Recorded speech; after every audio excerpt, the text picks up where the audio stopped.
in person. However, I'm unfortunately not in control. Who's in control of COVID or of anything? Look at the window. There's some sort of like round building down the street. Oh. And they send out these orders. Okay, so we're now on YouTube, so I have to especially be careful what I say. But we're on, I can't even use this building basically publicly. At least it would be onerous. I mean that in the onerous. It would be difficult for me to use the building to help conduct the hearing. In theory, we could have the hearing elsewhere. It doesn't have to be here at the Bochum building, but that also presents other problems. So the answer is until things change, and they seem to be changing the wrong way, actually. Yes. Until things change, Zoom is what it's going to be, to answer your question. Thank you. I that's what I thought was the answer. I just wanted to. Much to my dismay. For our witnesses in Las Cruces. Mr. Lennon? Yes, ma'am. We may have an answer to this question about Patty Jenkins, if I can talk to Mr. Herman. Sure. Yes, Mr. Trujillo. Patty Jenkins is the name our Zoom account, our firm's Zoom account is under. She's our office manager. So Okay, that answers, because my question was yesterday I saw the box come up, Patty Jenkins, but I saw it go away. So I asked Mr. Lennon if that person was on the Zoom, and then I saw it this morning. Our question is answered. Thank you. Thank you all. And nice to see you again, Mr. Herman. We decided all the issues against your client yesterday after you're gone. I'm sorry, that was just a joke. Well, unfortunately, I'm going to probably have to leave early again today. So hopefully things will flip around back in my direction in my absence. Since we're not on the official record, I try to lighten things up a little bit when possible. We are, however, on YouTube, so we're being watched by the public, I presume. Who knows how many people are out there? And there are people that only would be interested in the case, so they're concerned. People don't just stumble into this when they're surfing the internet, I think. You don't think this might be a good sleep assistant or something? Well, maybe that, you have a kind of a good point there. I'll raise that though. Worked all night. This is the perfect thing to, yes. Okay. I think we're all here. I think we are all here. I was just informed by, our staffer that it doesn't seem that the YouTube link is operative right now. Oh. Well, I show that it's live. Okay. I don't dare put it up on my other screen because we get feedback issues. Anna usually calls Mr. Lujan and gets him to post it on the website, within minutes while we're talking here. I'll keep checking with her. Yeah, or maybe make sure that maybe Jeff can check with somebody in the office. Yeah, he's got the EPE IT support people there. If they could just click onto the YouTube. Mine actually shows live on YouTube. That's what my screen shows. Okay. I did get one of those things that said, do you agree to this is being, I got or one too. do you agree to being filmed, or whatever the term is? So let's wait a minute, because this is a public hearing and I don't want to do anything that's not transparent to the public. Yeah. I'm going to try, see if I can pull it up on my computer and turn off my audio. Yeah. Feedback. I just pulled it up just to check, and it still has Mr. Gonzalez as the witness. Oh. Well, that's not right. That's not good. It's from day 2. So that's the recording. I'll We have make an a note. update. We have an update. Oh, nope, we Linda? don't.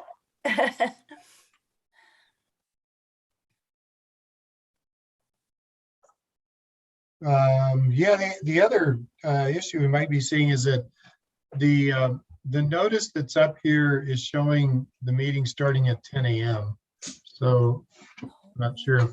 Well, I start the Zoom meeting earlier, obviously. That's yeah, I don't actually prepare that notice, by the way, but that's probably because we started on the first day at 10 and there was a presumption that it would continue thereafter. The person who prepared the web page and the website is different than the IT. It's a bunch of people involved in making this happen. That's why I delegated to Anna to help me out in the morning. I've got the YouTube up and it's live streaming this. Yeah. No kidding. Okay, then that's a matter of the link. You might have a cached link on your computer, Mr. Reyes, that's linking to yesterday rather than today. Like I said, mine is indicating live. I'm willing to try it myself on my other screen, but you guys have probably heard the feedback and the echo that generates when you have both YouTube running and Zoom. Let's see what I get. I can switch it off pretty quickly if I have to.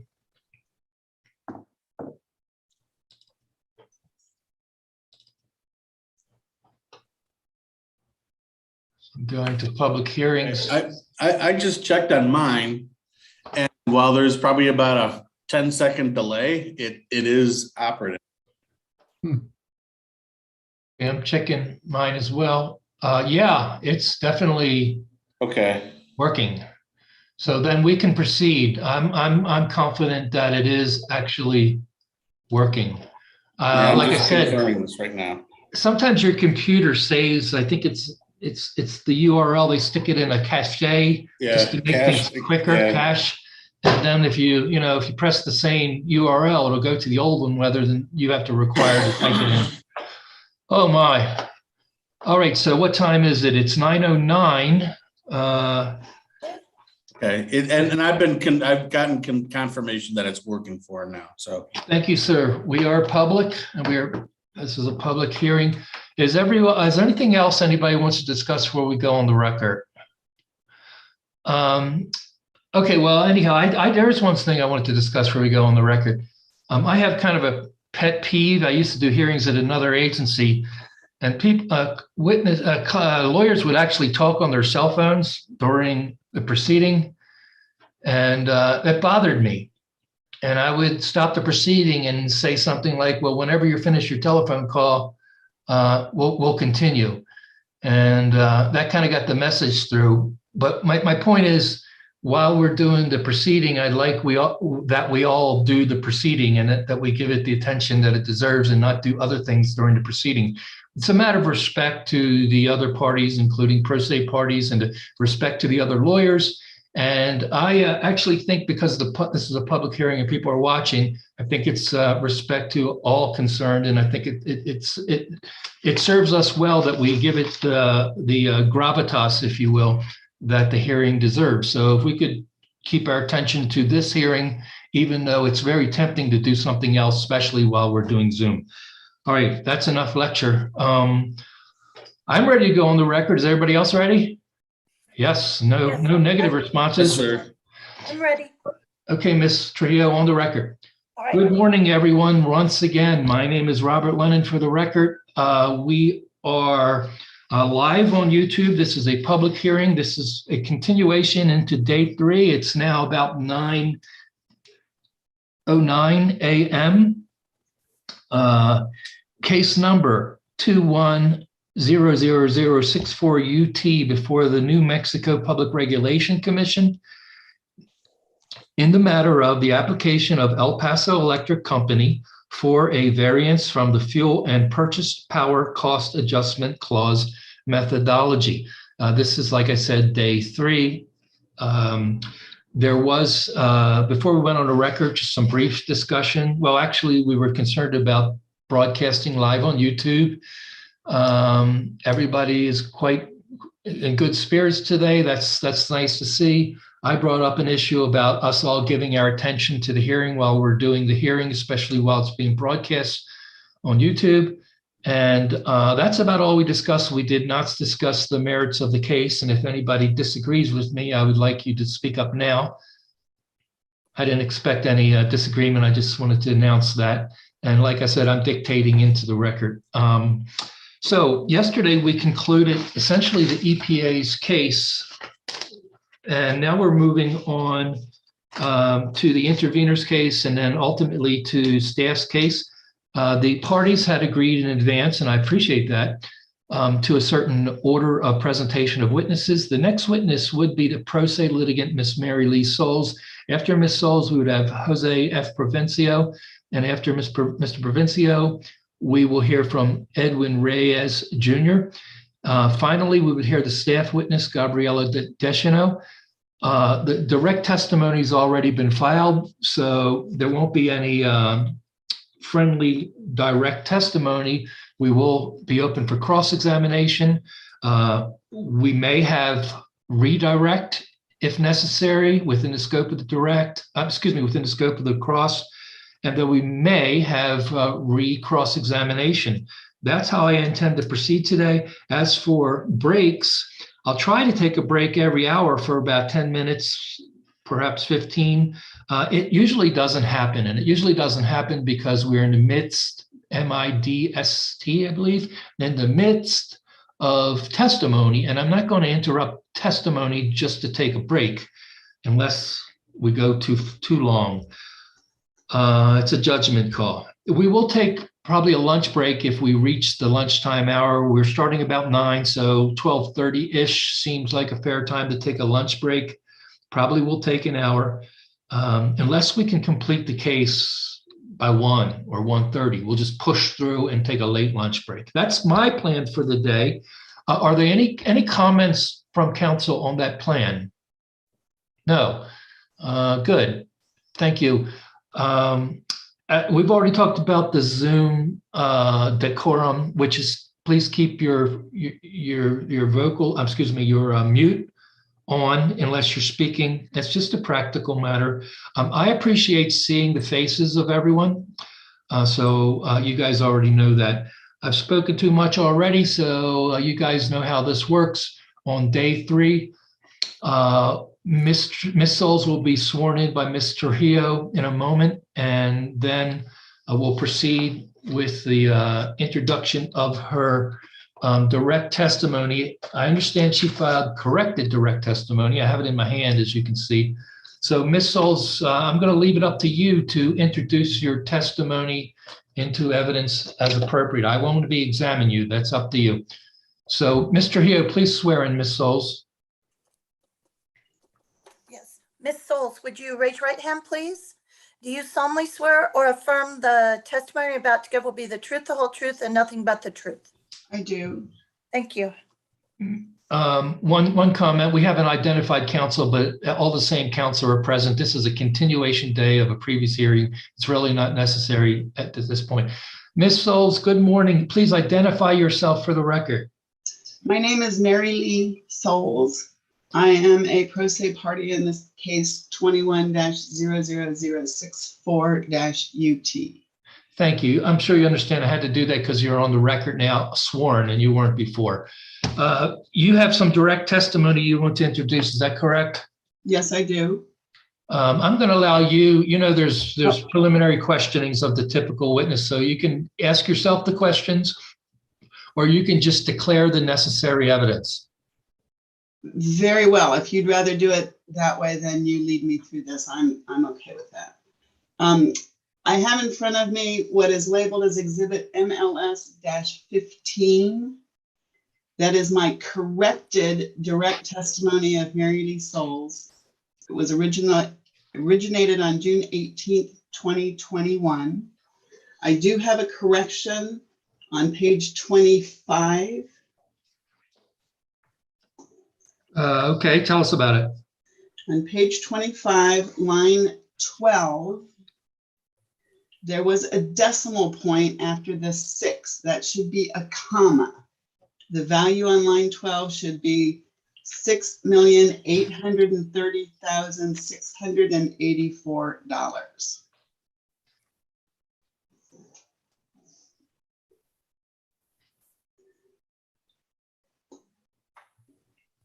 Ms. Souls, I have some sort of correction made in red. I don't know if you can see it. Is that what you have on your version?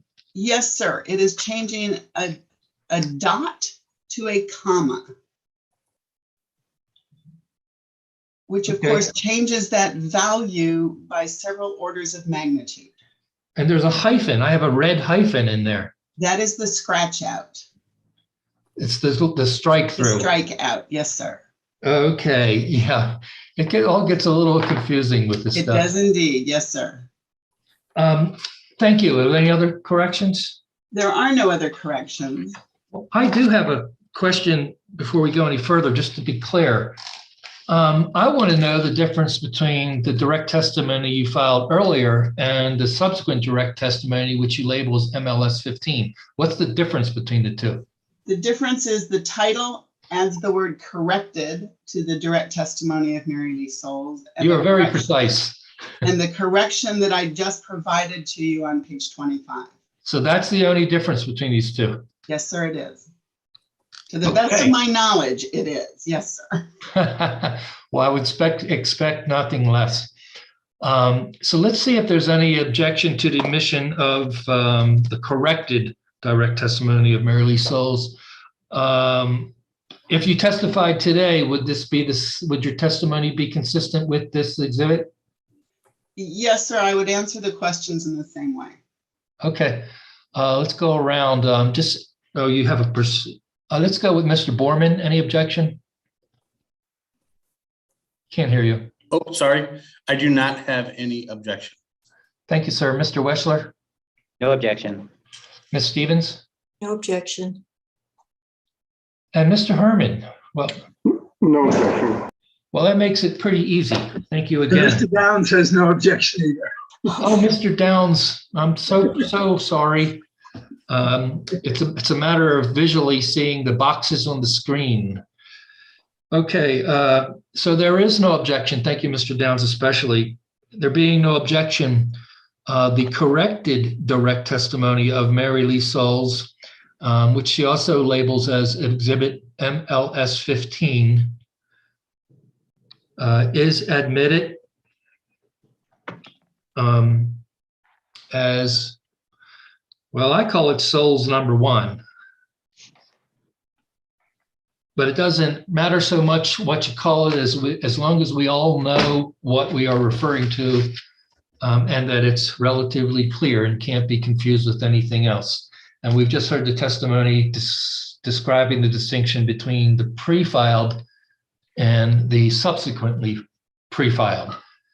Okay, I've beat that up too far. I think we're ready for a cross-examination of Ms. Souls, and there is an order which was agreed.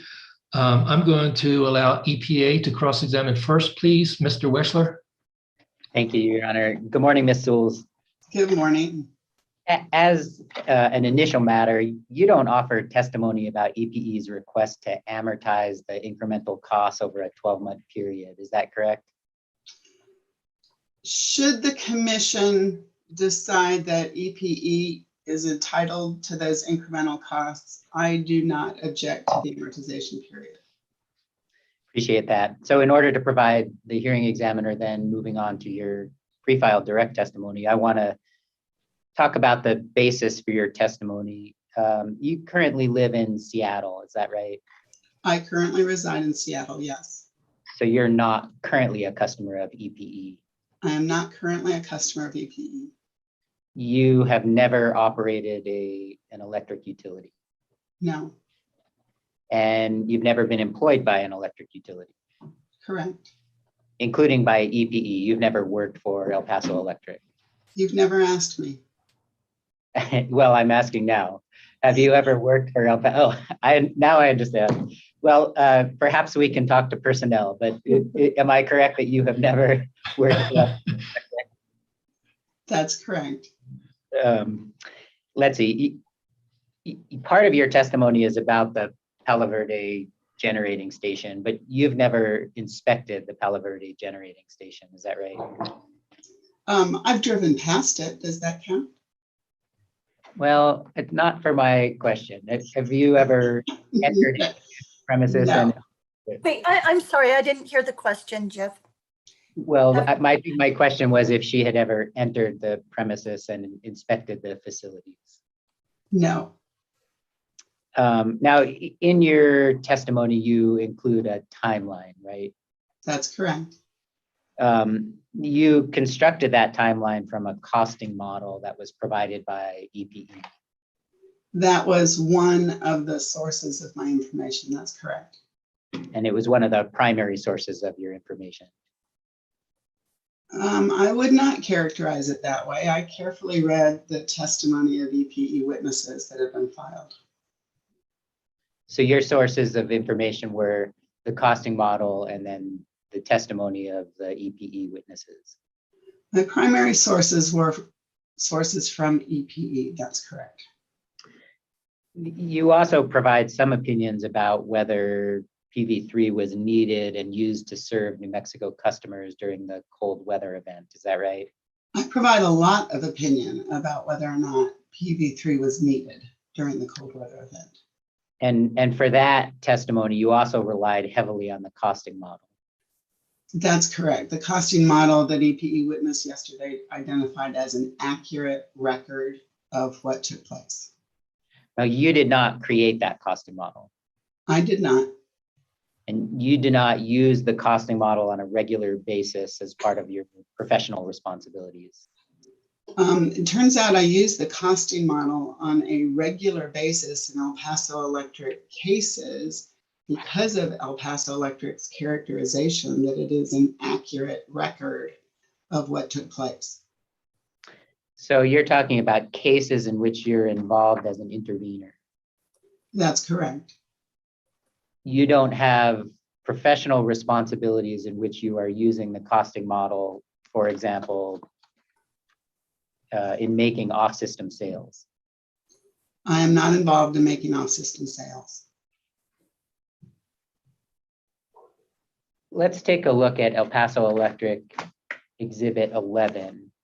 Do you have access to the El Paso Electric exhibits? Give me a moment, I should be able to bring it up. Certainly. Just let me know when you have that before you.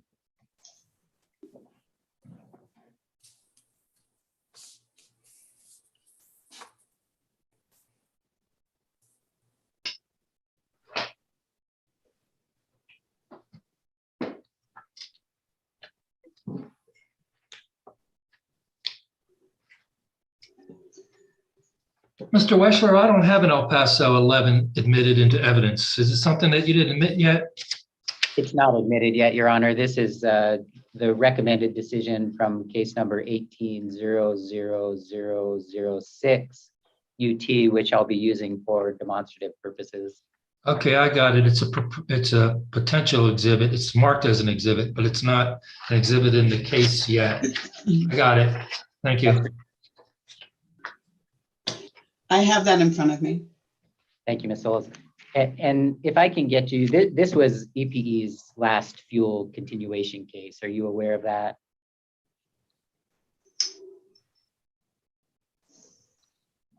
It's my understanding that in the recent rate case, that there was a fuel continuation portion of that rate case that would have been 20-00104-UT. So, well, I don't want to get into the status of that case and whether it was a fuel continuation. I don't know that it matters for purposes of my questions. But let me just ask you, you did testify in case number 18-00006, is that right? I did. And part of your testimony in that case was also based on the EPE costing model. Oh, was that a question? It was. Yes, it was. Let's look at what the hearing examiner said about your positions. If you could turn please to page 41. And apologize to everyone. I'm going to read portions of this into the record because this is a demonstrative exhibit and not intended to be offered. If you could let me know when you have that, Ms. Souls. What is the page number again, please? Page 41. I'm using the small numbers at the bottom right-hand corner.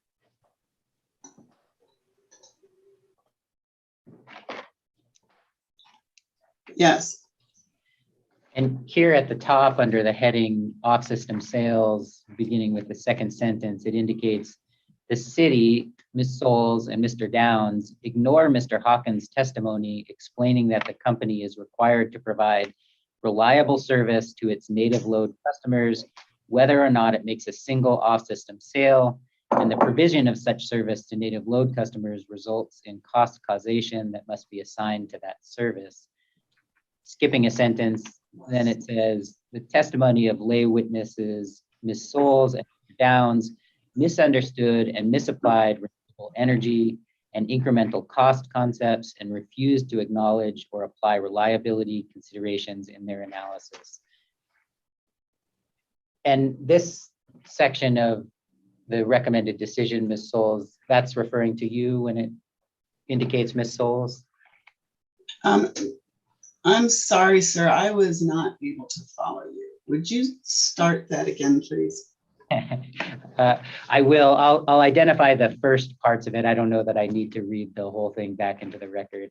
If you look at on page 41 under the heading off system sales, do you see that? I'm now with you. Yes, sir. Yeah, and then the second sentence in that paragraph starts with the sentence, the city, Miss Souls, and Mr. Downs, and then continues from there. And my question to you was, this is identifying you, is that right? It is. If we look further down the page under the heading native load requirements, and then you can see in the very first line under that heading, it indicates on pages 6 to 8 of Ms. Souls' brief. And then again, I'm going to skip a couple of sentences to the sentence that begins Ms. Souls' arguments. You see that? I do see that.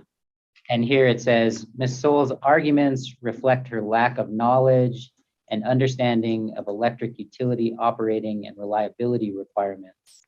Her conclusion that cost allocation should not be dependent on reliability requirements reflects a basic flaw in her analysis.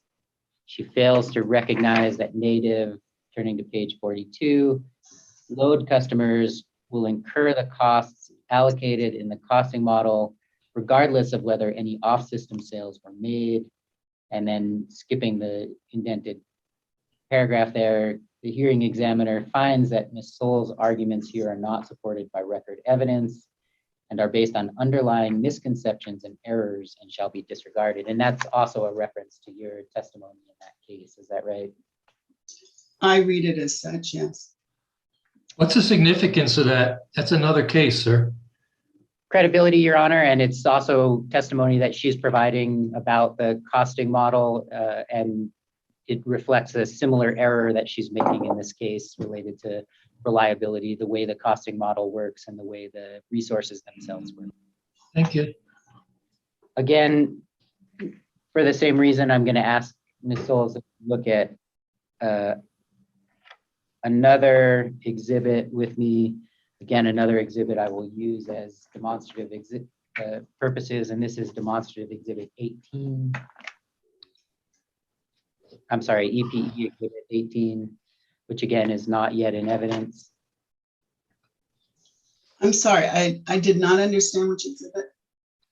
It's EPE exhibit 18. It should be a transcript from March 5, 2020 in another case in which you testified. This one is the case number 19-00348-UT, which is the EPE request for approval of the LTPPAs.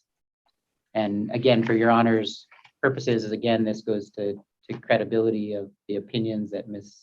Souls is offering in this case. Well, I understand what you're doing. I just, I'm just not certain it has any sort of controlling or conclusive value. I mean, it's another hearing examiner and another case hearing other testimony, and I'll give it the weight that I feel is appropriate. Is it persuasive? It's, we'll see. So I'm going to allow you to present your case as you like. Understood, and I understand it's not controlling. Whether or not it's persuasive is up to you and the commission. Ms. Souls, do you have before you EPE exhibit 18? Yes, I do. And this is a hearing from case number 19-00348-UT, and you recall testifying in that case as well, is that right? Yes, I do. And if you turn to page 43, well, actually, I'm using the pages, you'll see per physical page, there's actually 4 transcript pages. And I'm referring to transcript page 43, which I believe is page 11 of the PDF. Do you have that before you?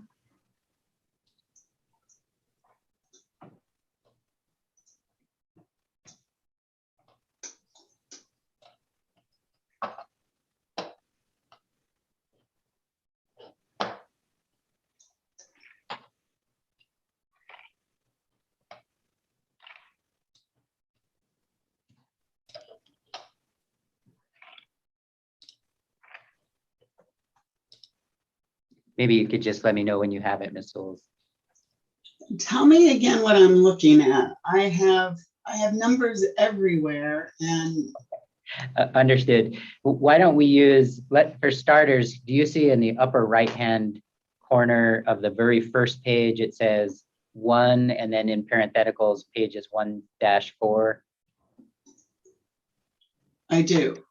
So if you use those pages, those numbers, and you go to the page that in the upper right-hand corner says 11, parens, pages 41-44.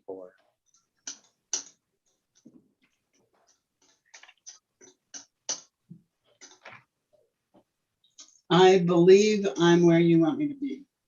Thank you.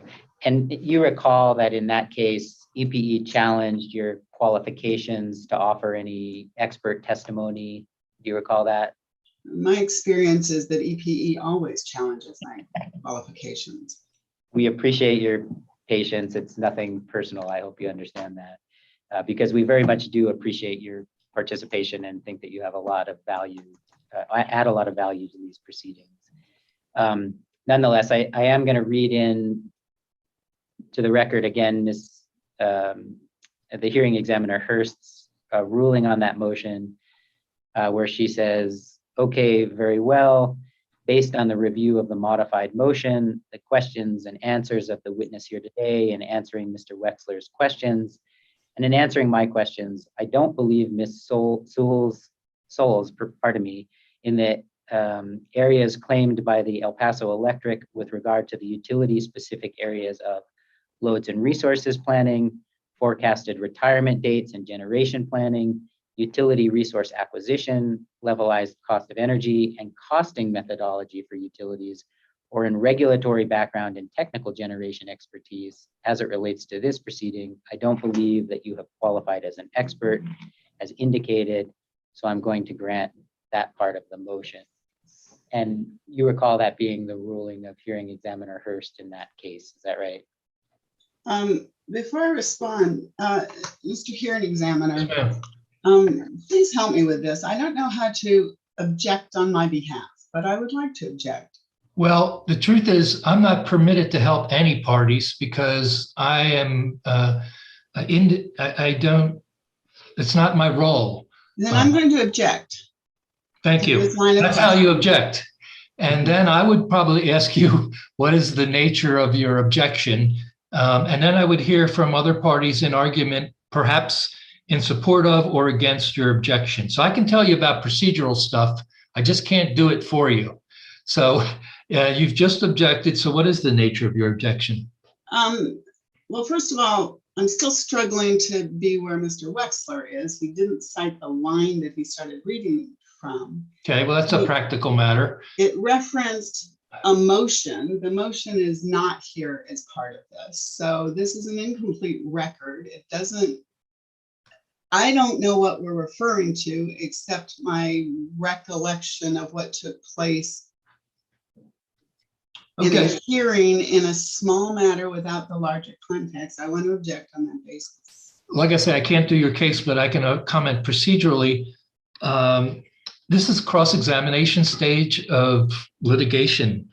And in a cross-examination stage, a certain leeway is allowed to cross-examiners. They typically attack the testimony however they can, and occasionally they attack the reliability of the testimony through attacking on the veracity of the witness. And the veracity of the witness could be related to bias. It could be related to their perspective or lack thereof. It could be related to the source of their knowledge, whether it's secondhand, third hand, or whatever.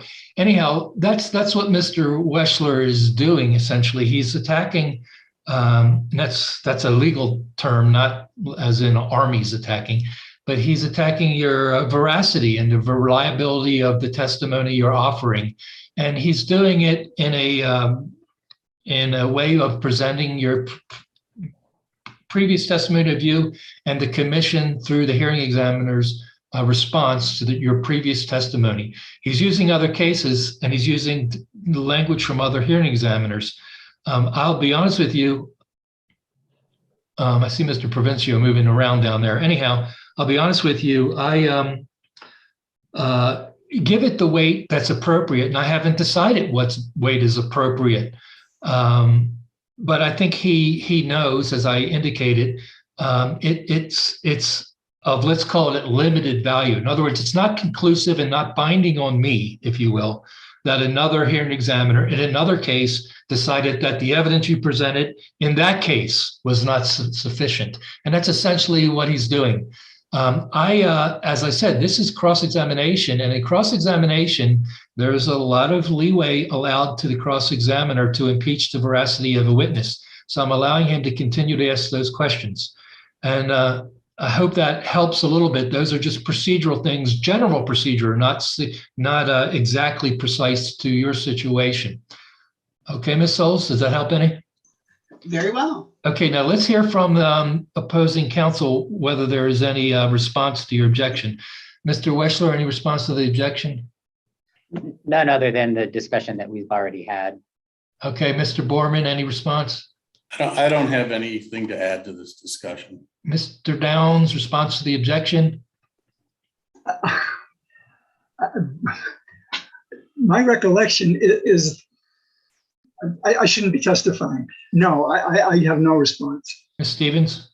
My concerns are, first, Ms. Souls raised the question of the not having the predicate, the motion in front of you or her, or anybody here. But I think that as I recall that case, I do believe that the recommended decision, this was at the hearing, at the hearing stage. I do believe that in the end, at the end of the day, the hearing examiner, in fact, did rely on Ms. Souls' testimony. So I think that, well, that's up to her to present. Yeah, So, I'm just saying it's going to be problematic because she's going to have to redirect herself. We're going to. That's exactly right. I think we're going to be here a long time. I don't know whether there's a way to shortcut it. You know, that's the nature of pro se litigants, and that's just the way that's the way it rolls in these cases sometimes. And I also, for procedural matters, I extend a quite substantial leeway, for lack of a better term, to pro se litigators. Okay, Mr. Herman, do you have any objection? I mean, excuse me, what's your position on the objection of Ms. Souls? I have nothing further to add to this discussion. Okay, thank you. Ms. Souls, despite that there wasn't much further from opposing counsel, I'm going to overrule your objection and allow the cross-examination to proceed.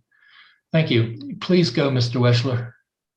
Thank you, Your Honor. And actually, I'm done with that line of questioning. Although Ms. Souls, if you don't mind, I think my question was just, you recall that was the ruling of hearing examiner Hurst during the hearing.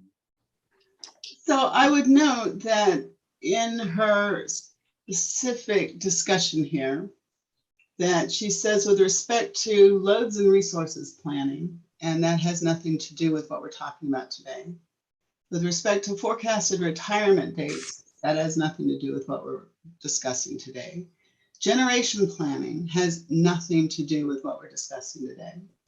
So are you arguing, or are you arguing your case, or are you answering the question? Because there is a slight distinction. You're supposed to respond to the questions rather than testify and directly in cross-examination. Very well, Mr. Lennon. I appreciate that guidance. I would ask you to recall that yesterday and the day before that El Paso Electric witnesses were granted great leeway to elaborate and respond to questions that were not asked. See, my point is after you're subject to cross-examination, you have direct testimony, redirect, excuse me, and in redirect, you're permitted to rehabilitate yourself. And that's where you would directly testify, not in response to a question. So I'm hoping that you rehabilitate during redirect rather than during the cross-examination. Very well, sir. That may take us quite a bit longer, but I'm willing to do that. Well, So I am familiar, Mr. Wexler, with this transcript that is here. thank you. Thank you. You could turn please to MLS Exhibit 15. That's your direct You will testimony. give me a moment, please, to make a note to come back to this. Happy to.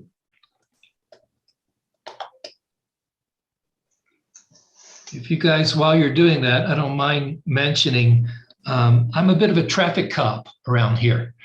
And there's a few reasons I do that. And one is, should this case be appealed, say to the judiciary, the district court judges, for example, are accustomed to a certain order of the presentation of evidence. And it actually behooves all parties, including Ms. Souls, that we follow that order in anticipation of any type of appeal, for example. So have you found what you're looking for, Ms. Souls? I have made my notes, sir, so that I'll be able to rehabilitate. Great. Thank you for allowing me to have a few words while you were doing that. So please proceed. Thank you, Your Honor. Ms. Souls, do you have your direct testimony before you? Yes, sir, And I do.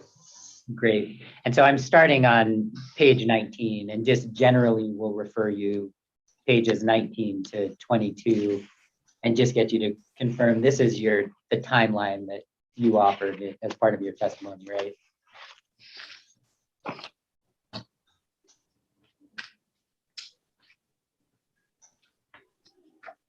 And which page did you reference, please?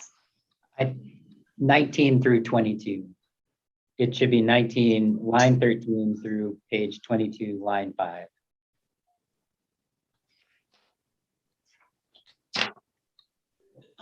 So no, sir, the timeline begins earlier than that. Timeline begins on You're 16. You're absolutely correct. It starts on page 16 and then goes through page 19. My apologies there. And then it's the questions following your timeline that I'm interested in. And so on page 19, lines 13 through 15, do you have that before you? I do. And here you identify 4 questions, and then to use your language on line 15, for which you do not have answers, correct? That's correct. Then if you turn to page 22, lines 7 to 19, you then offer 3 conclusions. That's correct. And the second of those conclusions is that the biggest challenge for EPE was its obligation to serve a significant volume of off-system sales, right? Yes. And you understand that EPE, who operates the system, does not agree with your conclusion. I would assume EPE does not agree with my entire premise of this case. Including this conclusion. I have not heard EPE say that. He didn't ask you that, actually. Could you restate your question, Mr. Wexler?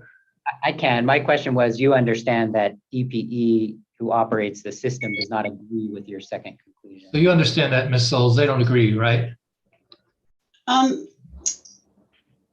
part that I understand is that the definition of significant volume of off-system sales, we don't agree.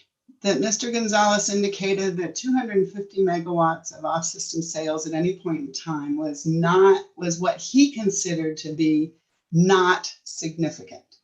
I consider 250 megawatts of off-system sales to be significant. Well, what about the So biggest we challenge do words? have I'm sorry, sir? The 2 words, biggest challenge. That's your words there, your conclusion. They don't Yes. agree with you that it was their biggest challenge. You agree with that too, right?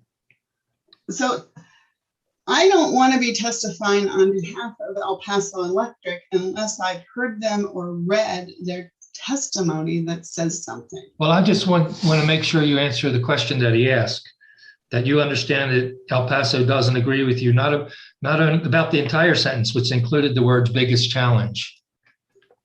You started to testify about the end part of the sentence, but not about the beginning. And I want to make sure the record is clear. Sir, I'm going to object again. This is calling for speculation on my part as to what El Paso Electric believes.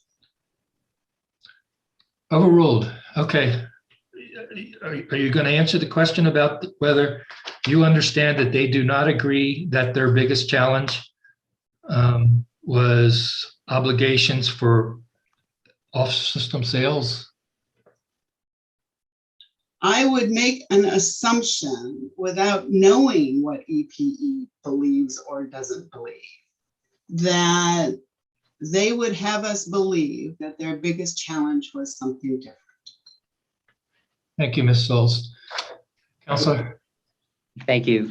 Ms. Hills, there on line 14, you indicate that the EPE had obligations to serve a significant volume of off-system sales. Is it your testimony that EPE is obligated to enter into off-system sales?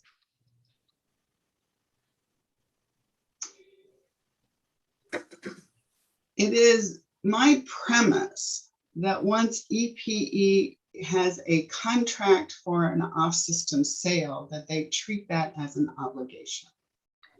You understand some of those off-system sales are for liability purposes? I have heard El Paso Electric claim that. I am not prepared to agree to that.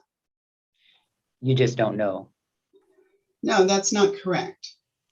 I am fully aware that when El Paso Electric is running Palo Verde, all 3 generating units, that they have some responsibility that is reliability related. That during this period on February 20th, when all 3 Palo Verde units were running, that local generation at El Paso Electric was at 97 megawatts. I might be prepared to acknowledge that 97 megawatts of local generation is required for reliability purposes. It is my understanding that any generation above that is for economic purposes. Right. And again, this goes to the fact that you have never actually operated an electric system, right? I object, Your Honor. This is a redundant question. It's been asked and answered. Overruled. You can answer. Yes. Let's turn to that same page 23, in lines 20, footnote 21 and 22. Here you're referencing case number 2722. You see that? Yes. And case number 2722, that was entered into in 1998. You're aware of that? The case was dated 1998. The stipulation is at a later date than that. It was one of those cases that had a long lifetime. You recognize that since case 2722, the commission has addressed the proxy price on several occasions. I recognize that. You turn to page 24, line 10. And here you testify about the current proxy price. You see that? Yes. And by that, you're referring to the proxy price that uses the Credit Suisse methodology. I understand it originated with the Credit Suisse methodology. And just to make sure we're all on the same page, that proxy price is EPE is no longer authorized to use that, right? So it's no longer current, is that right? That's my understanding. And that's because, as you referred to earlier, the commission declined to adopt a new proxy price in the very recent order from the 2020 EPE rate case. Is that right? That's my understanding. If you turn to page 25, lines 9 to 11, and here you indicate that EPE applied the formula to calculate the purchase power expense related to PV3 for the month of February 2021. And I just want to be clear that when you're referring to a formula in line 9, you're talking about the proxy price, right? The Credit Suisse proxy price. I'm referring to the calculation that utilizes that proxy price mechanism. And you acknowledge that EPE applied that proxy price formula in calculating the $5.7 million in incremental costs. That's my understanding. You turn to page 26, and here I'm looking at the question and answer on lines 1 through 8.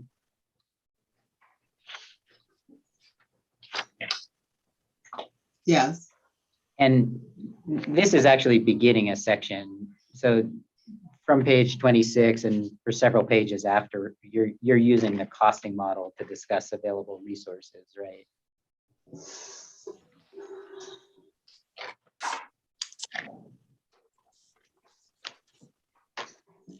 Yes.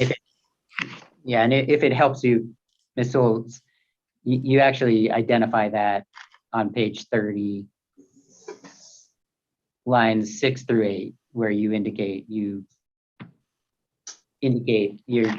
examining the costing model for purposes of your testimony. Yes. And if you look further down, you have a question on line 15 that indicates, please describe your approach. And then you describe the general approach you took in that examination, right? That's correct. In general, when you found off-system sales were being made, you concluded that the PV3 energy and capacity was not needed or being used by New Mexico customers. Is that an accurate summary? Yes. And you talk about on that line 16, you started with what you term a basic premise, right? Yes. And so then that approach that I just summarized for you, that's fundamental to your testimony on this regard, right? That if energy from Palo Verde was used to support off-system sales, that amount of energy from Palo Verde 3 was not used to serve New Mexico customers, that it was not needed to serve New Mexico customers, and was not delivered to serve New Mexico customers. That is correct. All right, and we've heard from the company on this and we've talked about your experience, but let me ask you about a couple of questions about general approach. You recognize this is not a resource acquisition case. This is not a resource acquisition case. Or an IRP. Do you mean an integrated resource planning case? It is not an integrated resource planning case. And it's not a rate case. It is not a rate case. You do recognize that EPE has certain reliability obligations that it must satisfy. That question is too vague. Would you be more specific? You understand that El Paso Electric has reliability obligations for its loads and resources that it must satisfy in order to provide power to its customers and to be a part of. Keep the lights on. That's right. Is your question, do I understand that El Paso Electric has an obligation to do everything it can to keep the lights on? Is that your question? Well, we can start there. I believe that's a reasonable statement. I don't want to go into details of other things that I'm afraid you haven't testified to or might be confusing. And do you also understand that EPE must plan so that it has enough resources to satisfy its customers' needs? As you said, sir, this is not an integrated resource planning process. Well, I understand that. My question, I think, is a little bit different, and that just is, do you understand that EPE itself has to plan in order to have enough resources to satisfy its customers' needs?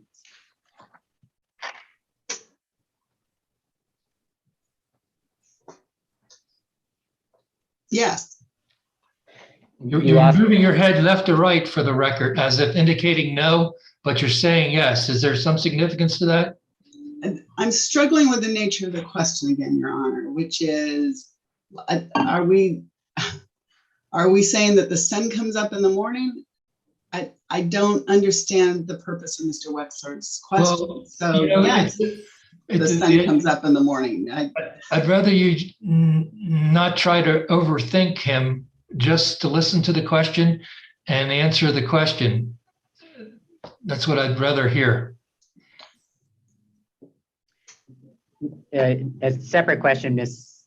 Souls, you recognize that PV3 cannot be simply cycled up and down to meet the load requirements in any given hour?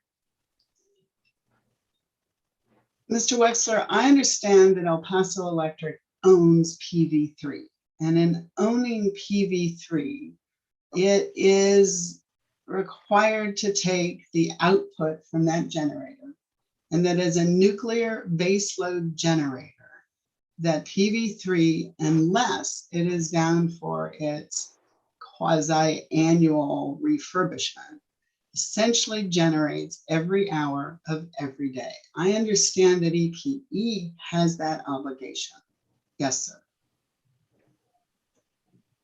Turning to page 37, lines 7 to 11.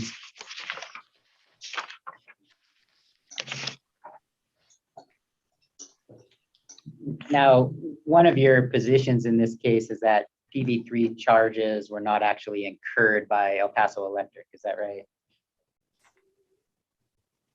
Phrase that question again, please. Well, let's just look at your direct testimony here. Lines 10 to 11 here, you say EPE did not incur unusual costs for energy from PV3 related to the cold weather event. And that's one of your positions in this case, right? Correct. You understand that EPE was operating PV3 throughout the entire cold weather event. I don't believe that EPE is the operator at Palo Verde. I do understand that Palo Verde 3 was operating throughout the entire event. That's a fair clarification. And if you turn to page 9 of your direct testimony, this time lines 19 to 20, in here you testify that, I'll give you a moment to get there. I'm there. And here you testify that EPE should be commended for maintaining essentially uninterrupted service to its customers throughout the cold weather event. You understand EPE witnesses have testified that they were able to provide that uninterrupted service because they relied on PV3. I've heard that testimony. You understand that PV3 has certain operating costs associated with it. I assume so. You don't dispute that in the operation of PV3 that there were some costs that EPE actually incurred. It sounds like the same question in a different form. So I'll sustain the objection. Very well. I hope it was the same question because I intended it to have a slightly different meaning. You don't take issue, actually, what you do take issue with is EPE recovering 5.7 million because in your view, EPE did not have to pay the higher gas prices. Do I have that right? My premise is that EPE did not incur any unusual costs in the operation of PV3 throughout the cold weather event. Do you agree that EPE should be compensated at some price for the capacity and energy it provided during the cold weather event? I do not. You think EPE should get no compensation for the energy and capacity provided during the cold weather event? Mr. Wexler, what I believe is that New Mexico customers did not need energy from PV3 at any time during the month of February. You disagree with the company in that regard? Was that a statement, Mr. Wessler? No, I'd it's a rather you question. not testify. It's not testifying, it's a question, and I'm hoping there'll be an answer. Ask the question again. I heard a statement. Yeah, my question is, do you disagree with the company in that regard? If the company believes and is taking the position that New Mexico needed energy from Palo Verde 3 throughout the month of February, yes, I take exception to that. Page 38 of your testimony. Line 17 through page 39, line 3. And here you include a recommendation for declining recovery of fuel oil. You see that? I do. But you don't include any other discussion of that issue in your testimony, do you? I believe there's a small amount of discussion someplace else. Can you help me find that? I did not see. Yes, I can. Hold on for a moment.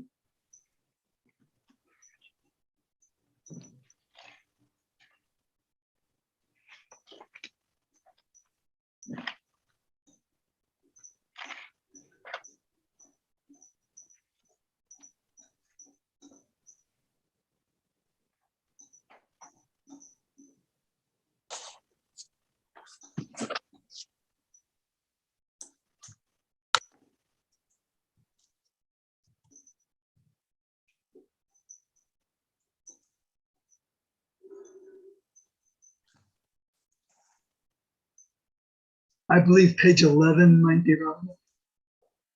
Thank you, Mr. Downs. That was Mr. Downs helping out. Thank you.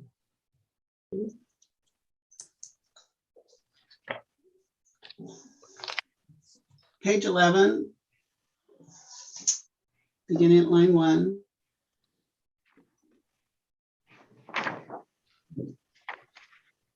This is in the summary part of your testimony, is that right? It is in the introduction. There is also a reference to it on page 10 at line 3. All right, so with those handful of lines, that's your only testimony on the fuel oil issue?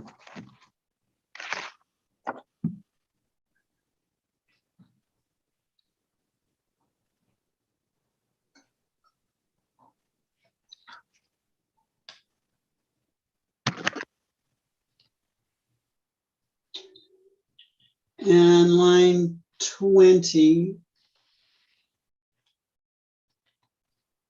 Page, I'm sorry, page 20, line 1 through 13.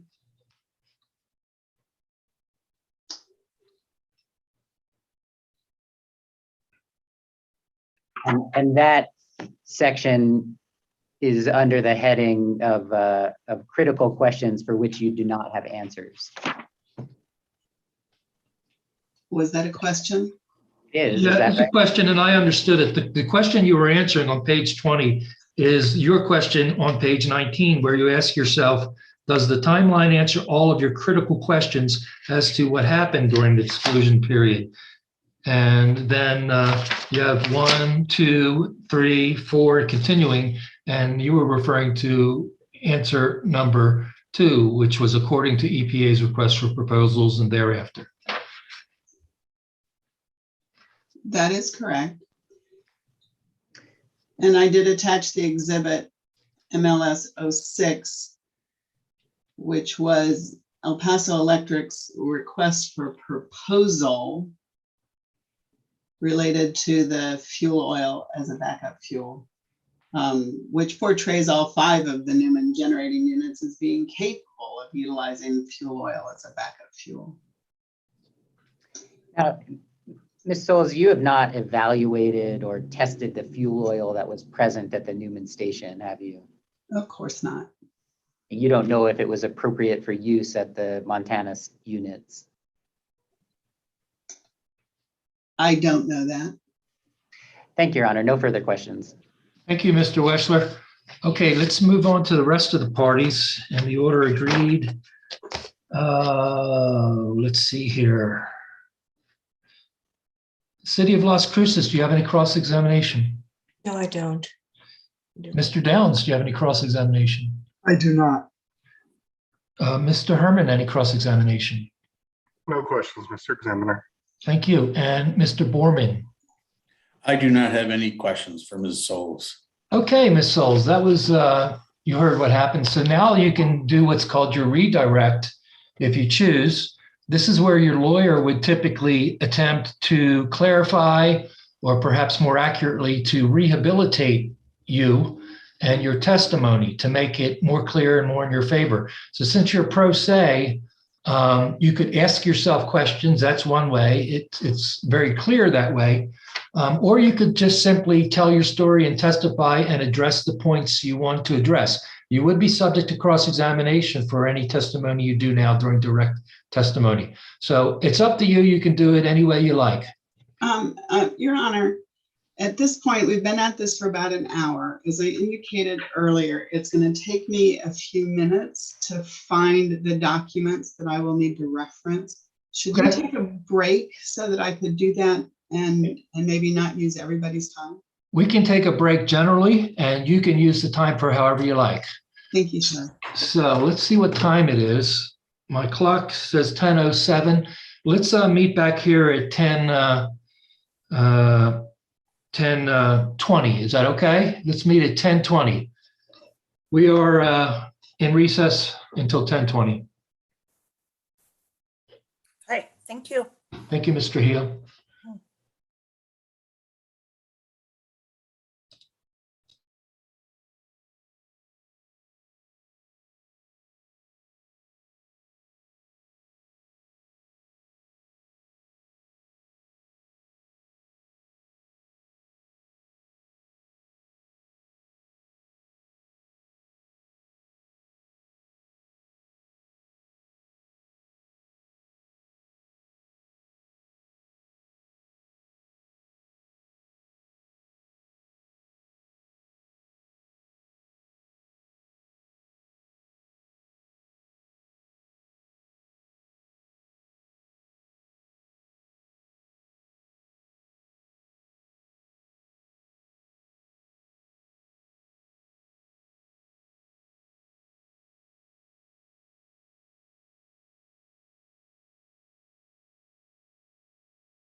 Mr. Weschler, are you there?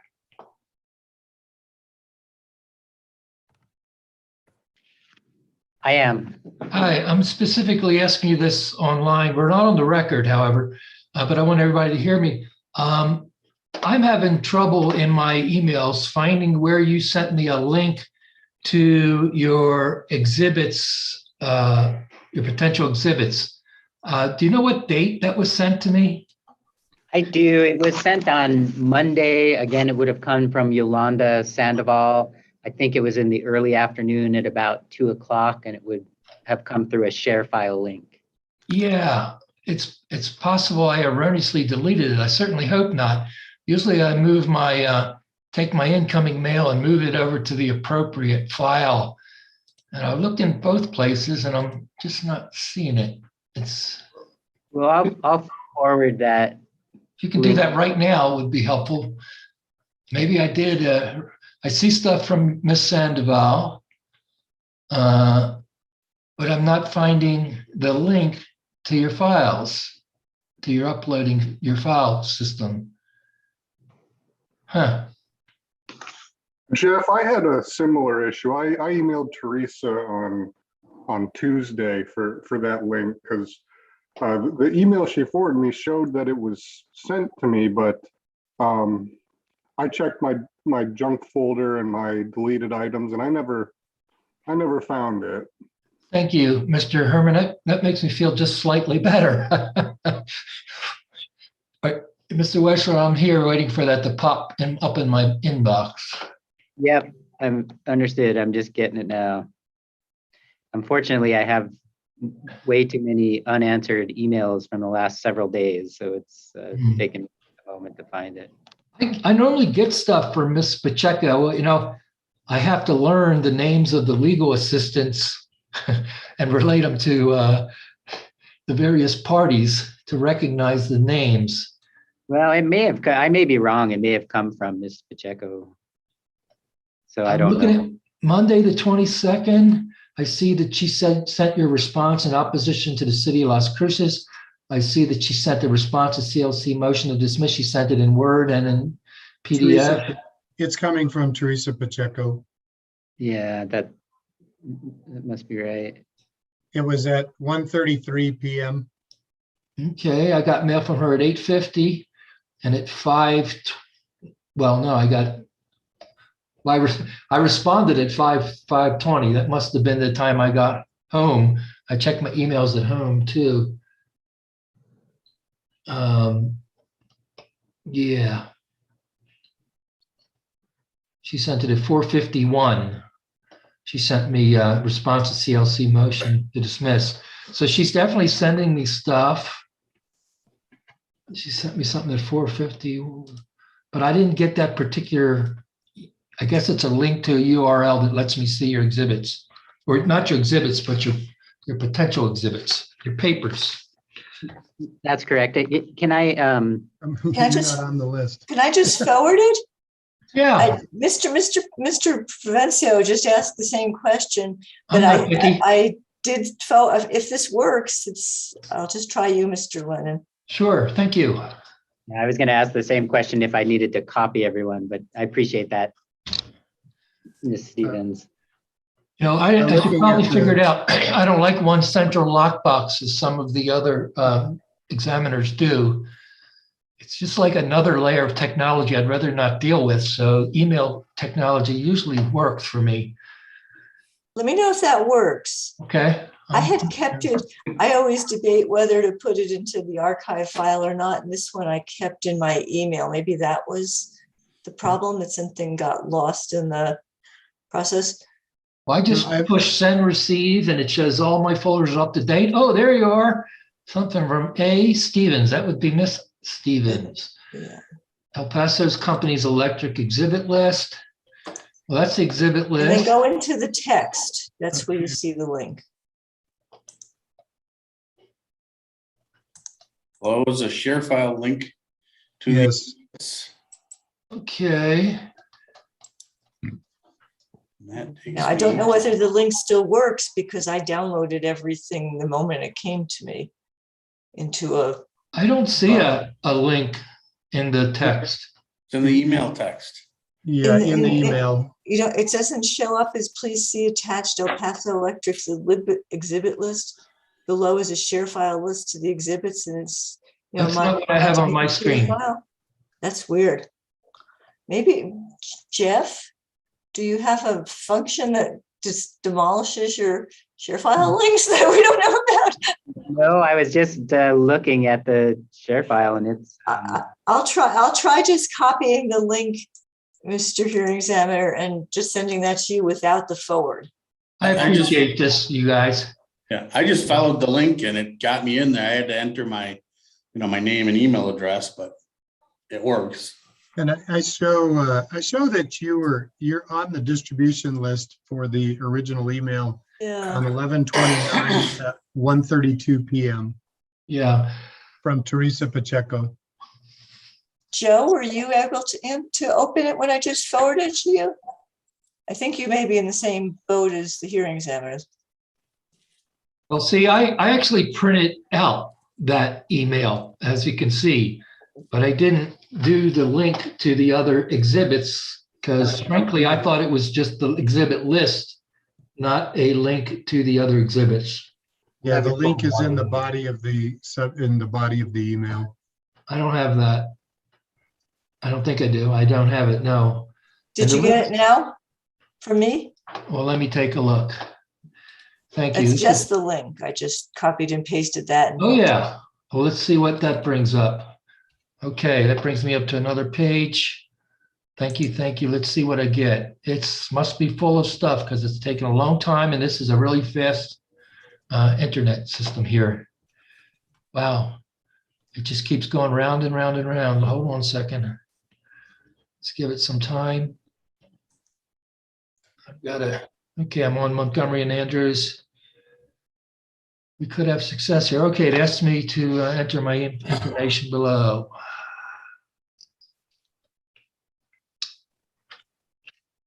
We're still off the record, even though we're still on YouTube, by the way. Looking helpless. Yeah. All of us. I'm humble, if nothing else. Okay, I got there. Thank you, Anastasia. Okay, good. And Joe, did it take the second try for you? Yes, it did. Joe is, I think, the exact situation that you are. Yeah, weird. I guess I should put in my real name here. The internet is a dangerous and wild and wonderful place.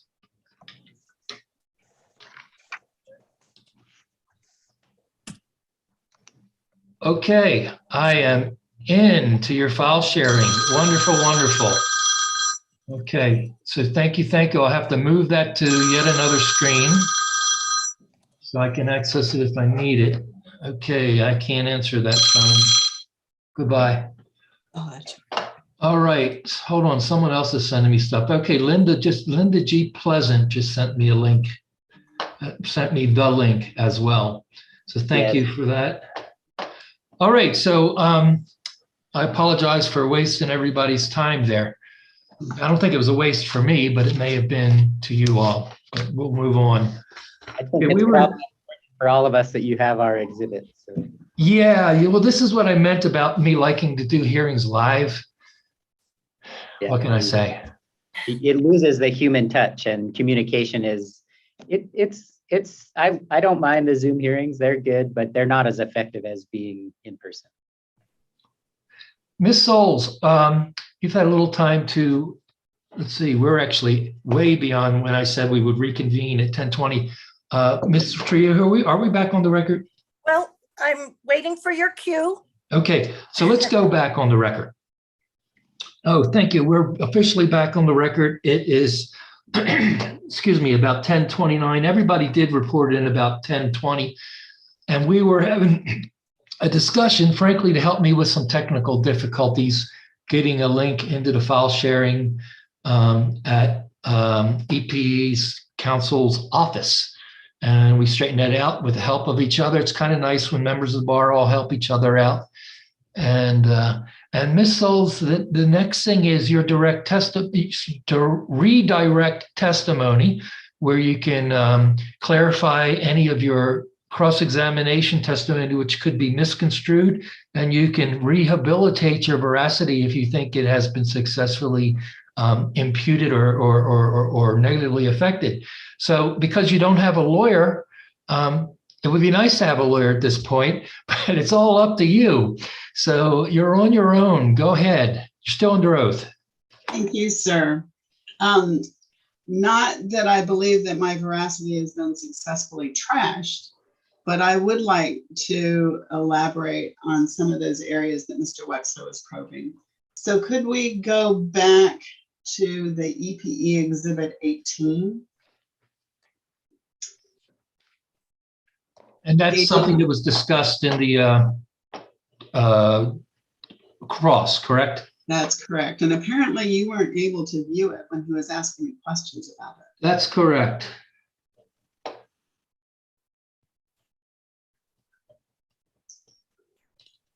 On page 11 of that Exhibit 18. Well, I certainly can now, and that's why I went through that stuff, which we did off the record right before we came back on. Very well. Page 11 has actually 4 screenshots of 4 pages of the transcript of the hearing in case 19-00348-UT. Mr. Wexler was asking me questions about hearing examiner Hurst, and at he was pointing towards line 12, where the hearing examiner Hurst says, I don't believe you qualified as an expert as indicated. Which page is 4? Page 43. Page 43, got it. Line 12. I don't believe, okay. And I would like to point to line 17, where she continues to say, your testimony is going to be considered based upon the knowledge and experience you have, and will be given the appropriate weight as a lay opinion. Now, what I'd like to do is to direct Mr. Hearing Examiner to take us to the recommended decision in this case that was issued by Hearing Examiner Hurst. It is in the e-docket. I'm not capable of turning it into an exhibit at this point, so I'm going to ask that you take administrative notice of it. Well, I can do that, but if it's appropriate, what exactly are you referring to? The recommended decision in that case? Recommended decision in this same case, yes, sir. It's public record. It is what it is. It's an order. The recommended decision is not exactly an order. Did the order of the commission incorporate and accept the recommended decision? Yes, sir, it did. Okay, typically in their order, and I haven't seen that, it incorporates the recommendations of the recommended decision. And usually in a recommended decision, it says it incorporates all of the language above in the decretal paragraphs. Yes, sir. I can presume that that's so, and then that makes it a order of the commission, and I can take administrative notice of orders of the commission. It'd be nice if you had it to hand to me, and you don't, do you? And I don't. Frankly, I'm not sure how I would have pulled that off in person either, but I don't. But I also assume that it is available to everyone through the e-docket. So essentially, you're going to refer to it as your counsel would if he was redirecting your examination. So that is correct. So that the record is clear, what's the case number of the order you're referring to? 19-00348-UT. Okay, I'll take administrative notice of the decision the order adopting the recommended decision in that case. Now, I don't have it in front of me right now, but if you want to continue your redirected examination, you're welcome to do that. On page 57, this is the section where the recommendations of the hearing examiner.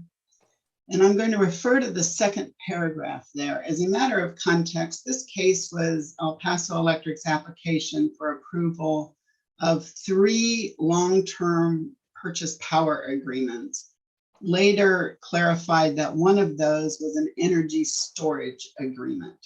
Could you help me to understand why that's relevant to the issues in this case, please? Well, Mr. Wexler brought in this case and a piece of the transcript to impugn my capabilities. Okay, so that certainly is relevant in this particular redirect testimony. Tell me about it. So on page 57, under the recommendations of the hearing examiner, she states, the hearing examiner further finds that the CANUTO project should not be approved because it fails to comport with the Rule 551 requirements. Its costs are unreasonable, and it will not produce a net public benefit required by the modified CCN standard for approval. The evidence submitted in this case shows that approving this project's high cost would not be in the public interest. And I end the quote there. Now, the hearing examiner Glick writes her recommended decisions with sections on each party's position. So I would refer you to the section where she identifies my position in this case. So we're getting pretty deep. This is multi-level down. Yes, sir, it is. At some point, it has to be cut off as tertiary and off into some vector, which is so far removed from the case. But I understand you're rehabilitating yourself. So show me how this language from Ms. Glick on page rehabilitates you in this 41 case. through 44. By the way, I'm trying to pull it up on my screen, but I'm still working on that. So go ahead on my other screen. 41 through 44 is the section where Ms. Hurst relates my position. And specifically on page 42, in the second,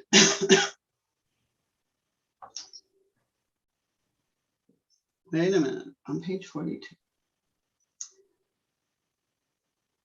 In the top paragraph, she reflects my position regarding this CANUTO project that she ultimately recommends rejecting, and the commission does in fact reject. She says, Ms. Souls concludes that the commission should not approve the CANUTO project as it is not needed, results in no net public benefit, and that the cost is unreasonably high. And I bring this up to demonstrate that Ms. Hurst actually gave my testimony great weight in this proceeding as being extremely valuable to herself and to the commission in determining how to rule on this case. Okay. Now, at this point, I'd like to move on. I am currently a witness in 2 other cases that are related to P&M. Those cases are 21. How is that relevant, ma'am, to the issues in this case? Hearing examiner Christopher Ryan has ruled on a P&M motion to strike my testimony on the basis that I am not an expert, and he has ruled that I am an expert. Okay, well, that's. And therefore, since Mr. Wexler is trying to make a point about whether or not I am an expert, I'd like to bring in hearing examiner Ryan's conclusion after weighing different utilities arguments about whether or not I have expertise in these proceedings. Well, so any objection, but it has only limited value, frankly. But I understand your point. You're redirected. You're trying to rehabilitate yourself if you were successfully attacked. There was a successful attack on your veracity. So I understand that. And you're a pro se litigant, so I allow quite a bit of, I said earlier, leeway for you to proceed as you wish. But I don't want to waste everybody's time. What another hearing examiner might have said in another case, it goes both ways. It's not that valuable to attack your veracity, and it's not that valuable to rehabilitate your veracity either. I just want you to know that. I appreciate that, sir. El Paso Electric thought it was worth making this an issue. Exactly. And that's why you're entitled and certainly welcome to use the same technique. I would ask you, sir, to take administrative notice in case number 21-00083-UT of the order issued by hearing examiner Christopher Ryan on September 22nd. The order on P&M's motion to strike direct testimony and exhibits of NEE witness Mary Lee Souls. Your Honor, that I will object to. I have no idea what that context is, what the motion is, what the order is. I have reviewed Ms. Souls' resume, which she attaches as exhibit MLS-1. Certainly don't see any reference to any of those things. So I don't know what to do with that. So, Ms. Souls, that was an order by Mr. Ryan, not an order of the commission. Of course, he stands before you like I do as an officer of the commission. However, he's not, that's his order on that motion within that litigation is not an order of the commission, which I would take administrative notice of as I would of the final order in a case adopting a recommended decision of, say, Mr. Ryan or myself. There's a distinction there. So I'm going to sustain the objection and Can I respond, sir, before you rule? Well, of course you can, sure. Thank you. So Mr. Wexler is trying to make an issue about my resume that's included in my testimony. That resume is dated June 2021 and is accurate as it stands. It was Mr. Wexler's choice to attack my credentials and whether or not I have foundation or legitimate perspective in my testimony. I did not make that choice. So what I provided in my testimony is accurate. It was accurate as of June 2021. What took place in these other proceedings is simply a matter of time happens, but it was Mr. Wexler that opened this gate. And sir, I know this is the first time you and I have been in a case together like this. So I'm asking that you take administrative notice of what, for all purposes, is an order of the commission, as I understand it from hearing examiner Christopher Ryan. You may give it the weight you deem appropriate, of course. Thank you, Ms. Souls, and I'll sustain the objection. All right.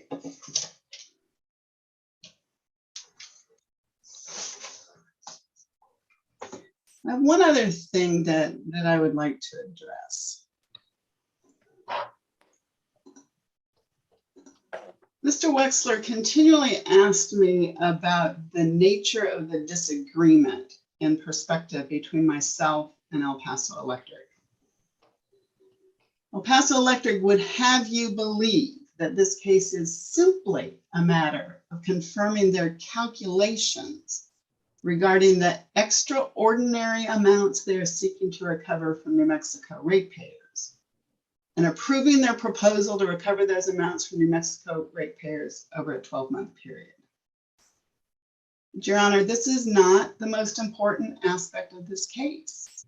Most important is whether this commission will allow EPE to recover the extraordinary amount of over $5.7 million from New Mexico ratepayers for costs it never incurred for energy from Palo Verde Generating Station 3 that was not needed by New Mexico. Palo Verde is a decertified and deregulated plant in the New Mexico jurisdiction. When the New Mexico Public Regulation Commission denied EPE the privilege of including PV3 capacity and energy in its New Mexico jurisdiction, the commission recognized that EPE had too much base load capacity. The commission recognized that New Mexico did not need the 40 megawatts of PV3 capacity that is the subject of this case. PV3 is not a New Mexico resource, and New Mexico ratepayers have no obligation to take energy from Palo Verde Unit 3, nor to pay for energy they did not need. Ms. El Souls, I'm Paso gonna stop Electric you. has authorization to use 40 megawatts of Palo Verde Unit 3 capacity to serve New Mexico only when it is needed to serve New Mexico load. Thank you, Ms. Souls. I want to interrupt for just a moment. You're pro se litigant. This is only an administrative hearing. However, I try to follow some procedure as much as possible. And it sounds to me like you are re-testifying. In other words, you're testifying twice. You testify once with your pre-filed written direct testimony. And it sounds like you may be getting into the area where you're actually testifying a second time rather than just testifying to counter, if you will, the cross-examination. And there is somewhat of a distinction, and it's very fuzzy line. I have to listen closely to see when that fuzzy line is crossed. Basically, this point in your testimony is not to testify, it's to rehabilitate within the scope of the cross-examination. So I'd ask you to limit your testimony at this point to the issues specifically that were raised in cross-examination. My position that Mr. Wexler kept asking about, how that compared to El Paso Electric's position, is that 40 megawatts of Palo Verde Unit 3 capacity was not needed to serve New Mexico during the cold weather event, and that New Mexico ratepayers should not be obligated to pay an outrageous amount for energy it did not need. And that was the same costs that position. El Paso Electric did not incur. Is that the same position you had in your direct testimony? It is it? Isn't it? I don't think that I have changed position, sir. Correct. So that's what I mean about re-testifying. This is not the time to re-testify what was in your direct testimony. So please, you can proceed at this point. You're not represented by counsel, so please proceed with your direct testimony. The one other thing I was seeking to do, you told me to do this during my testimony, is to enter that weather chart as one of my sponsored exhibits. Well, I told you that would be the time to lay the foundation. It would have been, yeah, that's exactly correct. Now you're in redirect, but I'm going to consider what you just said as a motion to reopen your direct testimony. That's part of your corrected direct testimony, correct? That weather chart is not part of my corrected direct testimony. No, sir. Labeled MLS 13, and you're up to MLS 15. So did you skip over number 13 in your testimony, in your exhibits? That's correct. So my exhibits in my testimony include exhibits 1 through 11. Okay, you weren't, I'm going to reopen testimony because that's how I interpret what you're saying and allow you to move to admit this document, MLS 13, but you're going to have to produce some sort of foundation for it. Usually a foundation is laid by the person who prepared the exhibit. They take the stand and they testify as to how they prepared it, where they got the evidence, where they got the data that's in the exhibit. And then they're subject to cross-examination, the person who prepared the exhibit. You know, you can do however you like. So if you're going to, I've just reopened the case to accept additional testimony from you. It's labeled Exhibit MLS-13. Are you going to lay a foundation for where it came from? Yes, sir. So I went on the internet, which is a source in terms of such things as actual weather data, what did happen, and went looking for a representation of the actual weather circumstances in El Paso during the period of the cold weather event. Okay.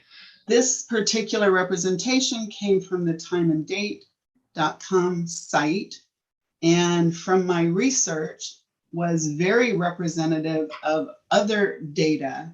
There was not a conflict in the actual data.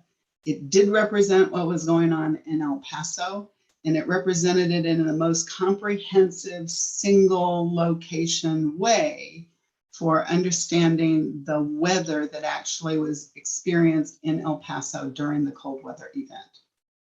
Okay, so I'm going to allow counsel to examine you as if you were the person preparing this document, attempting to lay a foundation for this document. I know this gets a little confusing, but it's all a matter of conducting a fair hearing to the best of my ability. Mr. Weschler, do you have any questions concerning the foundation for this document?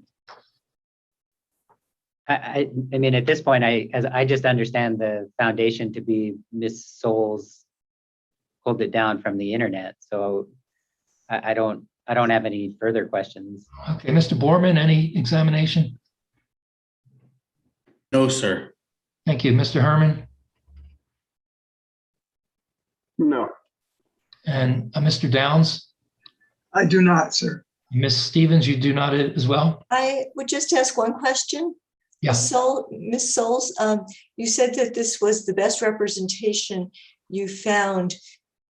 Did you compare these numbers to the other weather data you found and to Mr. Barachik's table, I believe it was, with highs and lows to confirm that it was consistent, not just the best, most complete representation, but consistent with the other representations? I did. The one place where it was not consistent was in Mr. Gonzalez exhibit that we reviewed yesterday, but he clarified yesterday that his exhibit was a forecast and not an actual. So he was not including in those charts actual data. He was including the forecast of what they were looking at when they were preparing that planning document. That is the only inconsistency that I found. Thank you. Okay, now, Ms. Souls, I'm not cross-examining you, but I'm examining you, and I'm doing it for a slightly different purpose. I just want to make sure the evidence is clear. So this paper, and it's a graphical demonstration of data. And the data includes wind, mile per hour, wind direction. It includes little icons of sunny and cloudy and things like that. And it also has a dotted line, which seems to be an average, and I don't know what kind of average, probably a mean between a high and a low. It has temperature on the left axis, nothing on the right axis. It appears as though this is a slice from a much larger representation of data. And there's a reason I ask you that. The very nature of my job here is I'm a student, if you will, of statistics. And with statistics, where you choose the range of the statistics can be significant. I'm sure you know what I mean by that. The range chosen here is February 13th through 19th. Now, I know why you chose that date, but you see there's arrows on the left, there's a big blue arrow and a big blue arrow on the right, which indicates that it extends further. It may have been more significant to know the data of temperatures before the weather event, which the terminology we're using, week, and subsequent to the weather event terminology, the weather event week. That would have helped me to understand the distinction between, let's call it a normal week and a subsequent normal week. And then I would understand more clearly what made the weather event week the weather event week. I'll try to illustrate what I'm trying to explain. So, here in Santa Fe, it's colder. This morning, it was about 30 degrees at my house. It's going to be 66 in the afternoon or 70 degrees, depending on where you take the temperature. That's a significant, but it's a pretty normal day for early winter. I don't know whether or not a low of 36, 34, 30, as indicated on this document for respectively Wednesday, the February 17th, 18th, or 19th, are or are not low temperatures for El Paso generally. So I really don't know that. I also don't know where this data was accumulated. You know, it could be accumulated down by the Rio Grande near one of the bridges. It could have been accumulated at the top of the El Paso Electric building. It could be taken at the airport, could be taken at the Air Force base there. I just can't tell. And I can't tell how it was accumulated and who accumulated and made the report. So I'm just saying that this has only so much value as it has and no more. With that caveat and recognizing that this is an administrative hearing, I'm going to admit the document. Please proceed. Thank you. I don't believe I have more to say at this point. Are you going to tell me why this is significant? It is a representation of what the weather in El Paso on the period of February 13th through February 19th. I've described the research I did to validate it. I don't have anything more to tell you about it. Well, I have questions then. Is this to indicate that the weather was cold there or to indicate that it was not cold? The significance for me is that, well, El Paso Electric has described the cold weather event as occurring between February 13th and February 19th. That not all of those days had the same significant in the teens freezing circumstances that I would attribute to the term cold weather event. Now that they describe it as an event, and they do describe it as there were more considerations for their choice of the time period of February 13th through February 19th. The cold weather clearly happened on Sunday, February 14th and Monday, February 15th. And for a lot of the rest of that time, they were either preparing for what they were expecting as a cold weather event, or they were recovering and dealing with the dislocations of a system, but not cold weather. Okay. All right. Thank you, Ms. Souls. Once again, I'm not cross-examining you. I'm examining you so that I understand better and I have the record clear. All right. I asked some questions, and there can be questions about that in a recross examination. Mr. Wessler, would you care to recross? No, thank you. Thank you. Well, I'm going to ask everyone else too. Mr. Borman? No, thank you, sir. Mr. Herman? No questions, thank you. Mr. Downs? No questions, thank you. Ms. Stevens? No questions, thank you. Thank you. I didn't anticipate any, but I give everybody the opportunity, and I like that to be on the record. Okay, Ms. Souls, that's your testimony. I want to thank you very much. And I think it was made clear by other parties, including Mr. Wessler. You know, you're the public. You're a pro se litigant. You take an interest in the matter. It adds some weight to our proceeding. I think it's substantial, and it's important to have the public represented. And I appreciate you appearing and appreciate everything you've done. So you're also a party, so you're of course going to stay as a party, but as a witness, you're dismissed. Thank you. Thank you. And sir, I'm going to take a short personal break because I was working through our last break. I will be right back. Well, that's fine with me. Does any other party have any objection to Ms. Souls taking personal break? No, I see lots of heads waving no for the record, except Ms. Stevens, she's just smiling. You have no objection, Ms. Stevens? No, interesting euphemism. Personal break. Take a break. I'll have to remember that one. Okay. Euphemisms, good. Our next witness will be Mr. Provencio. Mr. Provencio, I really want to thank you because you've been present through the entire day one, day two, and now day three, and finally we get to hear from you. Thank you, sir. You're welcome, Mr. Examiner. You ready to be sworn in? Yes, sir. Ms. Trujillo? Yes. Mr. Provencio, would you raise your right hand, please? Do you solemnly swear or affirm the testimony you're about to give will be the truth, the whole truth, and nothing but the truth? I do. Thank you. Witness, Counselor. Good morning, Mr. Provencio. Let the record note it is 11 o'clock on day 3 of the hearing. Would you please give your full name and your title for the record? Certainly. Jose F. Provencio, Deputy Director of Business Services for the Utilities Department with the City of Las Cruces. And do you have in front of you a document that's been marked as CLC Exhibit 1? Yes, I do. Is that the direct testimony of Jose F. Provencio on behalf of the City of Las Cruces, which was originally filed on June 18th, 2021? Yes, it is. Do you have any changes or corrections to that testimony?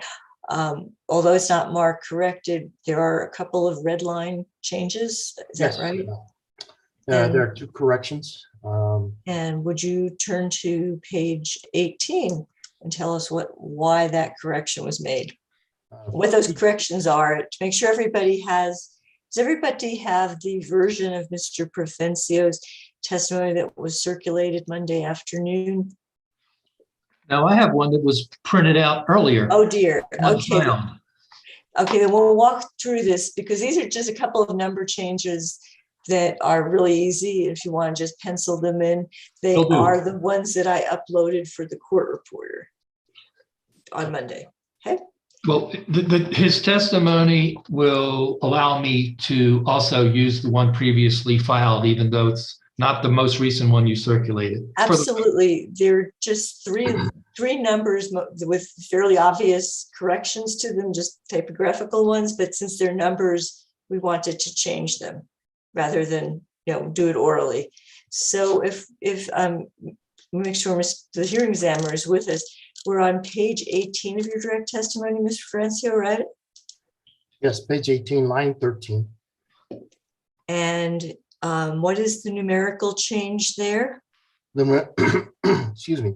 The numerical change would be the factor towards the end of the sentence. It was initially entered as 0.268. Wow. I need my reading glasses. 0.26684. The correct value should be 0.026684. Could you restate that? There was, the Mr. Hio records exactly what you said, and it was just a tiny bit confusing. Could you please restate the correct figure? The correct figure is 0.026684. And that was just a dropped 0, is that correct? Yes. And EPE was not proposing a 26 cent per kilowatt hour billing factor, but a 2.6 cent billing factor? Yeah, that's correct. And on line 14 of the same page? That would be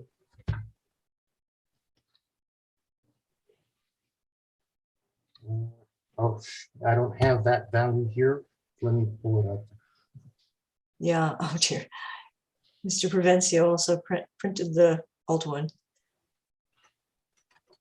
It would probably be to insert a 0 subsequent to the decimal point, which would result in 0.21841.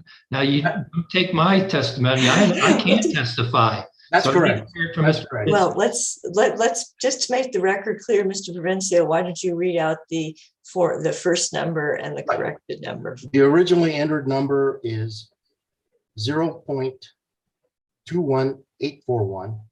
The corrected value is 0.021841. Thank you.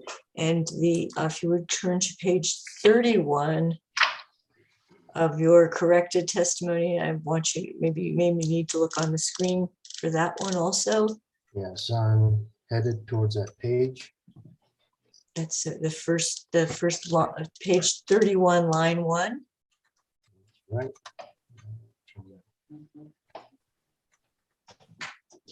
Okay. At page 31, line 1. This is at the very beginning of the sentence. The initial, the original value is $601,251 or Yeah, I think you're having vision problems, Mr. Provencio. Those are not dollars. no, they're not. I said gallons, not dollars. So that's, So the initial, just for the clarity, the initial original number is 761,251 gallons. right. Corrected. The correct value is 769,251 gallons. And that was just an arithmetic or transcription error? Yes. One digit changing? Right. Thank you. With those changes, is your testimony true and accurate to the best of your knowledge, Mr. Provencio? Yes, it is. And if you were asked the same questions today under oath, would your answers be the same? Yes, they would. With that, the city moves to admit city exhibit number 1, Mr. Provencio's direct testimony. Thank you, Ms. Stevens. Any objection, Mr. Weschler? No objection. Thank you, Mr. Borman. Sorry, I've been muted. No, I have no objection. Mr. Herman? No objection. And last but not least, Mr. Downs. No objection. Thank you, Mr. Downs. Mary Lee I also Scholes have is no here. Oh, Ms. Stolz is back. Hi, Ms. Souls. Any Hello. objection to the admission of Mr. Provencio's testimony? I have no objection. Thank you. I didn't mean to miss you. I'm so sorry. You moved, by the way, on my screen. What was I going to say? So there being no objection, the direct testimony of as amended just now of Jose F. Provencio on behalf of City Las Cruces dated June 18, 2021 is admitted. It's now evidence. And And with that, I pass the witness for cross-examination. Thank you, Mr. Provencio. thank you, Ms. Stevens. I would prefer to begin with Mr. Weschler, please. Thank you, Your Honor. Good morning, Mr. Provencio. Good morning, Mr. Weschler. I'm going to ask you the same questions I asked Ms. Souls. I plan to ask that of each party, and that is, you also don't offer testimony about EPE's request to amortize the incremental costs over a 12-month period. Do I have that right? That's correct, sir. Assuming EPE is authorized to recover some amount of the incremental costs that it claims, do you support the proposal to amortize those costs over a 12-month period? Yes, I do. It's a reasonable approach to recover those allowed expenses over a period of time. If you turn to page 16 of your direct testimony, here you include a reference on lines 6 through 13 to case number 21-00045 UT. Do you see where I'm referring to? This is page 16. Yes, sir. And what line number would that be, sir? The reference to the case is on line 10. Yes, okay. Did you review the filings in case number 21-00045 UT?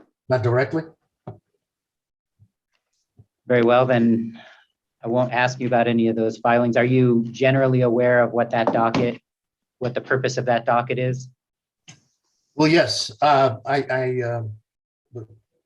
viewed and was in those dockets and on those Zoom meetings. And I do understand that the whole process was trying to quantify and develop a reasonable approach to recover an event that happened in mid-February that severely impacted gas supply throughout the region. So just to let you know, that didn't ring a bell right off the bat, but that whole proceeding was focused on trying to sort out the chaos that happened in that event and how and what expenses should be recovered. Turning to page 9 of your testimony. And on page 9 in this Q&A, you can see the question at lines 1 and 2, and then you provide an answer. And you provide a summary of EPE's motion for variance, right? Yes, And I think you agree with me based on your previous answer that spreading the costs associated with the 12 months, the cold weather event over a 12-month period would have benefits to the city and other EPE customers. Is that certainly. right? Yeah, yes, sir. We've experienced the same issue that El Paso Electric faced. And something, outside the normal course of business, a recovery over an extended period of time has to be considered to minimize the impact to customers. If you could turn please to page 18 of your testimony, sir.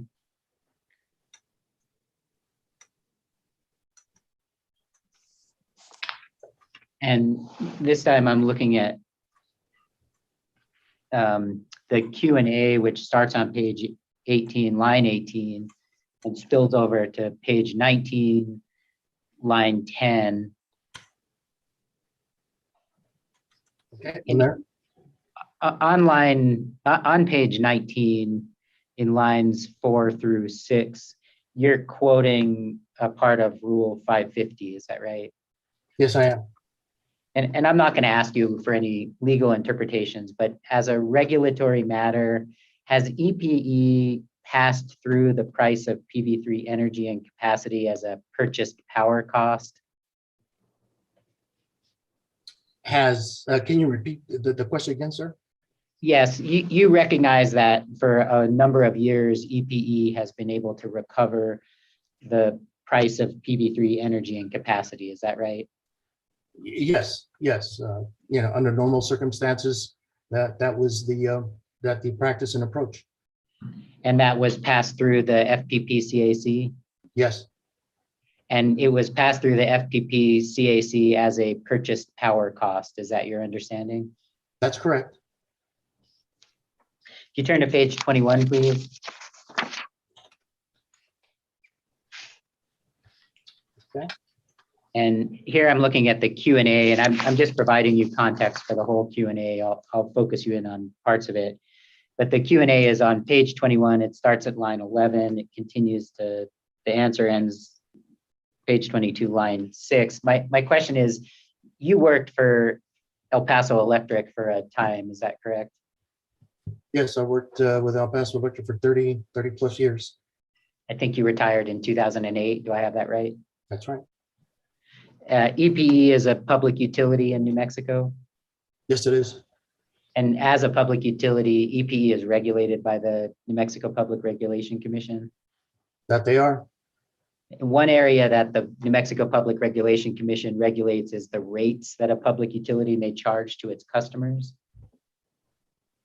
Is that Yes. right? Yes, that's right.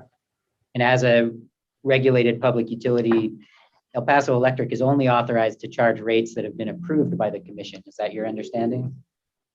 Oh, that's an absolute requirement. Yes.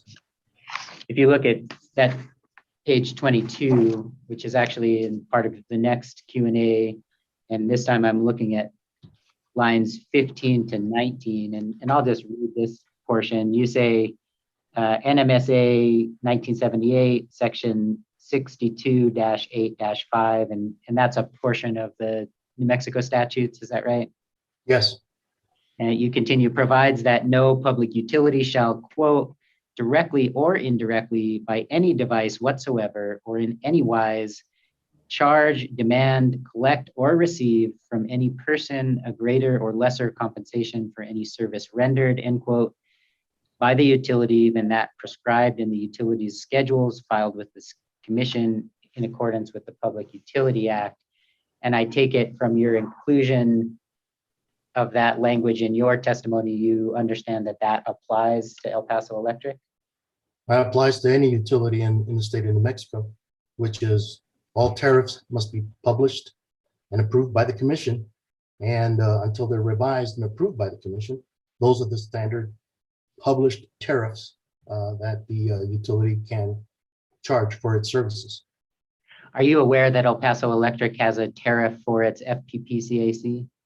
It has a tariff that generally defines the process, but it's not a stated value. If you look up in your answer there on lines 4 through 6, you have some testimony about the notice to customers of the proxy price. Is that right? Yes, Customers are also given notice of cases that might impact rates. Is that correct? that's correct.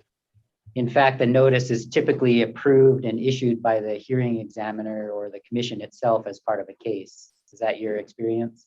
Yes, that's been my experience and observation. And when a case is complete, the final orders and recommended decisions are also a matter of public record. Is that also your understanding? Yes, Those orders of the commission serve to provide notice to the public of the rates or other matters that are decided by the commission. Is that right? that's correct. All tariffs, tariff charges, and general procedures as to how it will be conducted. And in that regard, the commission has addressed the proxy price for PV3 in a number of cases. Is that right? Right, and that's correct. However, the only exception here is it's a value that's not encoded or formalized in standard tariffs with explicit demand, energy, and customer charges. It is a mechanism or a piece of the fuel and purchase power adjustment clause. And with that understanding, though, the proxy price itself and the proxy price methodology itself has been included in a number of orders over the years from the commission. Yes, it's been defined, and all parties are aware of what the mechanism is comprised of. Including the city. Yes, And the city had notice of those cases and of that methodology. yes, we have. I mean, part of this proceeding is to determine what's the valuation of the extraordinary event that happened in mid-February of 2021. The regular basis for fuel factor recovery was determined even back then. At that time, what we're litigating here is what is the valuation and approach for valuing purchase power or purchase power actually incurred expenses for fuel expenditures during that period. And it's the city's position that the price that was included in the methodology that we were just discussing should not be applied to those incremental costs. Is that right? It's Section. What's I it don't like see the- what this has to do with the incremental. This goes back to the discussion in previous days about what the incremental cost is versus there's no, how to articulate this? The non-incremental. The incremental cost is a function of a somewhat arbitrary subtraction methodology that the company came up with. And I think Mr. Wexler needs to be clearer in his question at minimum, because Any other comment? there's the only way to get to the incremental cost is to determine two separate costs under the methodology and subtract them. Thank you, ma'am. Any other comment from other counsel on the objection? No. Objection overruled. Next, continue, please. Did you understand the question, Mr. Provencio? Can you repeat it for me, please? Yes, I can. We were talking about the methodology that you indicated had been included in commission orders for the proxy price. And my question was, is the city's position that that methodology should not be applied to those incremental costs that were experienced as part of the cold weather event? Am I correct about that? Yeah, that's our position. You recognize that EPE files a Rule 550 report every month, Yes, I'm aware of that. and those Rule 550 reports include the calculation of the PV3 charges. Yes, Are those reports something that you review? when required, and especially for this case. Yeah, they're fairly standard in terms of what the company files with the commission. They're publicly available. Yes, And the city is aware that EPE has been filing those reports, is that right? Yes, In fact, I think the city has been aware of those reports since 2009 when the Credit Suisse proxy price was adopted, is that right? that's my understanding. If you turn please to page 24 of your testimony. And here I'm looking at the question and answer that starts on page 24, line 18. It continues on to page 25, line 9. Now, in this Q&A, and you're welcome to review it as necessary, you're criticizing, that's my word, you're criticizing EPE for not notifying the commission of the problems experienced with the Newman units. Is that a fair characterization?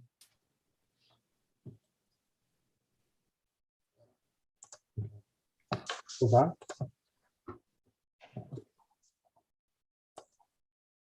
I'm sorry, Mr. Provencio, I didn't, if you answer the question, I didn't. No, I hear have you. not. I'm looking at the section of testimony. Sure, take your time. Yes, I'm commenting on the point that it appears that it was a bit of a surprise in terms of the fuel oil capability. Newman had been disabled or no longer available. My understanding it is if there's any changes to any generation's capacity, that there'd be some kind of notification. Speaking more generally about generating units, you recognize that generating units regularly have problems or failures. Will you agree with that? I would agree that with any piece of moving machinery. And it's the electric utility's responsibility to address those problems and failures. Will you agree with that? Oh, yes, definitely. And when those problems and failures occur, they're not typically reported to the commission, are they? I would not know in that regard. However, if it's an item that affects the capability of a unit, at least some kind of a heads up would be required. Well, it's interesting you say that because you say you don't know if things are normally reported, and then you say they typically would be required. But I reviewed your testimony and you don't cite a single authority, a statute or a rule or anything else for your testimony that EPE was required to notify the commission of a problem with the Newman units. Is that right? That's right. Are you aware of any statute or rule which requires that? I am not directly. If there is such a rule that's in place, I am just aware of that if there is something that affects the capability of the unit, some form of heads up would be required. Looking further down on that page 25 into the next Q&A, Mr. Provencio, and I'm going to look specifically at some of the testimony here at line 17 through 23, which I'll go ahead and read. You say, while those extraordinary conditions may involve extremely high market prices for the gas commodity, experience has shown that extreme weather conditions are the greatest threat both to natural gas at a reasonable price and to the availability of natural gas supply at any price. Do you see that? What page was that, Mr. Wexler? I'm sorry, I should have asked you if you were, it's on page 25, it's lines 17 through 21, and I'll give you a chance to review that language. I'm just going to ask you a question once you've had a chance to read that again.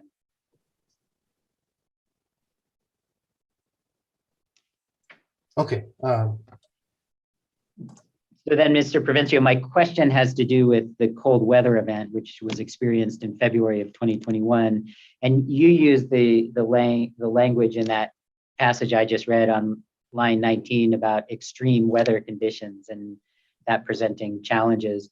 Do you agree that the cold weather event in 2021 presented extreme weather conditions? Did the weather present extreme weather conditions?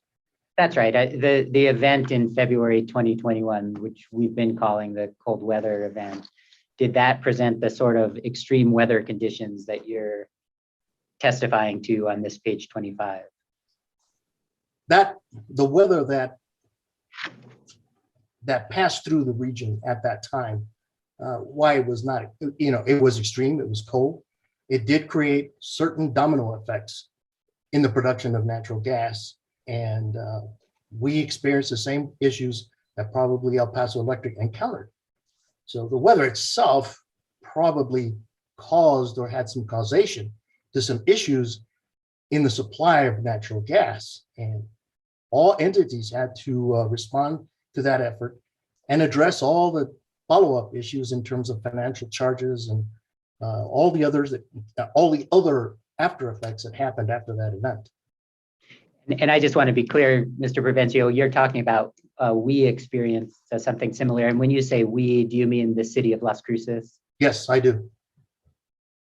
If you turn please to page 26, and this time I'm looking at the testimony that begins on line 18. It continues over to page 27 at line 20, which is the end of your answer.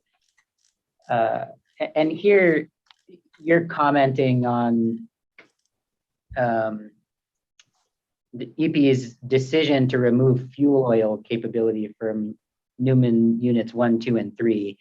And you use that word decision. You can see it there on line 18 in the question. You see that? Yes.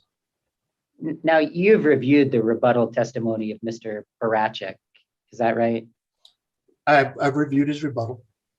And Mr. Parachek describes a failure on a fuel oil forwarding pump at the Newman power plant, which resulted in a fuel oil leak. Is that your recollection? Yes. In other words, it was a failure of the equipment. It's a failure of equipment. Yes. And so it wasn't a decision by an intentional decision by El Paso Electric to remove that fuel oil capability, right? I would agree with that. However, it affected the ability of those certain generating units to fall back on fuel oil generation. Now, prior to this case, if I understand correctly, Mr. Provencio, you were not aware of the equipment failure at Newman. Is that right? No, not in that level of detail. You have not inspected or evaluated that equipment? Of course not.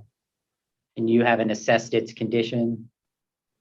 No, those are assets that are managed and maintained by the company. You haven't offered testimony on what it would take to repair the equipment? No, I have not. And you haven't. Just this lack of availability is that it was a bit of a surprise that it wasn't there or available. You also haven't offered testimony about how much it would cost to repair that equipment, right? No, I have not. Let me ask you this. Would you, as a person who regularly participates in these proceedings, I mean, would you support the repair of equipment to restore regardless of costs? Or to put that a different way, because I'm not asking you to commit the city, I'm just asking you, do you think that costs is an important consideration in any repair or work that's done on utility equipment? Oh, yes, it is. Any kind of equipment, especially utility-sized equipment. Turning to page 27 of your testimony, and this time I'm looking at lines 10 through 20. And here you include, as part of your testimony, discussion of the EPE loads and resources table. Is that right? Yes. And in fact, I think that one of the L&R tables, and L&R is short for loads and resources, is that right? Yes. You actually include one of those tables as exhibit JFP 9. 9, yes. Now, in those tables over the years include Palo Verde as a resource that will be used to serve New Mexico customers. Is that right? Yes, it does. Now, you make some predictions in this testimony, and turning to page 28 as well, about the likelihood of EPE retiring some of its older units. Is that right? Yes, that's correct. And to give an example here on page 27, lines 18 to 20, here you're talking about the Rio Grande Unit 6, which was part of case number 20-00194 UT. Do you see that? Yes, I see it. And you indicate that it's not likely to succeed, but I think you're aware that actually that case has a final order. Do you recall that? Yes, I recall that. And in fact, by agreement of the parties, El Paso Electric is allowed to, is authorized to abandon Rio Grande 6 under specific conditions. Is that right? Yes. All right, turning to the subject of stored fuel oil then, and page 30, lines 5 through 15. And here you're commenting on EPE's purchase of fuel oil, given that there was fuel oil stored at the Newman plant. Is that right? Yeah, that's correct. Like Ms. Souls, you haven't tested or evaluated the oil stored at the Newman station, right? No, I haven't. And you don't know if that fuel could feasibly be used by the Montana units. No, I have not that done personally, but that would be a regular maintenance item for El Paso Electric's generating department. If you look at page 31, lines 12 to 22, and here is a slightly different subject, if I understand correctly. This includes a discussion about EPE's RFP to remove fuel oil from the Newman station. Is that right? Yes. But you understand that the removal of fuel oil from the Newman station did not impact the costs associated with the cold weather event. No, it did not. He does not understand that. I'm sorry, Mr. Provencio, do you understand that the costs are not included as part of the request from El Paso? Oh, yeah, I'm sorry. I'm focusing on the testimony, and yes, I understand that has nothing to do with it. And then I just to be clear here on page 32 of your testimony, and this is in the summary, or actually you'd style it as recommendations. And page 32, lines 10 through 16 here. And to be clear, the city does not think that EPE should be allowed to recover energy and capacity supplied by PV3 during the cold weather event at the proxy price. Is that right? That is correct, sir. The city instead thinks EPE should be compensated for the energy and capacity provided by PV3 at a different cost. Is that right? Objection. Well, this is, are you saying he's mischaracterizing the testimony, Ms. Stevens? I think he's mischaracterized. I think first of all, it goes to Mr. Reyes's testimony, and I believe he's mischaracterizing the city's position.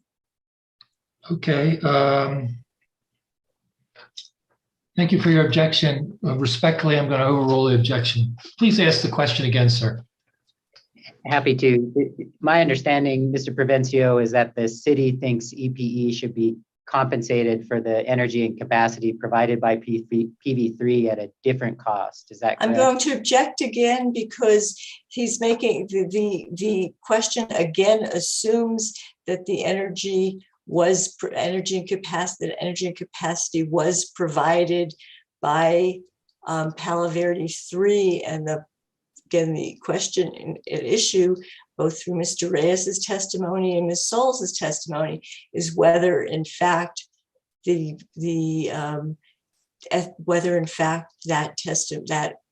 through the cross-examination, whether in fact that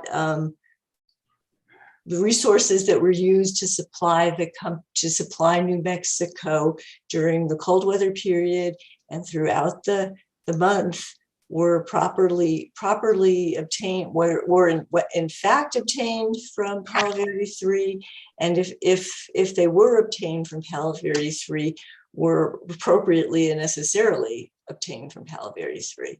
Ms. Stevens, thank you for explaining that. The way I heard the question is quite a bit more simple, and the question was whether or not the proxy price should be applied. And that's the way I heard it. And you're welcome to rehabilitate your witness when you do redirect, So I'd ask you to make a note and do just that if there's a misunderstanding. Mr. Wechsler, is that what you wanted to know, whether or not the proxy price should be applied? I'll take that for starters, Your Honor, yes. All right, so Mr. Provencio, could you please answer that? The more technical details in terms of how and what that incremental charge is really addressed by CLC witness Reyes. In terms of the proxy price being applied formulaically as it has been in the past 8, 9, 10 years, that's the big question. What and how would that have been done in an extraordinary event that affected gas supply? And it's not a clear cut and paste calculation. Let me ask you, in response to what Ms. Stevens is trying to argue there, let's look at lines 13 through 16 of your direct testimony there, Mr. Provencio. And here you say in your testimony, and I'm going to quote, as explained in Mr. Reyes's testimony, the city believes that EPE should be compensated for the amount of energy that it allocated as being provided by PVNGS Unit 3 during the month of February 2021 at the same cost that the company assigns to its system sales, $28.36 per megawatt hour, or a total of $820,884. Do you see that? Yes. And that's your testimony, correct? Yes, it is. No further questions, Your Honor. Okay, well, thank you, Mr. Wechsler. And everyone has a right to cross-examine this witness. So we'll ask everybody, starting with Ms. Souls, would you like to cross-examine the witness? Not examine, but cross-examine. No, thank you. Thank you, Ms. Souls. Mr. Downs, would you care to cross-examine this witness? No, sir. Thank you, Mr. Downs. And Mr. Herman? No questions, Mr. Examiner. Thank you. And last, because you're last in the order you agreed to, Mr. Borman. I do not have any questions. Okay, thank you. That moves us to redirect, Ms. Stevens, please. Okay, yeah. Sure. I think that Mr. Wechsler ultimately touched upon this, Mr. Provencio, but when you testify, at the very beginning, he asked you about case number 210004000345 UT. That was the commission's generic sort of investigation and cold weather event as an operator of a gas utility, albeit one that's not regulated by the Public Regulation Commission. Did you actually follow some of that case? I followed some of that case and just of the interest as to what the impact or what the general direction of addressing the entire cold weather impact to gas supply. And again, your testimony about sorting out the chaos, that was in the context of your hands-on experience of being an operator and a business service administrator, both sides, business and billing for a gas utility that was in the same region. Yes, that's correct. Mr. Wechsler, pardon me, asked you about your agreeing to spread the cost out, about spreading the cost out would benefit customers. And how long did the city end up determining to spend to collect its extraordinary costs? How long of a period did the city spread its extraordinary cost over for its gas customers? With the initial onset, with all penalties and surcharges and imbalance charges that were initially invoiced, it was a significant amount of recovery, which we proposed to recover over a 30-month period. Is that what the final decision was by Las Cruces Utilities, to use 30 months? That's what initially was approved as we set and assessed a surcharge. Subsequent negotiations with both transporter and supplier have reduced that recovery period to 20 months, which would we anticipate completing by mid or late summer. And when you say subsequent negotiations with the producer, does that mean you're keeping the same level of surcharge, but you're going to collect it more quickly because the total costs have gone down? That's right. That's good.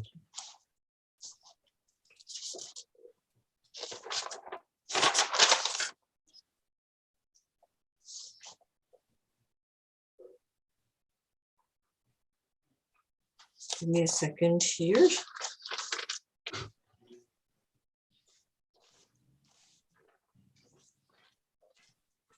When Mr. Wexler questioned you about the removal of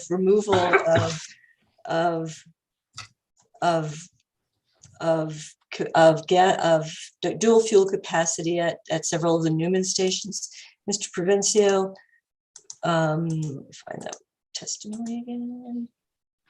Here it is on bottom of page 26 of your testimony.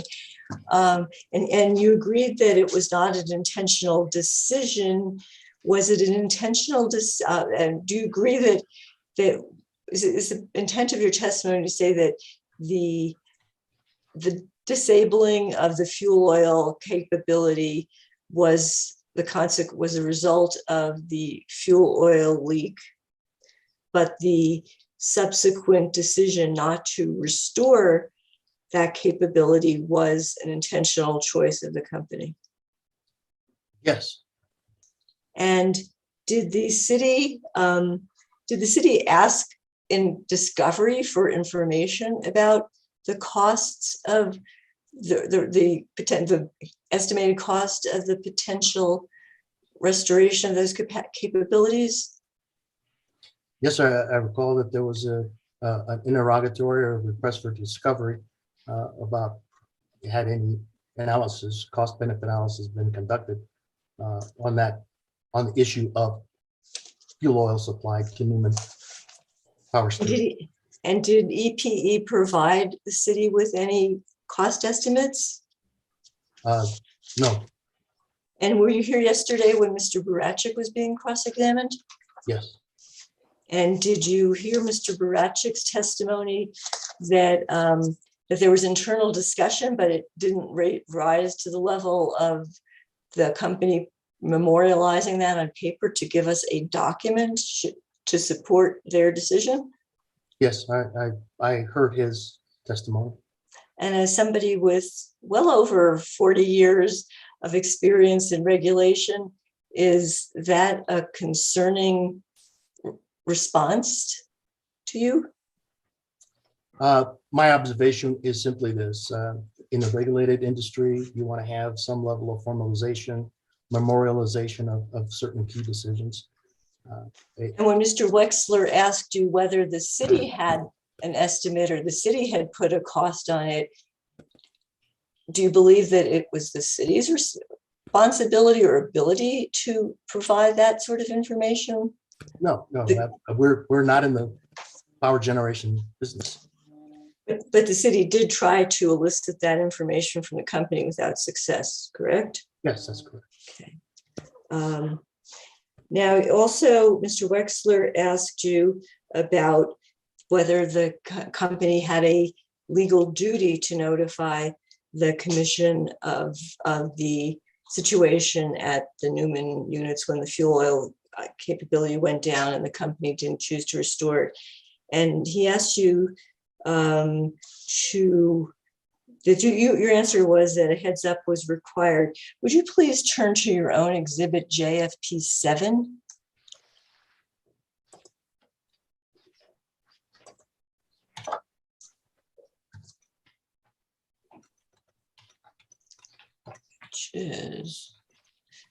It is on page 58 of 119 of my PDF. I don't know whether you're working on paper or email at this point.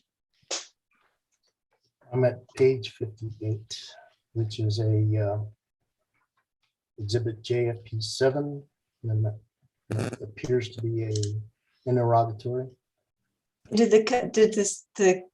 the city ask the company for all the notices or information, all the notices or that it gave to the PUC, the NMPRC or the PUCT, the Public Utility of Texas, regarding the removal of dual fuel capability from Newman 1 and 2?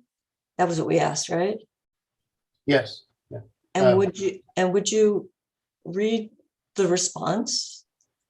The response provided EPE is not required to give notification to NMPRC and PUCT as suggested by CLC 2-13.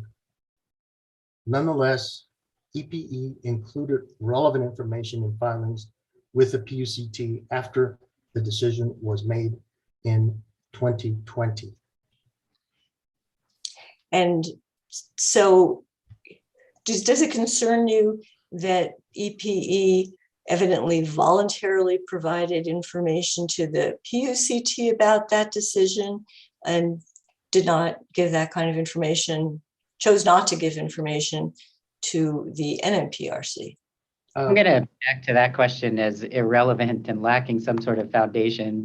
This witness isn't able to give any context as to when those notifications or why those notifications are given, and whether he was concerned about it has no ability to impact a fact that's at issue in this case. Thank you, Mr. Wexler. It's not that significant, frankly, so I will allow the question overruled. You can answer whether you were concerned, sir. Yes, there is concern that there is a disconnect between the two jurisdictions in terms of providing notification. Okay. And one last question. This again goes to one of your exhibits in Mr. Wexler's question. It's the loads and resources table, which I think was JFP1, if I remember correctly.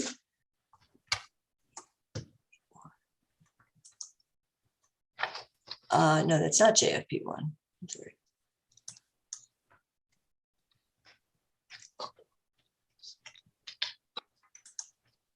It's JFP.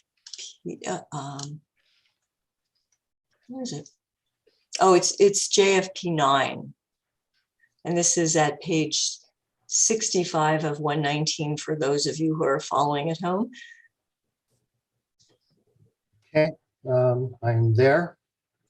And Mr. Wexler asked you a question about whether, I mean, maybe it wasn't that question.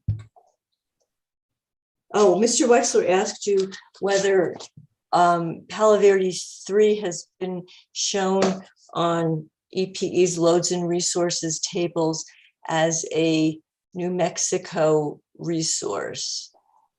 Do EPE's loads and resources tables, including this one, which was, I guess, the most recent one at the time you filed your testimony, do EPE's loads and resources tables break down which jurisdiction receives specific resources? Not in past practice. There are system resources, and they're pretty, and they're built and provide service to all customers, regardless of which jurisdiction they reside. You've testified in several of the renewable portfolio cases for EPE. Is it your understanding that EP, when you get to looking at this loads and resources table, is it your understanding that the renewable, that New Mexico through the RPS cost rider is the jurisdiction that supports a higher proportion of renewable purchases, which would be solar PPAs, than Texas. What's the relevance of that, Ms. Stevens? Just to show that as a very another valid explanation that the company does not, where there was a distinction, where there is a distinction, an unquestioned distinction in the allocation treatment of specific resources, it still is not reflected in these documents. Okay, thank you. And this is without going into Palaverdi, which we know is contentious, obviously. So in that resource purchases line, Mr.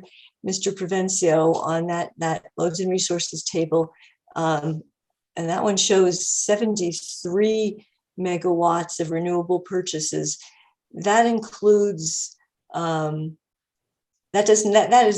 73 megawatts include renewable purchases by New Mexico that are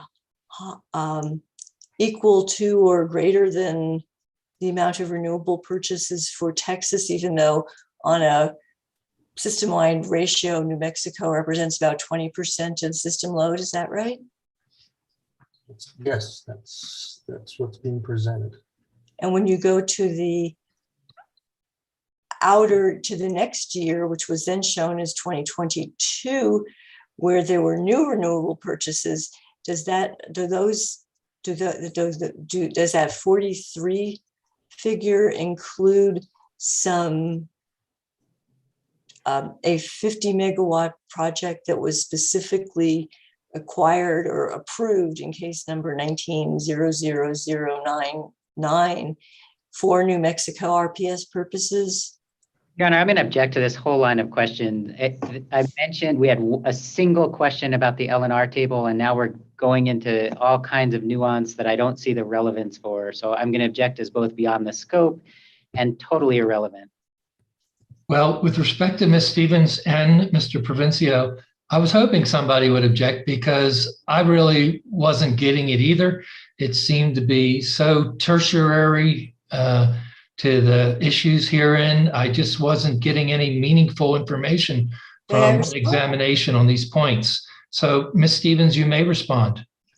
The company has repeatedly throughout its testimonies claimed, and its oral testimony the past 2 days has claimed essentially that the commission has approved Palaverdi 3, although it's excluded from, there's no question it's been excluded from rate base from the beginning of time. And the company has taken the position that through IRPs and loads and resources tables, the commission has approved or at least endorsed treatment of Palaverdi 3, just like essentially an owned resource. And to not allow Mr. Provencio to talk about what he sees in a loads and resources table would not be fair, because the company has been making these assertions throughout. And the city will contest those assertions legally, but I wanted a little more facts in the record. Well, that's the whole problem. The time for him to talk about it would have been in his testimony where he presented the exhibit JFP9. The time for him to not testify about it would be in the redirect, which should be within the scope of the cross-examination. So I'm trying to connect up your questioning with what part of the cross-examination you're attempting to rehabilitate him from. Okay, I can answer that one very simply. If it were a pro se litigant, I wouldn't be so concerned. But you're a member of the bar, and I want it to be clear. And frankly, it was not clear to me. Please tell me, if you would, what question from Mr. Wexler on cross-examination you are rehabilitating this witness with these line of questions. Mr. Wexler directed Mr. Wexler directed Mr. Provencio to page 27. Let's see, page 27 of Mr. Provencio's testimony, and asked him, at least my notes show to page 27. Yeah, the third on page 27, line 10, where Mr. Provencio discusses the 2020 loads and resources table. I got It was that. in different contexts, but his question, and he got Mr. Provencio to answer that the answer is correct, was that the loads and resources table shows that those are the resources used to serve New Mexico customers. I want to clarify that showing that those are the loads and resources that serve New Mexico customers does not mean that Palo Verde 3 100% is assigned to New Mexico customers. It actually shows how the company serves its whole system, not how it serves New Mexico customers. The anticipated change from 0 to 43 from the year 21 to 22 for non-renewable purchases, in my opinion, do not rehabilitate Mr. Provencio from the questioning on the page you just mentioned. I believe your words, and I quote you as I wrote it down as you said it, in a different context are significant. So I'm going to sustain the objection and ask you to move on to a different line of questioning. Okay. I think I'm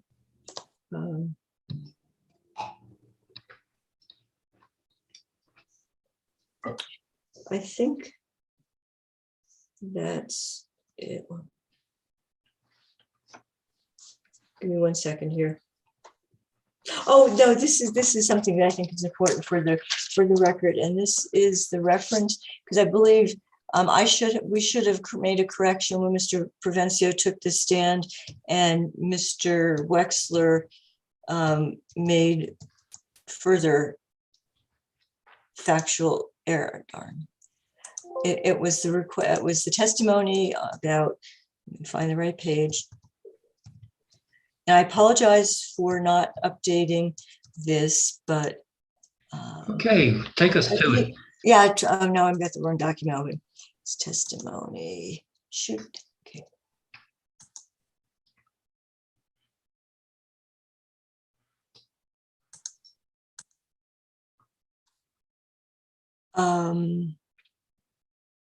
Let's see. This was start. Page, oh, I'm sorry. Okay, yeah, it's the bottom of page 27 of Mr. Provencio's testimony, which says, as explained below, it's, meaning EPE's, pending request in case number 20-00194 UT to abandon the 45 megawatt Rio Grande Unit 6 by September 2021 is not likely to succeed in light of its loads and resources situation. See that testimony? I do. And Mr. Provencio, during his cross-examination, Mr. Wexler asked you about a final order in that case. Has that case actually gone to a final order yet? Are you examining your witness again? No, I'm asking my witness. Yes, my witness has case number. Mr. Wexler's question indicated, and Mr. Provencio essentially agreed by assuming the answering as requested, that case number 20-00194 UT has reached a final order stage. Is that true, Mr. Provencio? And in all honesty, I am not sure if it's been, a final order has been issued.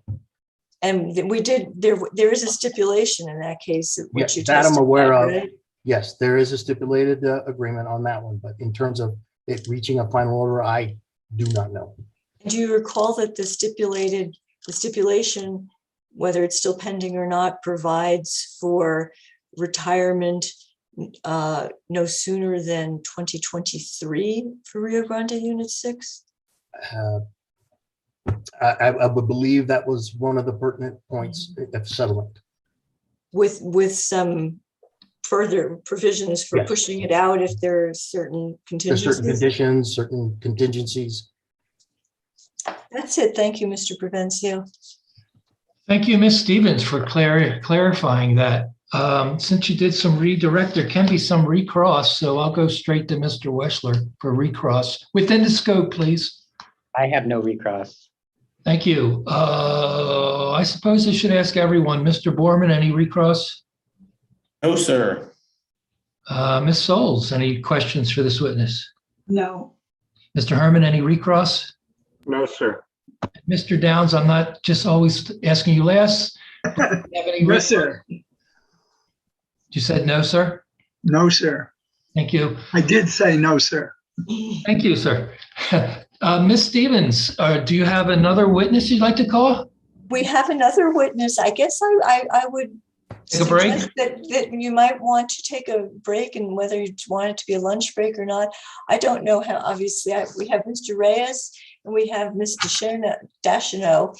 And I don't know whether, you have any thoughts or whether Mr. Wexler really has any thoughts as to whether we might finish without a lunch break. Sometimes you know more than I know. And the question is, how long will it take to present Mr. Reyes's testimony? And do you anticipate cross? Well, I anticipate cross, and it will take, in terms of ours, we did find a number that needs, and one word that needs to be corrected. So we'll be making two very minor corrections when he takes the stand, and otherwise it's up to the Mr. Wexler and the other parties and yourself if you have any examination for him. So I would rather his testimony be one at one time without any break.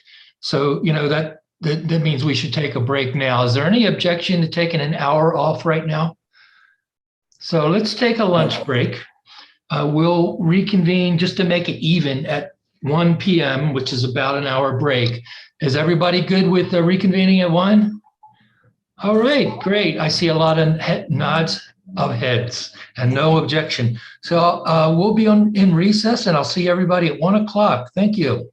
Thank you. Thank you. You're welcome.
Okay. Oh, see, you can't do that.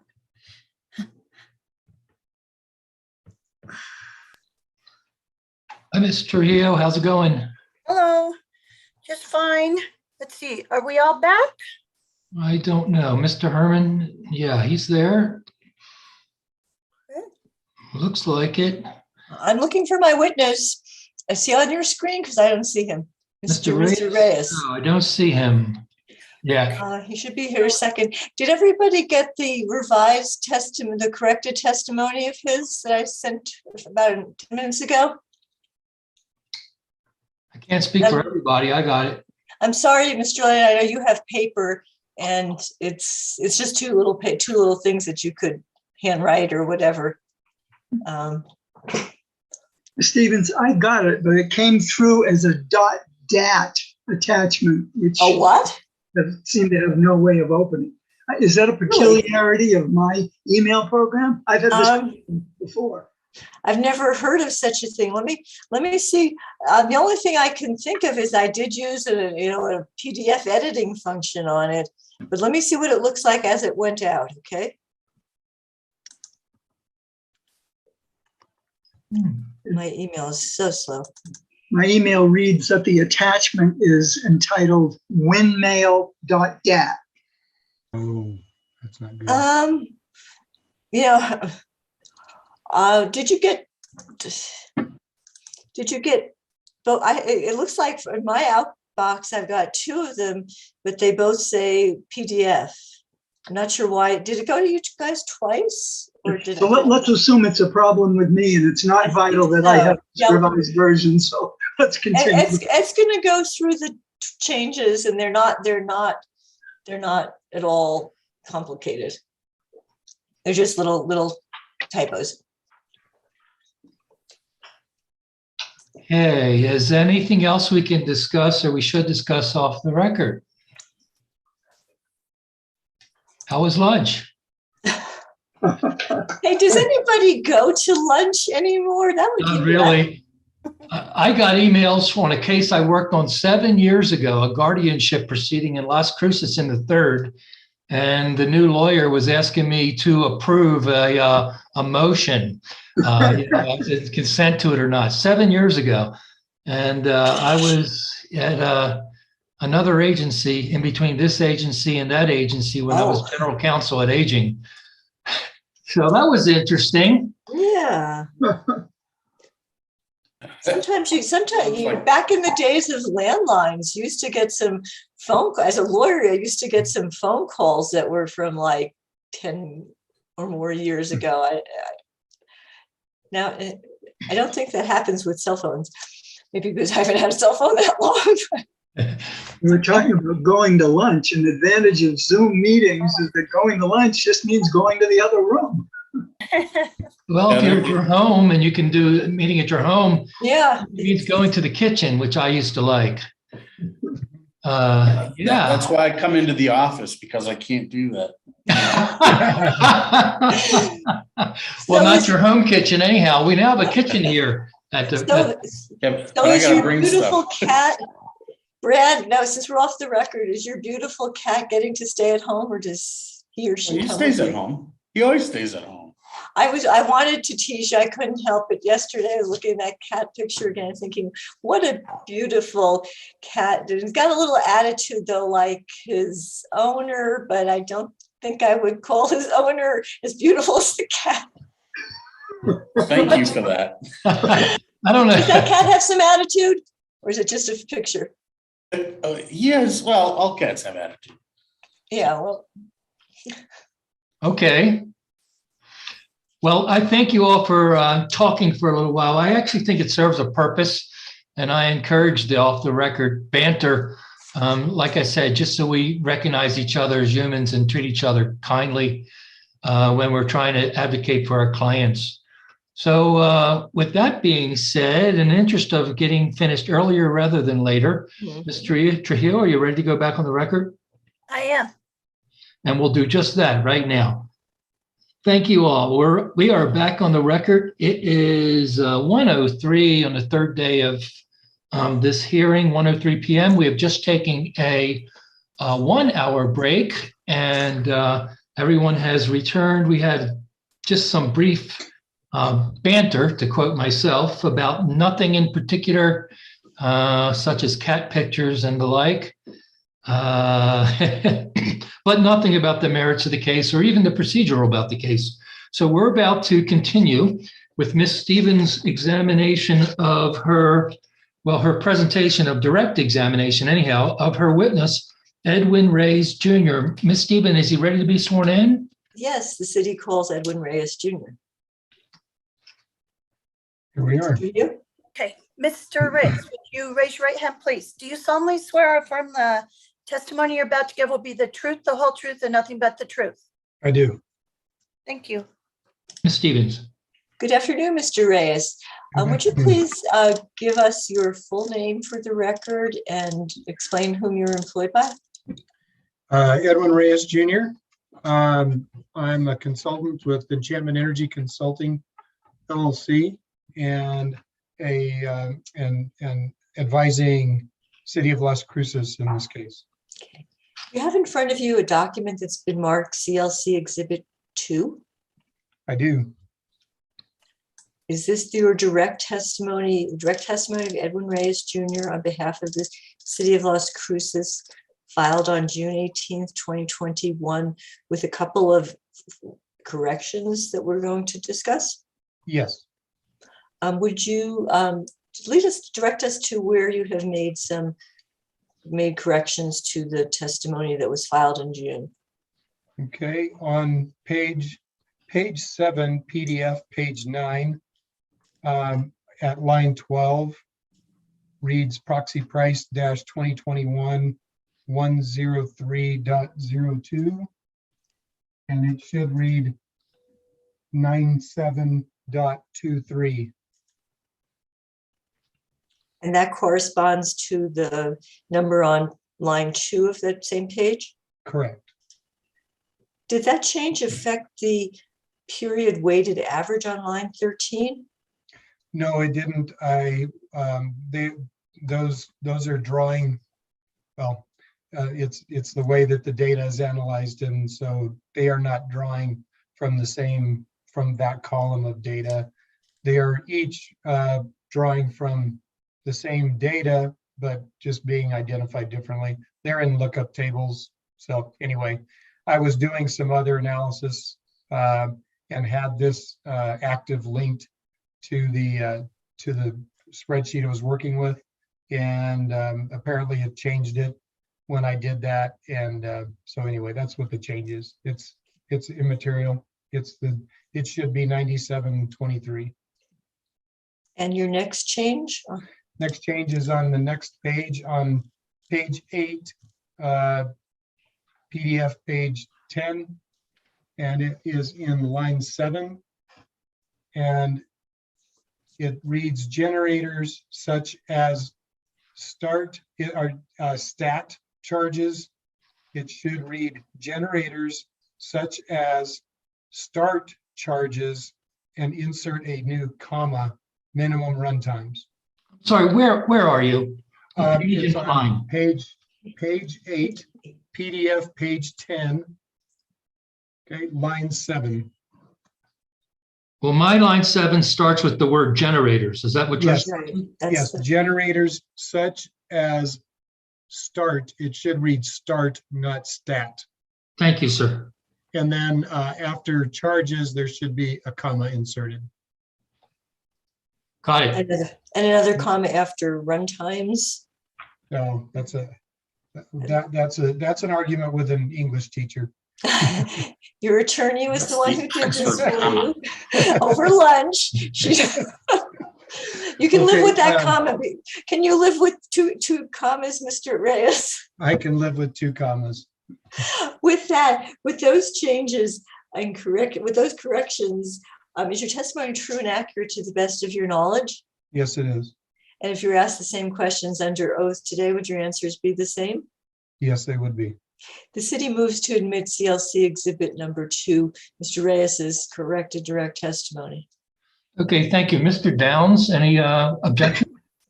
Yeah, I believe that there is a mistake on page 8, line 12, where they refer to February 2020. and I Oh, think they you mean are February quite right. Oh, you are correct. Mr. Down, I will say on the record, off the record, that Mr. Downs is like my personal proofreader. Unfortunately, usually it's after things are filed, not before, but he's killer. Thank you. Shall we make that change? And I will send it around one more time if you'd like, or if it's so obvious. I think Mr. Reyes has to make the change. So Okay, yeah, yes, the change is but I on want to line know 12. from the standpoint of the court reporter whether you want to clean it up before the one that goes into the record has a red So line. on page 8, PDF page 10, line 12 should read February 2021. Thank you, sir. And Okay. with the hearing examiner's consent, if he admits this into evidence, I will circulate a third version that has that correction made before the end of the day for the use of the court reporter. Well, I don't have a strong opinion about it, but I like one version, not two and not three. So I like three less than one. I'm personally inclined to correct the one that I have in my hand. So if you would like to circulate it, I don't have a problem with it. I would like to do that because the others are in there. And okay, it probably is a little neater when we get to the final record. Understood. I'll climb right down off my dinosaur and look at the computer version of it when it is circulated. Thank you. So Mr. Reyes has just made that third change. With that, the city, is your testimony true and correct to the best of your knowledge now, Mr. Reyes? Yes. With that, the city moves to admit CLC exhibit number 2. Thank you, Ms. Stevens. And I was just thinking of something. If some lay persons, members of the public are monitoring this on YouTube, they might not understand the method we go through in this legal process to create an official record consisting only of evidence and then to base the recommended decision and final order only on the evidence of the case. So we're struggling to have a due process hearing and generate a clear evidentiary record. Anybody else have any comment on that? I didn't mean that there would be. I'm somewhat rhetorical. Okay, but I'm conscious of people that may not be directly participating in the hearing, but just monitoring. So I'll go around. Is there any objection, Mr. Downs, to the admission of the testimony of Mr. Reyes? I have no objection. Thank you, Mr. Downs. Mr. Herman, good to see you. You have any objection? No objection. Mr. Borman? Staff has no objection. Mr. Wexler? No objection. And guess who's next? Ms. Souls, you have any objection? No objection, sir. Okay, well, that's great because it makes it easy, like I like to say. So this is exhibit number 2. Am I right, Ms. Stevens? That is exhibit number 2. Yes, sir. So it is now admitted and it is part of the record. Can we proceed directly to cross-examination? We can. Let's go in the order you guys agreed to. So I'm going to, let's go with EPE. Excuse me, Mr. Wexler, please proceed. Thank you. Good afternoon, Mr. Reyes. Do we need to have him verify that this is the questions answered the way he would answer them now? After that correction? I think we covered it as corrected. I don't remember the exact question. I've always wondered about whether that was necessary or it's just tradition to ask that question. Since it's traditional, Ms. Stevens, you're welcome to ask it. With that third correction, Mr. Reyes, is your testimony true and correct? Would you answer the questions under oath as they are now written or will be now have been reflected on your document? Yes. Okay, well, it's already admitted, but I like to clean things up, and if there's any comment, Mr. Downs, thanks for the comment. So now we'll go to Mr. Wexler and his cross-examination. Good afternoon again, Mr. Reyes. Hello. Can you hear me? Yep. Good afternoon. Good afternoon. Turn please with me to page 5 of your direct testimony. And I'm PDF 5 or page 5? No, I'll be using page numbers the entire time. Okay. I understand it's 2 pages different, so I Great. guess it's F7. Yep. Okay. So page 5 of the testimony, lines 19, and then the answer spills on to page 6, line 4, but I'm focusing on page 5. And at line 19, this question that you're answering here is, what does your testimony address, right? Correct. And the very first thing that you indicate here is, my testimony will address whether the PV3 proxy price reflects the, quote, market price for the lowest equivalent firm capacity and related energy available to EPE, end quote, as provided in the stipulation approved in NMPRC docket 2722. And that's a quote from that docket, is that right? Correct. And you recognize that case number 2722 was approved over 22 years ago?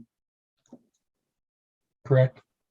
And since that time, the commission has addressed the proxy price several times, right? Yep. Have you reviewed those cases? Several of them, yes.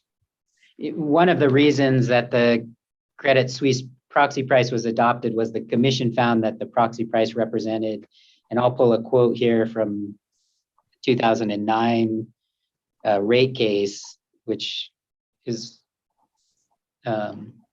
quote, the lowest available market price for firm capacity and related energy available to EPE. And you're aware- Objection.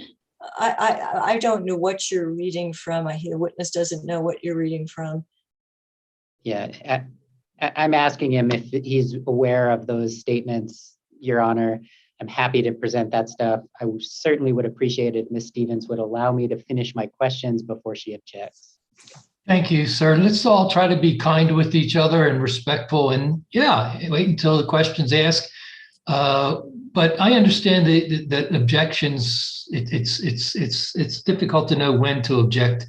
Mr. Wexler, could you just describe the actual paper you're reading from? Sure, you can look at it. It's at page EPE Exhibit 9. I'm certainly trying to be cognizant of time here. EPE Exhibit 9 is the final order from case number 09-00171-UT. You can look at page 19. And just like everybody else can look at it as well when you're file sharing. That's right. Right. Okay. Well, thank you. Proceed. And do you have that before you, Mr. Reyes? Yes. And you can see here the commission is saying the revised, I'm looking at the bottom partial paragraph, second sentence. The revised pricing formula for PV NGS Unit 3 is based on wholesale purchase power contract in effect for EPE. That is, and this is the part I was quoting, representative of the lowest available market price for firm capacity and related energy available to EPE. And you recognize that since the quote that you put in your testimony that the commission has made the statement that I just read, right? They made that statement 10 years ago, yes. Yeah, we could go through other of the cases where they said similar things, but I don't know that that's necessary. You do recognize, however, that the commission has addressed the proxy price even since 2009, right? Yes. Let's turn to page 6 of your testimony. And here we're looking at line 16 through page 7, line 13. And one of the things that you do is you describe the components of the PV3 proxy price. Is that right? Hold on, I'm getting to that page again. Sure, take your time.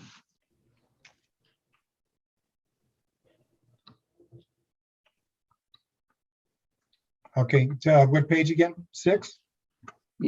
That's right. On page 6, you're talking about the components of the PV3 proxy price, right? Correct, yes.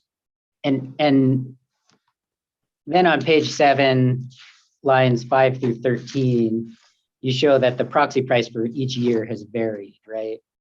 Correct. You recognize that the proxy price, that one of the components is a variable charge that is based on the price of natural gas. Yes, I And- explained that in the previous paragraph. Fair enough. And that component was part of what was considered by the commission, right? Yes, 10 years ago. And again, the commission has considered the proxy price since then, isn't that right? Maybe another 6 years ago. Yeah, again, we don't need to belabor the point, but because the proxy price has a variable component, as natural gas prices change, the proxy price also changes, right? Correct. On page 7, lines 15 through 17, here you indicate that at times, the current proxy price reflects the market price for a similar power product, right? At times, the proxy price is similar to the market price. Yes. And then on page 9, lines 9 through 11, you indicate that at times the current proxy price reflects the proxy price produced a competitive price for capacity and energy, right? Well, I'm not sure what line you're looking at. Page 9, lines 9 through 11. Question, has the proxy price produced a competitive price for the capacity and energy from PV3? Answer, at times. You see Yes. that? Yes. And so I'm trying to understand your testimony in this regard. Is it your testimony that the proxy price is appropriate during those times that the proxy price reflects the market price for a similar power product? I'm saying that, as you stated, that the proxy price is supposed to represent the lowest competitive equivalent product for price for capacity and energy. And the market in the last, this was done, what, 11 years ago? And the market has changed significantly in the last 11 years. And in fact, in the last 4 or 5 years, there's been significant renewable energy that's hit the market. And there's a disconnect between market pricing and the gas market. So there's not necessarily a one-to-one direct correlation between gas prices and the power market anymore. Daytime pricing in spring, summer, and fall, due to the large amount of solar generation that's hitting the market, has actually taken the market prices down somewhat and below the gas prices. I'm sorry, below a gas-based price. So as you had stated yesterday or what I guess was Barachik or Gonzalez, the proxy price is based on a combined cycle gas turbine. Well, the market is no longer based on a combined cycle gas turbine. The market has moved on. Again, that was 11 years ago, and so it does not always represent the lowest price equivalent. So that's why I said at times it does, but at other times it does not. And it's your testimony that if the proxy price is higher than the market price, then it should not be applied. I'm saying that the proxy price is no longer representative of the lowest available equivalent. Well, I understand that. And does that mean that the proxy price in your testimony should not be applied at a time it's higher than the market price? I don't believe the proxy price should be applied at all anymore, which is what I argued in case 00104.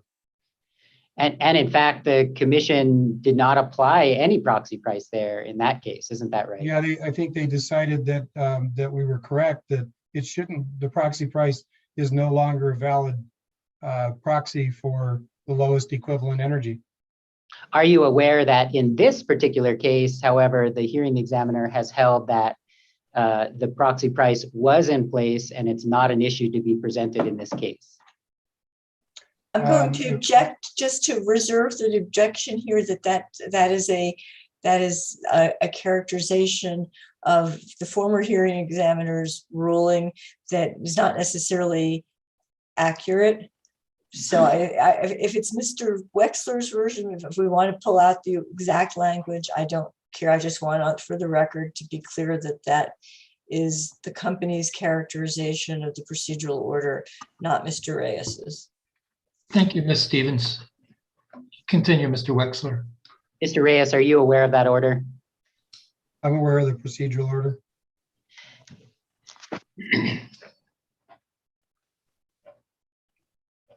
I'm not saying that I agree with your interpretation of the order, but I'm just saying I'm aware of the order. I've read it, yes.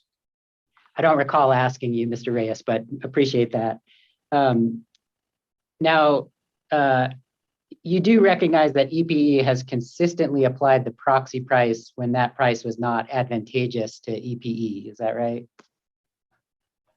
Correct. And for example, EPE applied the proxy price even when gas prices were negative. Are you aware of that? They applied that gas price when it was negative, but I don't believe, and you can go back and look at the Rule 550 fuel and purchase power adjustment clause filings that you guys made for, I believe you're referring to May of 2020. And in May of 2020, the average for the month never was not negative. It may have gone negative for, I believe, 1 or 2 days in the market. But you guys are, El Paso is a purchaser of gas on a forward basis. So I sincerely doubt that they were buying negative gas at the time, but maybe they did. Maybe you guys put it into storage when it got negative, but the entire month was not negative. So no, you've never had a negative gas price applied to the proxy price formula. So that testimony that was in there previously, it's simply, you think that that's simply wrong. Explain what testimony. Are you aware? I'm sorry, I couldn't. Yeah, sorry.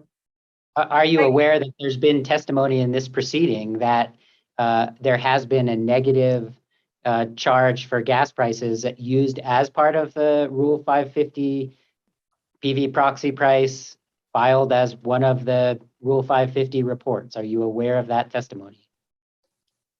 I'm aware that that was in the testimony of one of your witnesses, yes. And it's your opinion that that's just wrong?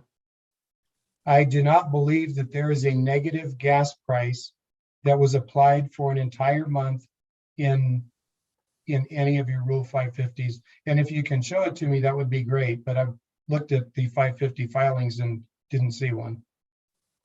I see. So it was just wrong. Like I It's said, been answered, I think. Well, the problem was I don't think it was answered, but I'll move on. I believe, like I said, I don't believe I have seen a negative 550, a negative gas price in a 550 filing. For an entire, see, he's asking entire month. you're asking about, you're answering about months. I think therein lies the issue. Mr. Wexler, could you perhaps clarify for a monthly 550 filing rather for any day period? Maybe we'll get a better answer. Yeah, well, let me just go look exactly at the testimony then, if we want to be precise. And for the record, I'm looking at EPE Exhibit 3. This is the direct testimony of Jennifer Borden. Have you reviewed that, Mr. Reyes? I believe so, yes.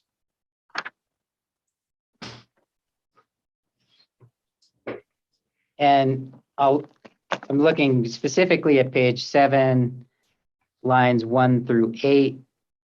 And there, Ms. Borden indicates that the negative Platts gas prices for the months of April and May 2019 were used to calculate those months PVGS Unit 3 proxy price calculations used in the FPPCAC costs.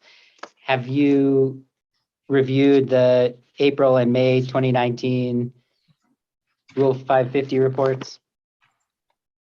Yeah, I'm sure I've seen them. Yes, they're in my files. And Your Honor, I don't want to belabor the point. I'll just point out for the record, we could go and look at Exhibit JIB 6, which is an illustrative copy. It's in front of my eyes. If you go, Mr. Reyes, to your testimony, Oh, I would objection here. I don't believe that Exhibit JIB 6 is.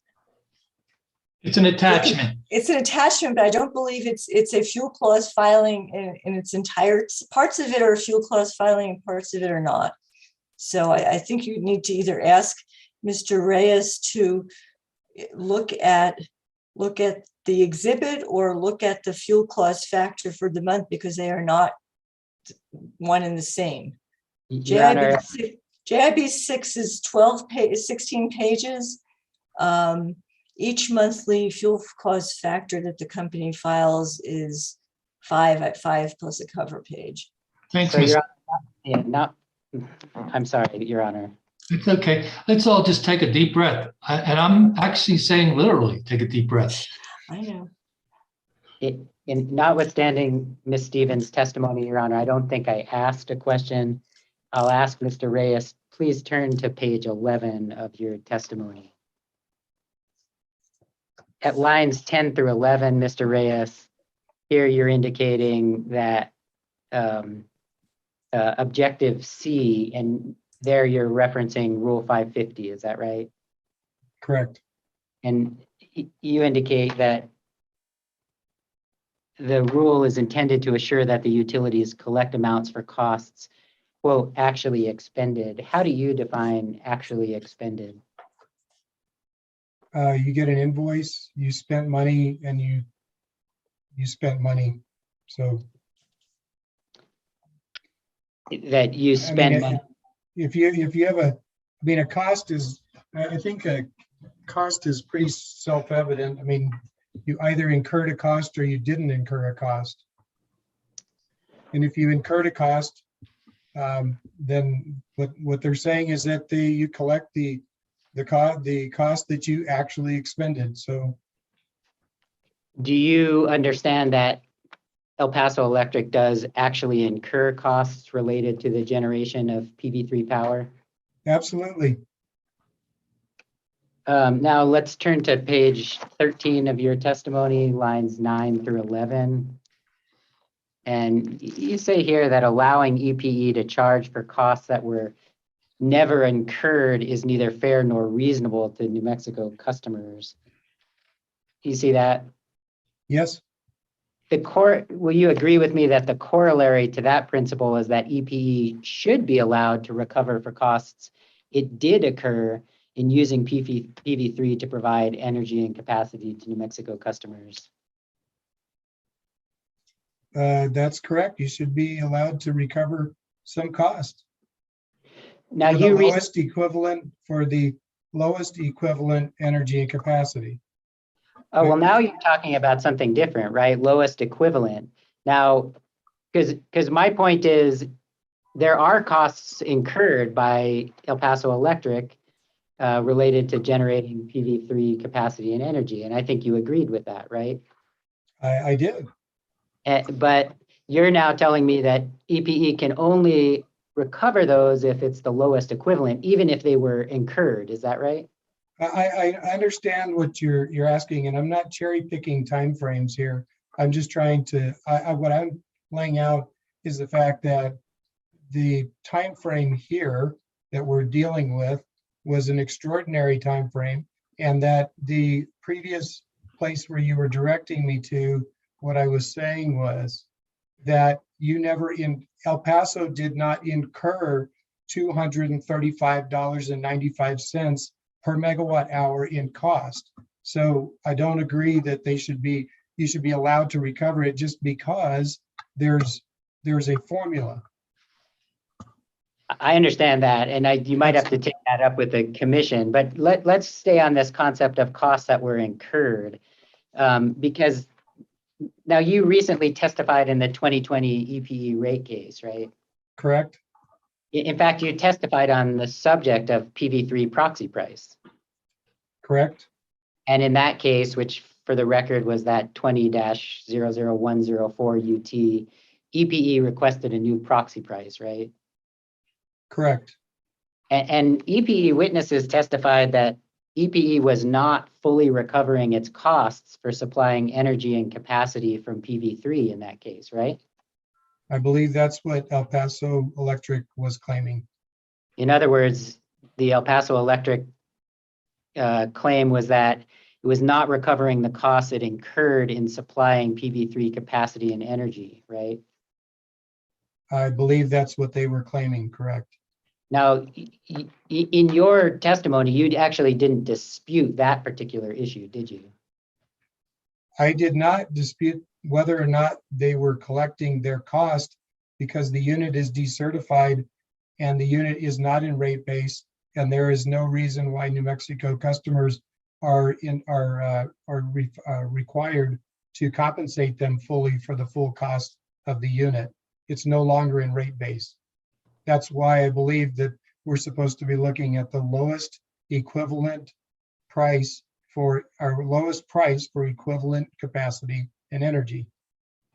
Do you see any contradiction between your concept of lowest equivalent and costs that were actually incurred? Explain further. I'm not sure what you're asking me. Let's say EPE is, and I'm going to use very round numbers. Let's say EPE is the cost that EPE actually incurred in providing energy and capacity to New Mexico customers was $100 per megawatt hour. But the lowest equivalent cost, market cost, is $50 per megawatt hour. You with me so far? Okay. Yeah. Do you understand what I've laid out so far? I'm following you, sure. Okay, good. If I understand you correctly, what you're saying is that El Paso Electric in that circumstance ought to be allowed to recover $50 per megawatt hour, even though the costs they actually occurred were $100 per megawatt hour. Am I right about that? All I'm saying is that in the case where El Paso Electric chooses to provide energy from Palo Verde 3, it needs to come at the lowest cost for equivalent capacity and energy. Whether that reflects their cost of operation of that unit is irrelevant to me. And that's the reason it's irrelevant to me is because that's not that's not what they're providing, right? That wasn't in the rate. It's not in rate base, and that's so that's not the way they're compensated. Right. They were compensated up until recently based on the proxy price, right? Correct. Staying on this concept of costs that were actually incurred, now you recognize that PV3 is a nuclear generating station, right? Correct. It doesn't use natural gas at all. I understand that. And in fact, it's never used natural gas. I understand that. And so in that sense, even though the proxy price has a variable component to it based on natural gas, EPE never incurred costs related to natural gas, right? That's correct. Page 13, lines 6 through 7 there, you suggest that the commission use a visible market price index to compensate EPE for the energy and capacity provided from PV3. Is that a fair summary? That's pretty much what I say here. What is capacity? The ability to generate.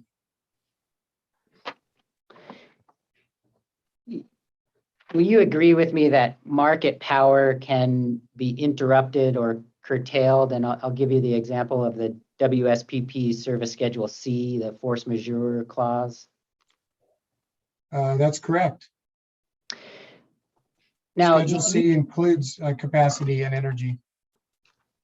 you indicated earlier that you worked, I'm sorry, earlier in your testimony than we're looking in here, to be clear. You worked in wholesale power marketing as a senior originator, I think for PNM, is that right? That's correct. And if I understand correctly, that's evaluating long-term deals for wholesale power? It's the whole, it's long-term, it's hedging, it's analytics. It was everything soup to nuts. What I'm trying to understand, Mr. Reyes, is we heard yesterday from Mr. Barachek that he was in charge of what he called the real-time desk. Are you familiar with that term, the real-time desk? Yeah, they're the guys that trade on an hourly Objection? basis. I don't think we heard from Mr. Barachek about that. Isn't that Mr. Gonzalez's job? I don't recall which one it was at this very moment. I reviewed the testimony later as well, while I'm reading the transcript. So I would make the distinction while I'm reading the transcript if there was an error. Mr. Weckler, was it Mr. Gomez or Mr. Barachek? Well, the answer, Mr. Hearing Examiner, is that Mr. Gonzalez is currently in that position. Right. Mr. Barachek testified yesterday that he occupied that position for approximately 4 years, and I'm confident the record will reflect that. Overruled. Please move on. My question, Mr. Reyes, are you familiar with the term real-time desk? Yes, What is that? it's the traders that are making transactions on an hourly basis around the system to balance on an hourly basis the loads and resources of a utility or of a trading company. That's what they do. And if I understand you correctly, that's not a position that you have held, is that right? That is usually a pretty entry-level position. I Is did it not a, hold, and no, I did not. I was not a real-time trader. The real-time traders executed on the transactions that I analyzed, that I brought in, and that I designed, and then they would execute on the plans that I put together for fulfillment of those transactions. have you ever been tasked with buying power on an hourly basis to meet demand? I was tasked with directing the hourly purchases to fulfill transactions that I had executed. And so you've never sat in that actual position, is that right? I was not a real-time trader, no. What are the consequences if an electric utility is not able to satisfy demand? What happens? You run a negative ACE. A negative what? ACE. What's an ACE? It's basically you're short resources compared to your loads. And ultimately that can lead to basically turning off the lights for some of your customers, right? Yeah, usually it leads to potentially a fine from NERC or WEC. But yeah, if it went on long enough, you were dragging on the system, then yes, the system frequency and voltage could start to collapse, and yes, you could bring down the system. It's very difficult to do that for one utility, given the fact that all of them use multiple generators and they hold resources in reserve. But I understand where you're going. Go ahead. It can be a serious consequence if you have to shut off customers, right? Yeah, it's not recommended, no. Unless those customers are buying economy energy, which is a completely different animal, but which I believe El Paso Electric does on a daily basis as well, is sell economy energy. And so if I understand you correctly, this having to shut off customers is a very unusual circumstance, is that right? Usually only happens in the event of a forced outage of a generator or a fault on transmission or distribution lines. Are you aware that as part of the February cold weather event, there were in fact a number of utilities in this region, which includes Texas, that had to shut off some of their customers? By by this region, what region are you referring to? I'm referring to the Southwest generally, New Mexico and Texas. Are you referring to the WECC, SPP, or ERCOT? No, I'm including all of those. You recognize. Okay, the so I think region. you have to make a distinction. WECC is the Western electric grid. And no, there were not any, there weren't curtailments on the Western electric grid. As far as, I mean, there may have been some small ones, but there was, the issues were on the other side of the DC tie. Are you, Mr. Reyes, it sounds to me like you're downplaying the severity of the cold weather event in February of 2021. Are you intending to do that?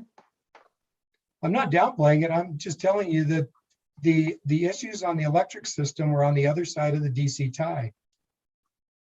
We were not having the same issues on this side of the tie in the Western grid that they were having in ERCOT and SPP. And that's partly because ERCOT is a completely different grid. It's not interconnected. They have a very small tie between the Western grid, even SPP and the Western grid. So they're not, and no, I understand people died. Yes. And that's all I'm getting at. I'm certainly not trying to argue with you. You understand that it's very important for an electric utility to keep the lights on. Absolutely. I think that's why you guys have your reliability must run, right? So you recognize that the company has utilized the PV proxy price largely unchanged since approximately 2009, right? Yes. And you don't offer any testimony that suggests that EPE incorrectly applied the proxy price or did not correctly apply the methodology to the February costs, do you? No, that's not what I believe they know how to do math. And so if you look at page 16, lines 10 through 15, you think that EPE should just be compensated for the cold weather event at a different price, right? So going to that specific section that your question you're talking about, EPE was making off-system sales at an average price for the month of $28.36. And they made off-system sales for the entire month with the exception of 2 days. In fact, their resource, the sales versus purchases over the course of the month was higher than, in most cases, 5 times the amount of Palo Verde. And the cost assigned to those units or to those sales was on almost every day. If you'll refer to my exhibit ER2, the cost for those sales was below the cost of any of their gas resources for the entire month, which tells me that the only way you can have costs below those is that you were using Palo Verde 3. Well, Palo Verde and Palo Verde 3, those are resources that were being used to serve off-system sales, and we're being assigned the cost for those off-system sales. So how can we, New Mexico customers, be getting Palo Verde energy at $235 a megawatt hour when those units are being used to serve somebody else? Were you done with that answer? Yeah, I'm done with that answer. I think my question was a lot simpler, Mr. Reyes. You identify here on line 15, $28.36 per megawatt hour as the price that you think should be used to compensate EPE for the cold weather event. Is that right? That's correct. And just to close the loop on something I've been asking others about as well, if you look at pages 17, line 15, and you continue on to page 18, line 8, you have some testimony about Newman fuel oil capability. And I want to make sure you also have never inspected the Newman generating station. Is that right? That's correct. I don't have a dipstick that long. No further questions, Mr. Hearing Examiner. Thank you, Mr. Wexler. Well, all parties can cross-examine, so we'll stay in the order you guys agreed to. Ms. Souls, do you have any cross-examination of this witness? I do not. Mr. Downs, any cross? No, no, sir. Mr. Herman? Yes, Mr. Examiner, I think I have a couple questions. I actually think Mr. Wexler covered some of the territory I was interested in. Good afternoon, Mr. Reyes. Good afternoon, Mr. Urban. Good to see you again. Yeah. Were you around on Tuesday during my cross-examination of Mr. Schiestel? Yes, sir. Do you recall me asking him about your testimony on page 9, lines 14 through 15 about the discussion of cherry picking data? Yes. And do you recall his answer? I believe it was something along the lines of he had that data available and you could choose almost any period to show a variety of things regarding the proxy price. Yes, I do remember him saying that. Yeah, that was just what he picked. Yeah, so why did you choose the dates that you chose? Objection, Your Honor. This amounts to friendly cross-examination. As far as I know, there is no difference between the city and the county's position in this case. And pursuant to your order and the normal practice of the commission, friendly cross-examination, attempting to rehabilitate Mr. Reyes or undermine Mr. Schiestel through Mr. Reyes is not allowed. Yeah, what's the objective of your cross-examination topic, Mr. Herman? Well, Mr. Lennon, both Mr. Schiestel and Mr. Reyes criticized each other for dates that they chose. And the question I asked Mr. Reyes is essentially the same question I asked Mr. Schiestel about the selection of those dates. So I wanted to see if I could clarify why those dates were chosen. And you recognize we don't allow friendly direct examination, right? I do. Well, let's keep that in mind with your questioning. And if this is the only question you've got to make that clarification, I'll allow it, but nothing further, please. So the objection is respectfully overruled. Go ahead, Mr. Herman.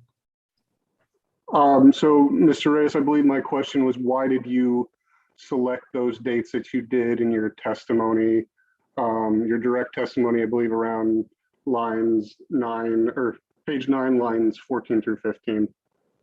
There was a, well, in the case that it was 18-00006, 4 zeros and a 6 UT, the fuel adjustment clause continuation case.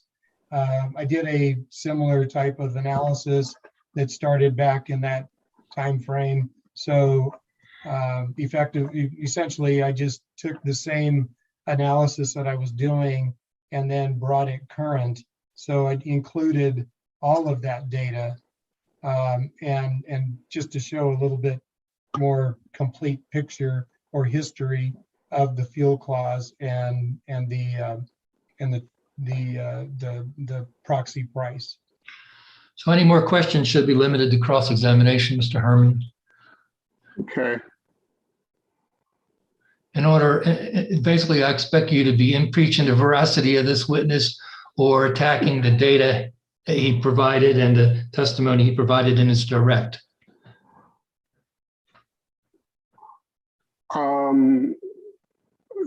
Thank you, Mr. Examiner. I was just trying to ask some questions to make sure I understood the scope of testimony, but if you bear with me 1 second, I may just make a determination on if I have any more questions for this witness.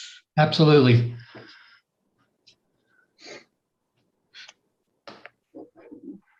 Okay, I have no further questions. Thanks, Mr. Herman. Let's go to Mr. Borman. Does staff have any questions? Staff does not have any questions for Mr. Reyes. Okay, well, that's just good. Ms. Stevens, do you have anything you'd like to do with this witness? I do have just one line of questions to ask Mr. Reyes. Go right ahead. Thank you. Mr. Reyes, do you recall at one point when Mr. Wexler was asking you about the proxy, the case 109 proxy price, and after you said that it was the lowest, that you were concerned about the lowest equivalent cost, Mr. Wexler followed up by saying that wasn't EPE compensated until recently at that proxy price, and your answer was yes. Do you recall that testimony?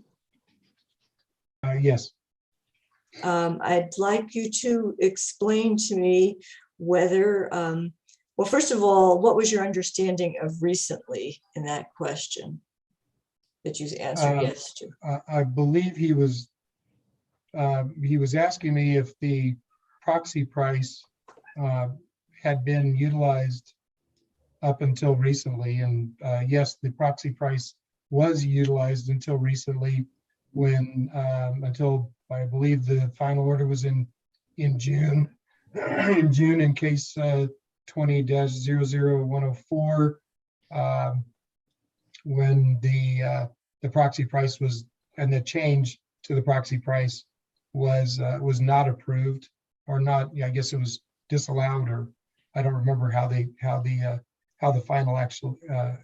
final order actually stated it, but subsequent to that, I believe in July or August of this year, they discontinued the use of Palo Verde 3 and the proxy price for compensation for use of PV3. And you were involved, you were a participant, or you were a witness in case 20-00104 UT, Mr. Reyes. Did the subject matter of that case include any sort of a retrospective review of costs that have gone through EPE's fuel clause? I provided some of that, but I'm not sure. I provided some. Yes. Was that just background information, or was the commission making a determination on past costs? I believe we were, well, the case 18-0006, we were initially going to argue on Palo Verde 3 proxy price, and the hearing examiner in that particular case disallowed any arguments about Palo Verde and pushed it to what she said was the next rate case. So it came up in the next rate case, and that's when, I mean, that was where the argument was presented again. And in terms of the actual incurred costs month by month, was there a review of those costs in case 20-00104? I'm going to object now as beyond the scope of my cross-examination. This is getting a little far afield. Actually, I was reading something else when the last question was asked. Ms. Stevens, could you ask the question one more time so I can hear it, please? I asked whether in 20-00104, the commission did a retrospective review of the fuel clause recoveries. Thank you, Ms. Stevens. Overruled. Please proceed. I don't recall them doing, I mean, we presented that information and under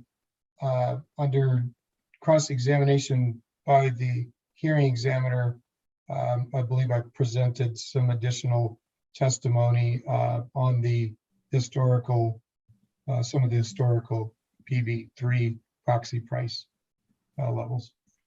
Did you go was there a month by month, year by year review is what I'm asking? I would have to pull that and look and see if I actually did present a month by month or a year by year table with those costs. I can't remember if I did or not. I'd have to pull that testimony. He doesn't know right now. Okay, I think that, and you've already mentioned that it was ruled outside of the scope of the previous fuel cost continuation, right? So I think you've Correct. answered my questions. Thank you. Correct. With that, I think that unless there's follow-up, I think that the city is done with Mr. Reyes. Okay, well, any cross at this point, recross should be within the scope of the redirect. So I'll ask if there's anything. Mr. Wexler, I have no recross, thank you. Mr. Borman, No, I have nothing. Ms. Souls, No, Mr. Downs, I have no recross. or Mr. Herman. No recross. And thank you all guys for putting that on the record. I like to keep the record nice and clear. Miss Stevens, do you have any other evidence you'd care to present? I have no other evidence and I have no other witnesses to present that evidence. Thank you, Mr. Hearing Examiner. Thank you for your very clear answer and your smile. So let's move I on. think it's something, it would be fun, but I think this is a comment on the long exhibit list that I posted on Monday. Well, I have that in front of me and I've got a lot of circles on it. And when we conclude testimony, my plan was to ask you whether you unintentionally omitted any of these because I have a lot of places where there are not circles, stipulations and final orders and very cases and stuff like that. And I was going to go through that with you and see if you had erroneously missed them or intentionally had missed those. I believe that just as the company did, we included labeled a whole bunch of orders and recommended decisions and stipulations for use in cross-examination if necessary, but had no intention ever of introducing them because they're commission orders and it's not necessary. And I think in a few instances they've been used that way. Fortunately, we'd probably be here till next week if we all went through line by line on everybody's testimony and had them testifying to matters of law. But no, the reason the top half of my list or the top third of my list is all cases, and I think that the others are ones that by choice, by the flow of the discussions, were not necessary to bring into evidence with the company's witnesses primarily. So thank you for asking, but I think we're good. Okie dokie. Okay, so let's move on to the staff. Mr. Borman, would you like to call your witness and have her sworn in, please? Yes, at this time, I called Gabriella Deschanel. Ms. Deschanel, Mr. Trujillo is going to probably ask you to raise your right hand and be sworn in.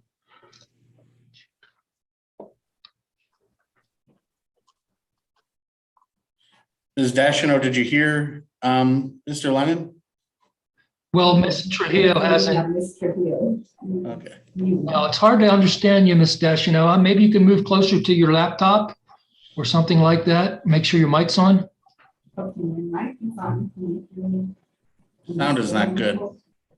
No, okay. Give me a second.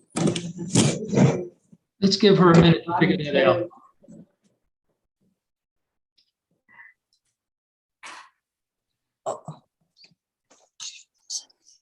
Looks like she may have frozen. This looks like she's frozen. She must have a bandwidth. She might be, well, she shouldn't, she's on the same bandwidth as you and I believe. Because she's here in the building. Well, you could call her up to your office if necessary then and put her on the stand right in front of you. I may do that if she's not able to get back on.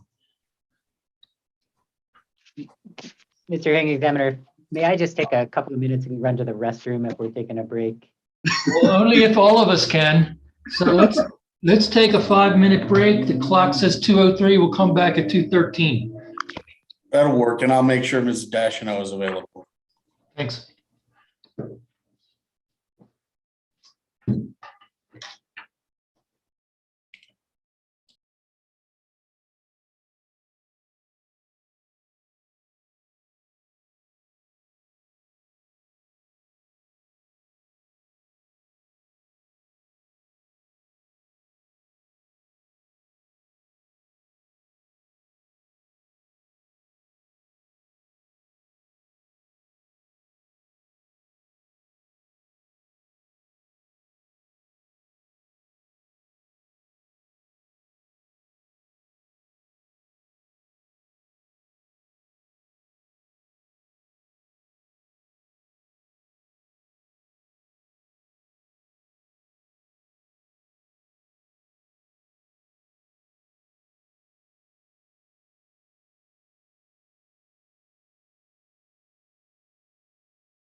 Brad.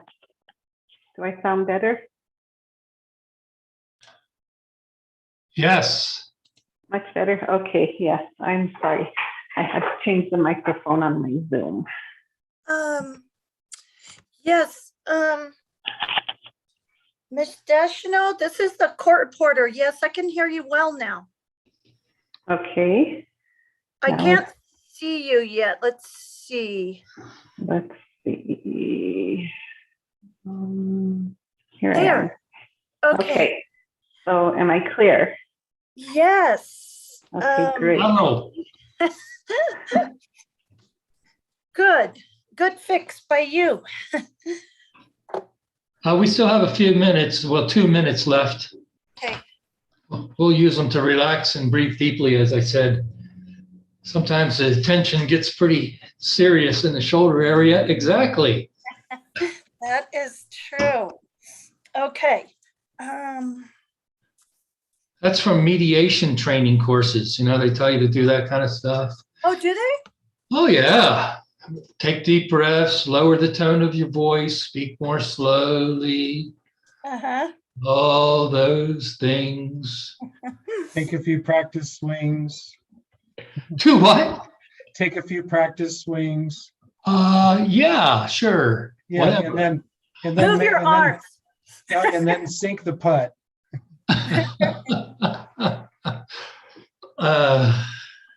Okay, let's see. So, this is what Mr. Borman.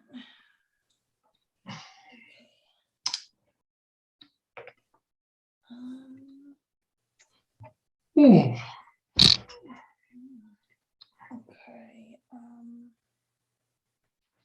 My wife, who's a pharmacist, pretty intense job with no room for error, told me she logged on to our hearing on her pharmacy computer for about 10 seconds to see what kind of clothing I was wearing today. She told me basically to stop scratching my head. Oh, So, Mr. Lennon, yes, ma'am.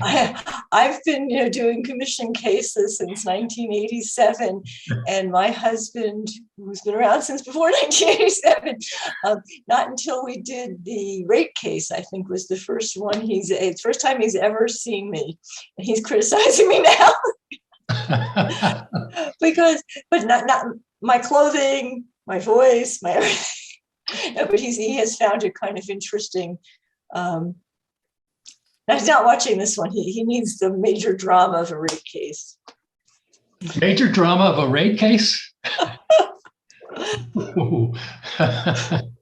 Things were slow what can I say? Things were really slow last winter. Yeah, well, it's been a slow year, this previous year in some ways, and it's been an interesting year. When I do the procedural orders, I really had hoped that we would be doing this in person. And, we've got a room now, we've got TV set up and microphones. It's pretty relatively sophisticated, even though it doesn't look like the old hearing room. It has better resources, but, it just didn't happen. Has it been used for anything yet? Well, Commissioner Maestas likes to sit in there during the open meetings. Other than that, I don't know that it's been used. Has it, Brad? Meetings? And one hearing where the hearing examiner was in that room and John Reynolds was in that room. I'm trying to remember what hearing that was. Did Chris do that one? Yeah. Commissioner or hearing examiner Ryan did that, and it was like a P&M. God, I don't remember exactly what case it was, but yeah. And you were a hybrid meeting. It was kind of hybrid, yeah, because I was in my office actually, and Mr. Ryan and John Reynolds were in the hearing room, and the other parties were elsewhere on Zoom, and so it was a bit hybrid. That was about a month ago, I think, that we did that. Okay. It worked. I mean, it went fine. Yeah, it was a good test for the technology, I'm sure, but Yeah. not for going back to the old normal. And as Mr. Lennon points out, we do have, I think Commissioner Maestas generally likes to be in the room for open meetings. And I think once or twice there've been another commissioner in there as well. So Brett, when they do that, or at this, or Chris Ryan's hearing, are they, just bringing in their laptops and doing what we're all doing, but I think that's or are they, is there some room-wide technology, Well, higher level? I think it's both. There's these big TV screens in there that you can view, like, view the proceedings, like I'm looking at it on my computer right now.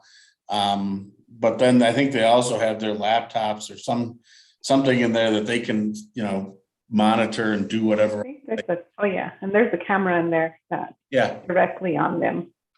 Yeah. So do they need somebody, Anna or somebody, to like be the stage manager, or is it fall on the hearing examiner? This should be Mr. Lennon's question, or does it fall on the hearing examiner? I think, we have Miguel is our IT person and he kind of works on it. And I know Anna usually is available to help for these things as well. So I think there's a group of people that are kind of either there for it or available for it, when issues arise and to set it up, etc. Let's hope maybe your January hearing will be there. What do you think, Ms. Stevens? Oh, the way things are going now in the Christmas holidays and travel, we have a twice already delayed vacation to Mexico with our kids, grown kids. And it was supposed to be my son's junior year spring break. That was the beginning of COVID. He graduated last spring. We're having to figure out a way for him, after working for 6 months, to have enough time to he's going to go for part of the trip, but that's how things have devolved, right? And it was, we moved it to last January. Yeah. We all have those last struggles. January, and Mr. Wexler will know, it was probably a good thing we didn't do it then, because we were trying to, it would have been like right before the rate case hearing, and that was canceled, and now we have it in early February, and it's not looking good. Wow. Is everybody ready? I don't see, like, until this, these variants and everybody's standards on vaccinations and things like that get clarified, it doesn't look like it's going to happen. I miss it. Yeah. Thanks again for the general conversation off the record. Like I said, I think it's kind of useful. Okay, Mr. Borman, are you ready to go on the record and interrogate your witness? As long as my witness is ready, I am. She looks pretty ready, and she sounded We great. get sworn in. There you go. Okay. That's her hands up to be sworn in. I see that. Okay, but let's go on the record, right? Yes, Mr. Hill.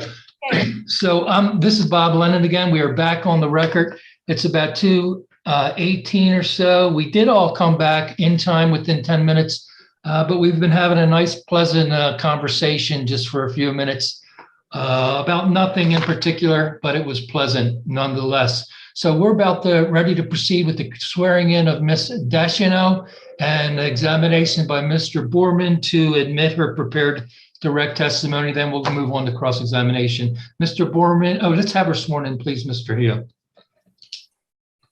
Yes.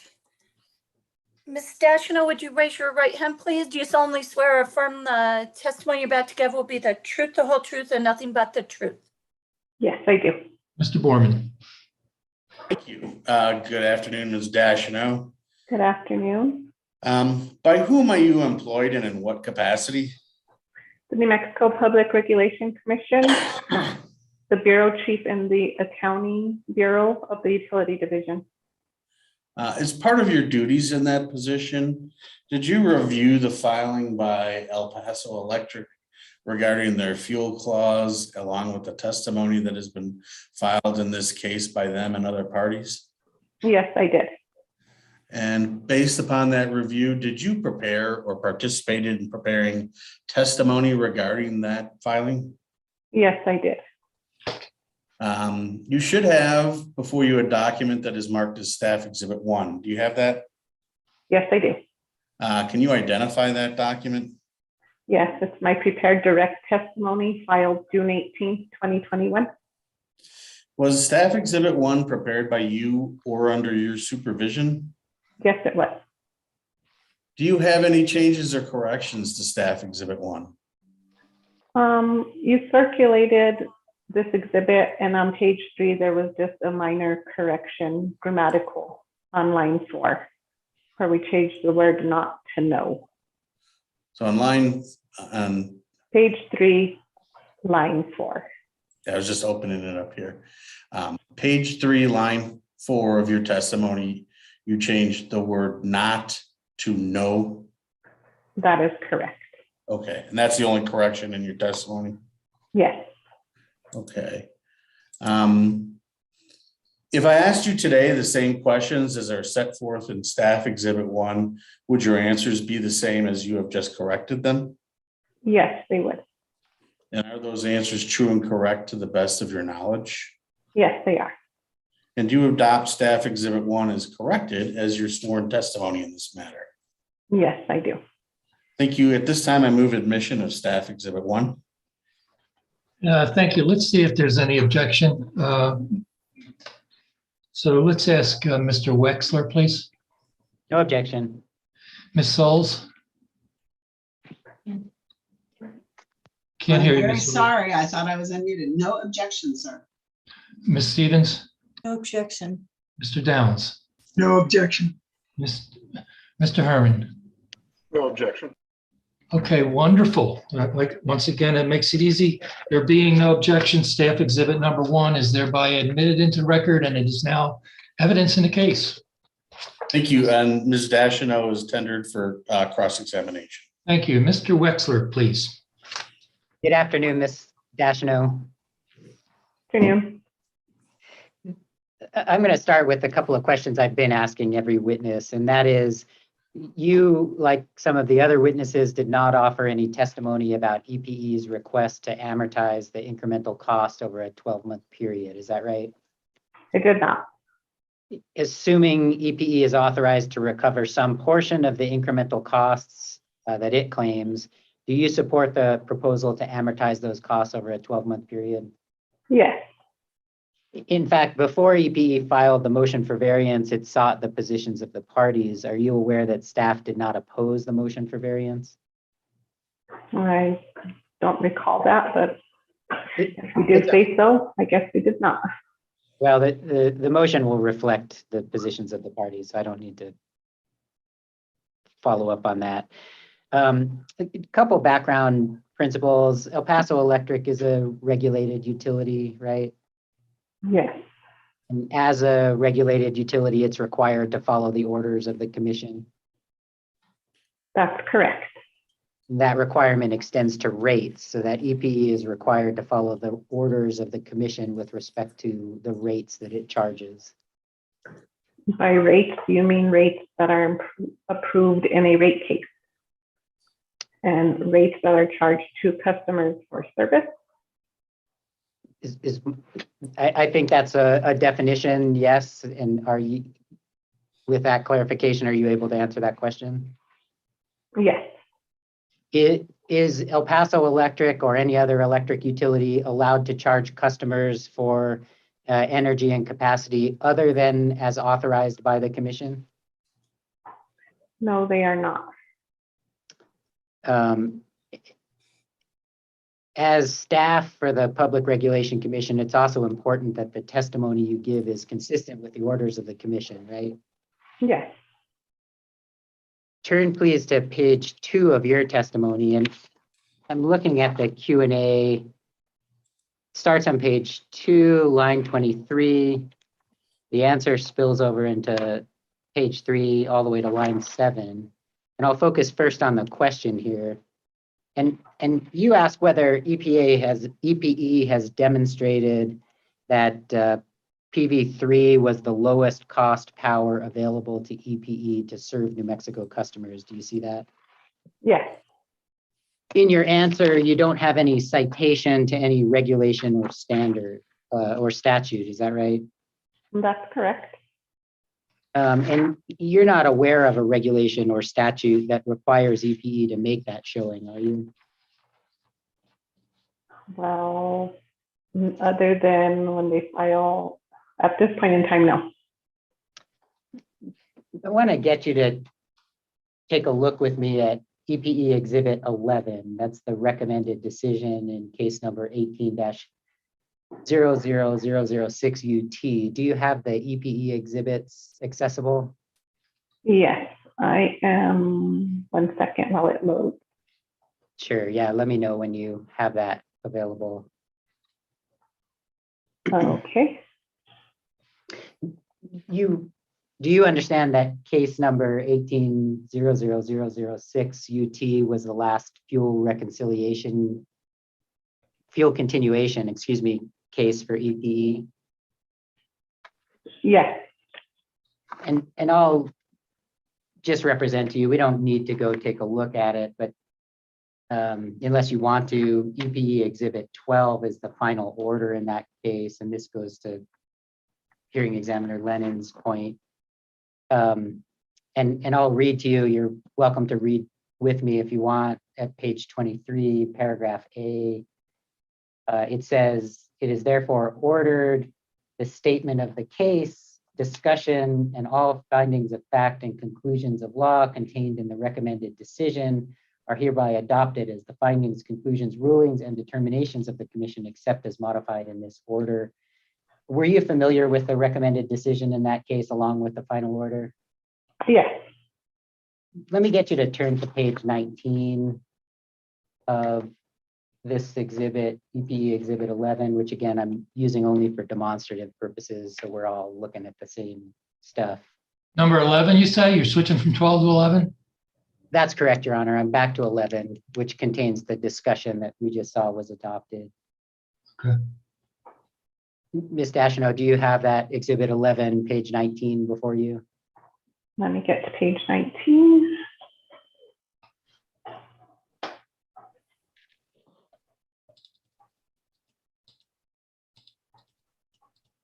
Yes. And I'm looking at the very last sentence of that page 19, the one that begins the utilities fuel. And I'll just ask you that you recognize that the commission has found that EPE's policies and practices are designed to assure that power is generated and purchased at the lowest reasonable cost. I agree with what it states here. Yes. I want to take a quick look at what the commission has said about the proxy price relative to your testimony that we were looking at, page 2. So let's start at with EPE Exhibit 9, which has generated a considerable amount of discussion in this case. This is the final order in case number 09-00171 UT. Let me know when you have that before you. I have it before me. Okay, great. And then if you look with me, please, to page 19. And at the bottom here, we can see that the commission says that the revised PV3 proxy price, and I'm quoting here, is representative of the lowest available market price for firm capacity and related energy available to EPE. You see that? Yes, I see that. And you recognize that this was a final order of the commission, right? Yes, in 2009. Right. So let's take a look at, to your point, let's take a look at some of the other things the commission has said. So if you turn with me, please, to EPE Exhibit 10. Let me know when you have that up. Give me a minute to get it on my screen as well, please. Of course. Okay, I am ready. Got it. Go. And you recognize this as the final order, Ms. Dashino, in case number 13-00380 UT. Do you recognize it as that? Yes. And that was the fuel continuation case that happened in 2013 prior to the 2018 order that we just looked at. Is that right? Yes. And so this time, let's look at page 5. And we're going to look at paragraph 12. And here it's talking about the PV proxy price, and you can see second to last sentence, it says, it also reflects the lowest equivalent market price of capacity and energy. You see that? I do see that, but I also see in this paragraph that Mr. Hopkins testifies to the continued reasonableness of the current proxy pricing. Sure. So what do you consider to be the significance of that?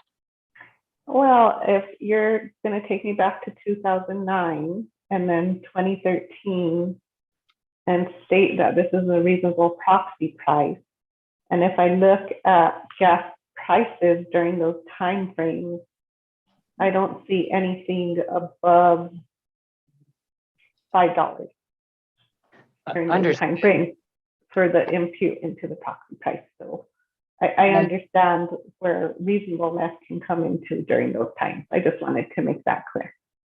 Okay, that's fine. You understand this is a final order of the commission, right? Yes. You understand the commission is finding that the proxy price reflects the lowest equivalent market price of capacity and energy, right?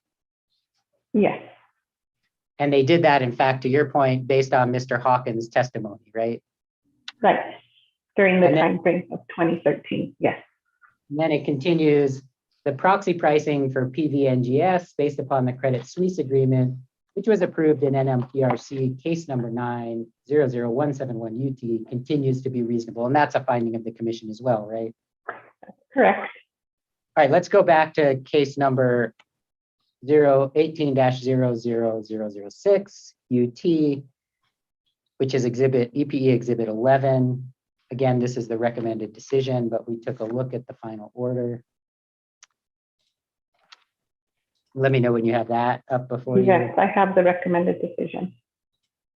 Great. I have a couple questions on this one that are related to a couple things that have come up in this case. And if you look with me first at page 40. Okay, you can get there.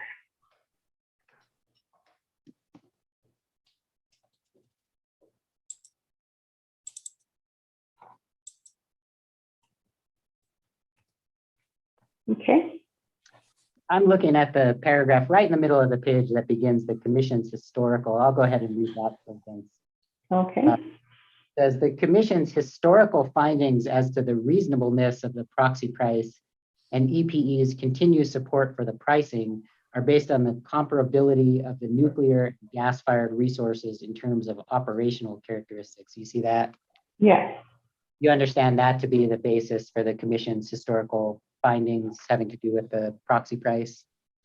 I do, and once again, I'll focus on that word reasonableness. Certainly, and it has been the commission's determination that the proxy price was reasonable, right? During that time frame, yes. Okay, let's look at page 49. And I'm looking at paragraph 11. And I'll just point out these are part of the findings of fact and conclusions of law.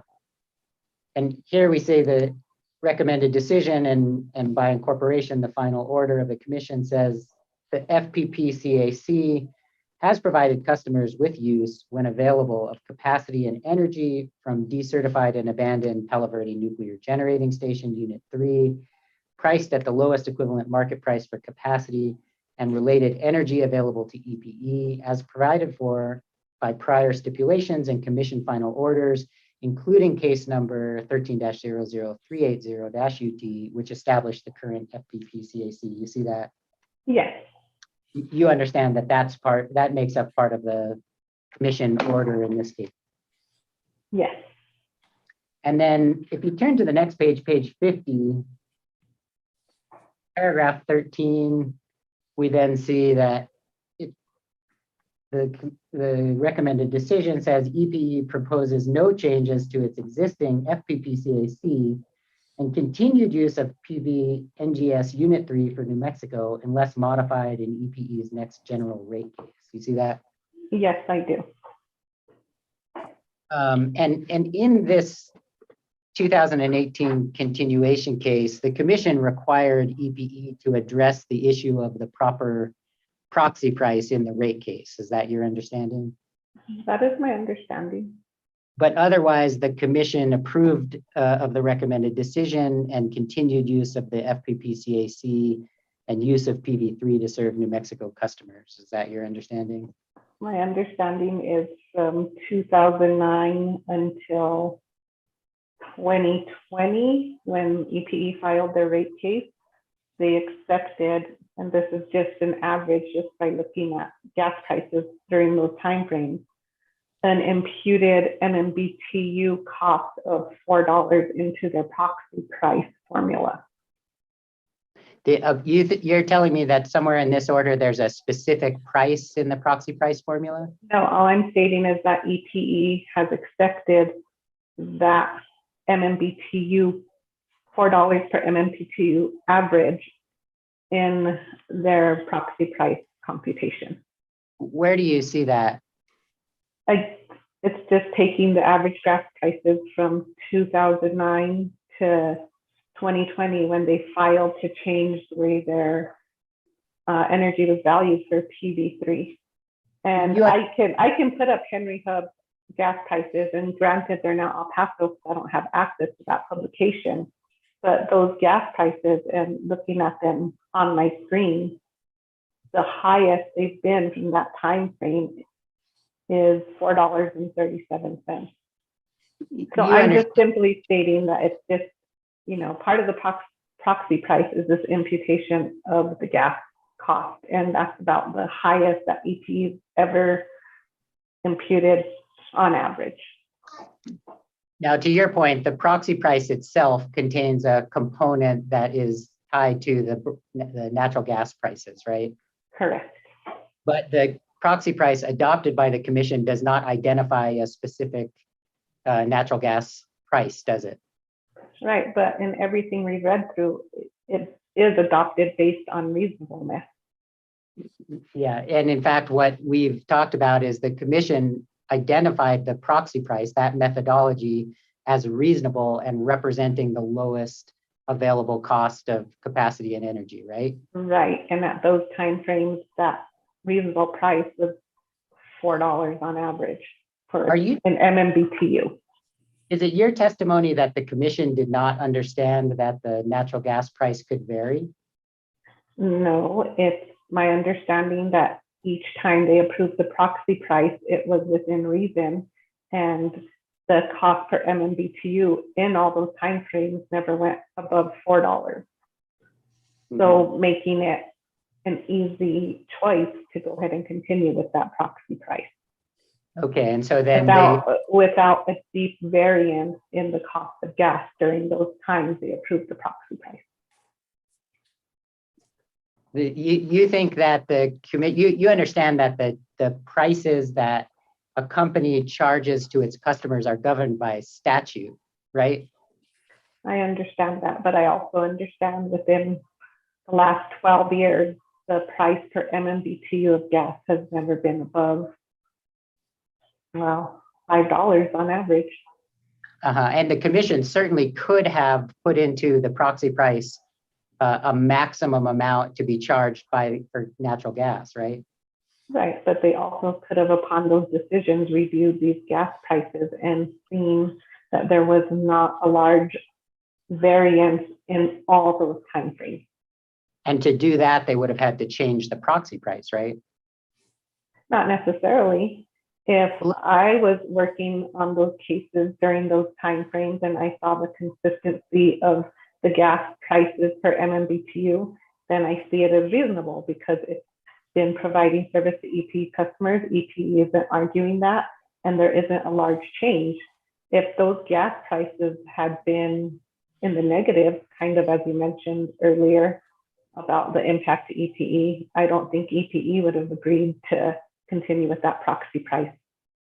But you're aware, in fact, EPE has used the formula even though natural gas prices were negative. Right, and I believe, was it Edward Reyes that testified that they used it in their average, but it wasn't necessarily a negative impute into the proxy price calculation? Yeah, did you also hear Mr. Reyes say that he hadn't reviewed those April and May reports from 2019? Right, I think I looked at those while he was testifying and it was $2. Let me ask you this, you were talking about a variance. Now, you mentioned that the prices that a company charges to its customers are set by statute. Is it your understanding that the commission does not have authority to grant a variance from a statute? It's my understanding that this request is an extraordinary circumstance, and this is an anomaly in gas prices. Now, I'm not sure if this is going to happen in the market ever again, and I'm not a market analyst, so I'm not going to say I am, but this, if we just went through our discussion, 2009 to February 2021, EPE accepted an average cost of $4 per MMBTU in their proxy price calculation. Well, I think what EPE did, correct me if I'm wrong, is it used the average price of natural gas regardless of what that price was, right? Yes, they did. And that average price is based on an anomaly in the market. So you're saying that the commission should be able to set a proxy price, but only use that proxy price when it thinks it's beneficial? Reasonable. And so they can change it whenever they want? No, I'm not saying they can change it whenever they want, but I believe that the cost to the customers do have to be reasonable. Are you familiar with the concept of retroactive rate making? I am familiar with that concept. What is the concept of retroactive rate making? Changing the rate that has been granted in the approved rate case to a lower or higher amount, so to speak. Changing the amount that the commission has approved to charge customers after the fact, right? In other words, after it's already been adopted. If that's the actual rate that's adopted in the rate case, I would agree to that, yes. You don't think that, you think there's somehow a distinction because this was adopted by commission orders, including in fuel continuation cases, there's a distinction because it wasn't in a rate case? I'm just stating this is a price, not necessarily a rate. And so do you think there's a distinction? I think there is, as far as this price and the reasonableness of it, yes. And the commission adopted a reasonable proxy price. And this impute of, if I'm looking at it correctly, an average monthly price of $28.75 is not reasonable. Can you point me to the statute or regulation that you are relying on for saying that there's a distinction between adopting what the company can charge in a rate case versus in a fuel continuation case? That I cannot do, but I can point you to, let me pull that up. If we look at the 550 rule and the extraordinary, and let me see if I can grab that, the extraordinary variance, I believe there is a term in there that states the costs have to be reasonable, or the commission can determine the reasonable cost.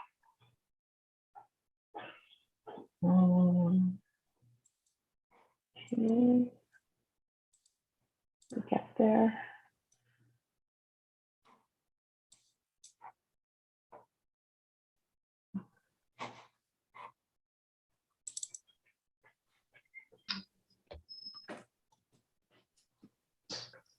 Okay.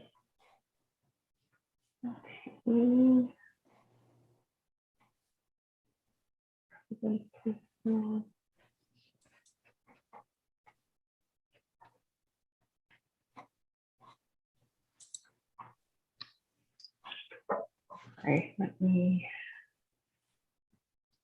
looking for that.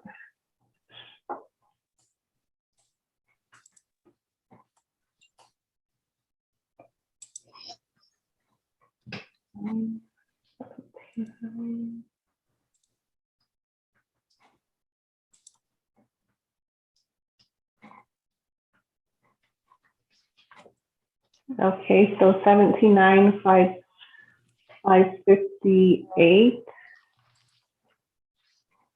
And, okay, so you've stated that, and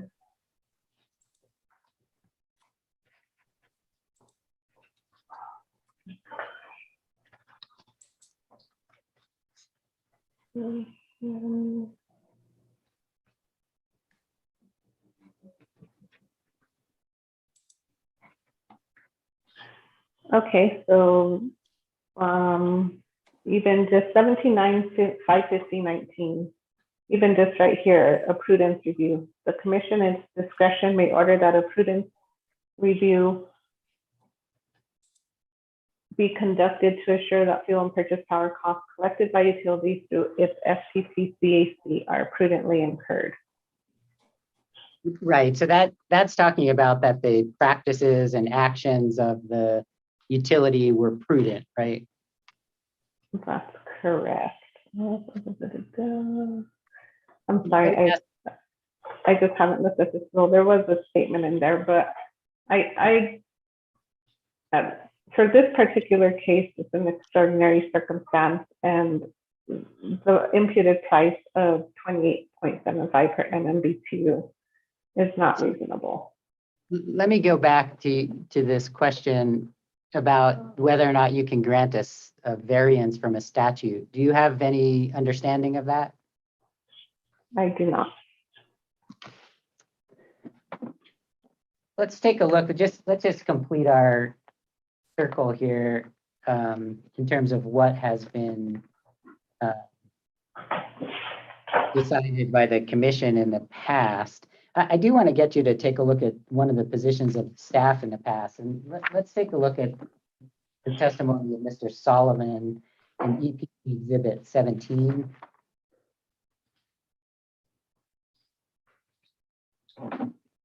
Mr. Who? I'm sorry, I missed that. I was working on something. Mr. Solomon. So Okay. this, You're number 17? yeah, you had that before you, Ms. Dashino? It's loading. Okay, yes, I do. And Mr. Solomon is a member of staff, right? He is no longer with the commission. I forgot that, thank you. And when the rate case occurred, he was a member of commission staff. Yes, And he provided this testimony on behalf of staff, right? that is correct. And if you look at page 4, I am there.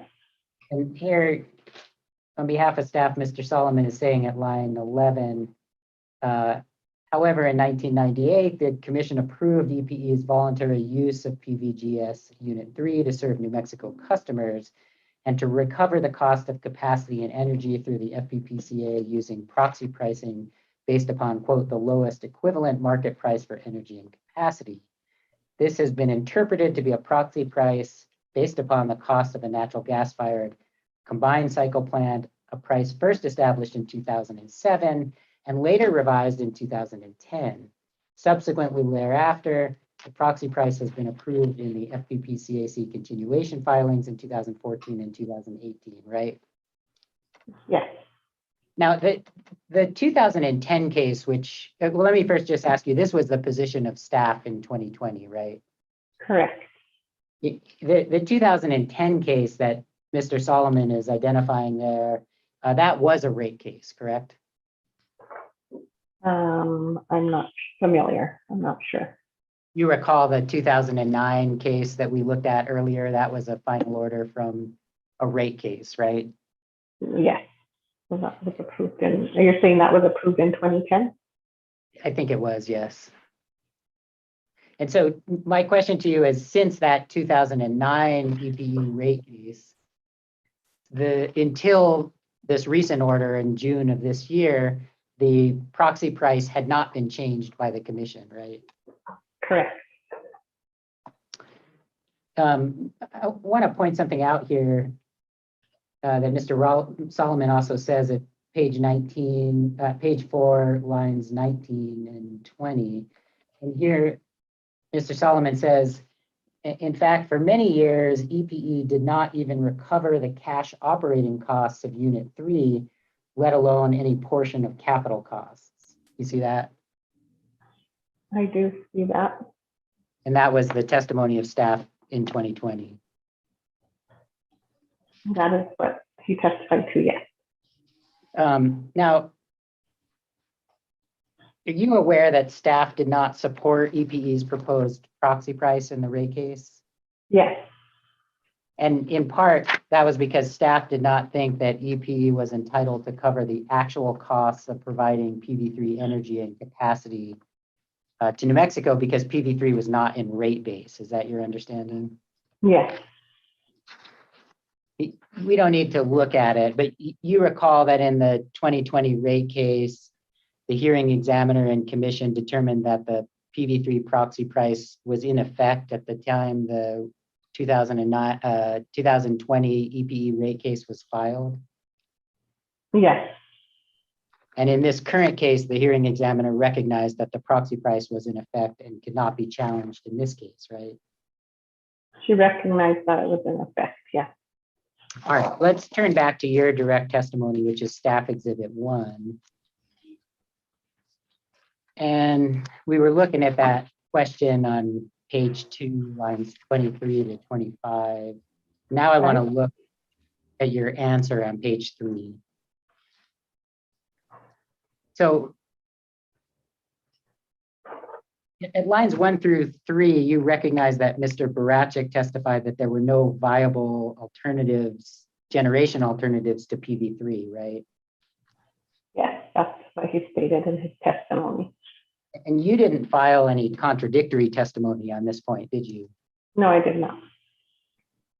Now, looking at the next Q&A, and the answer, and this is the one at page 3, lines 9 to 15, and the answer is somewhat puzzling to me in light of that last answer you just gave, because you say that EPE did not provide an exhibit showing different power costs that would have been lower, right?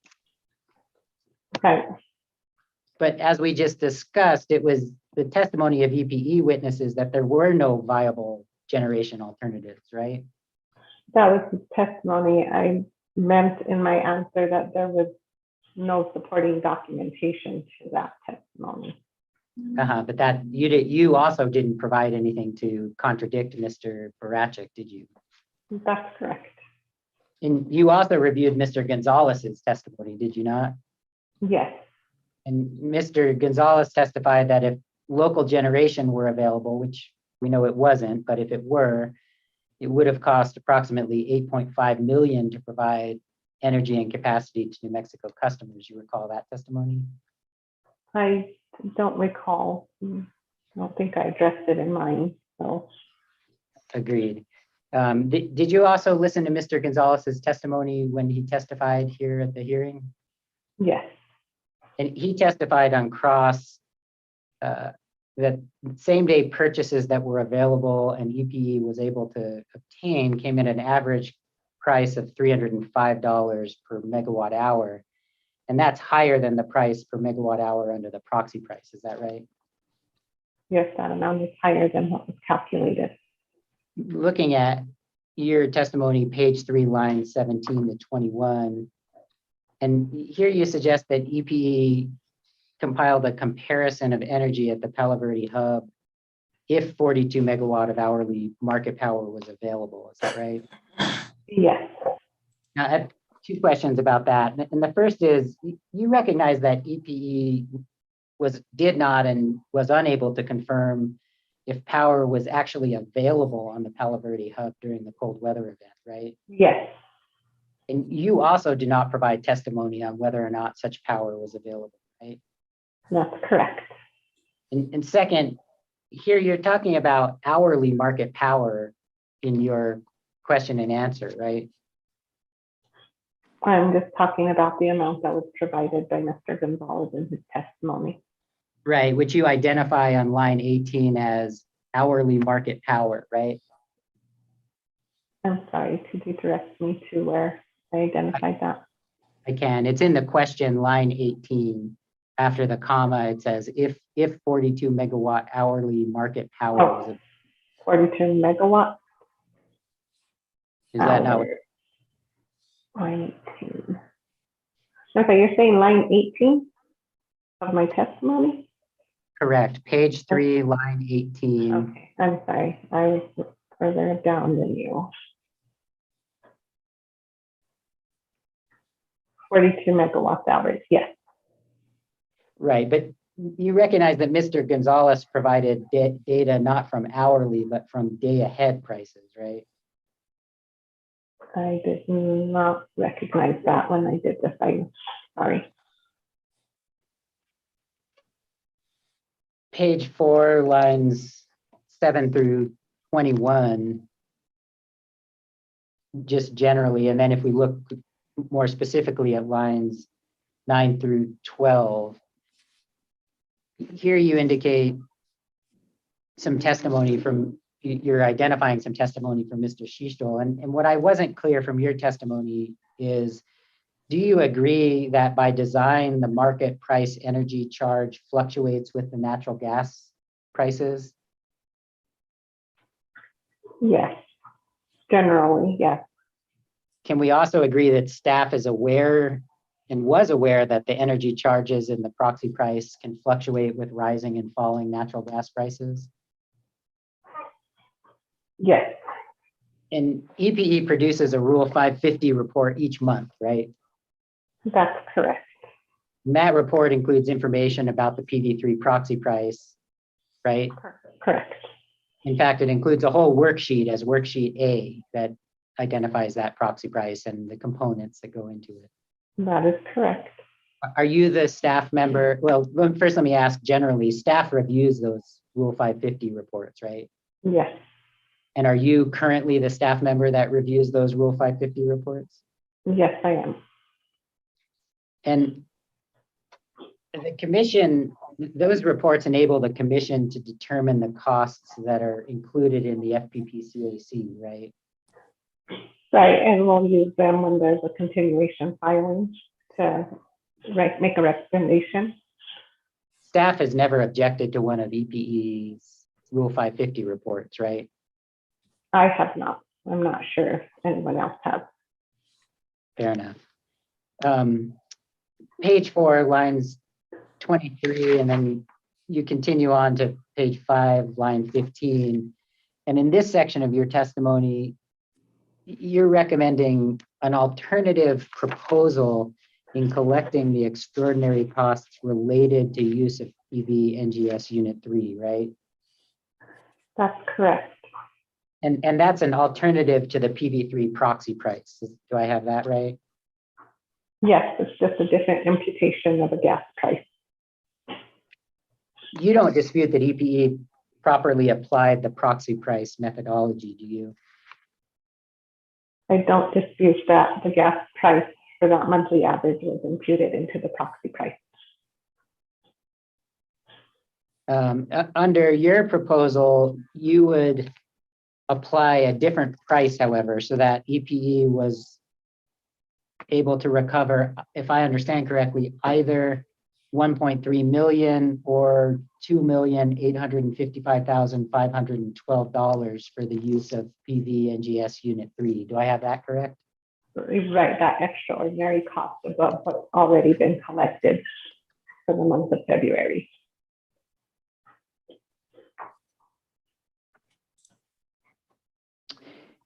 Now, we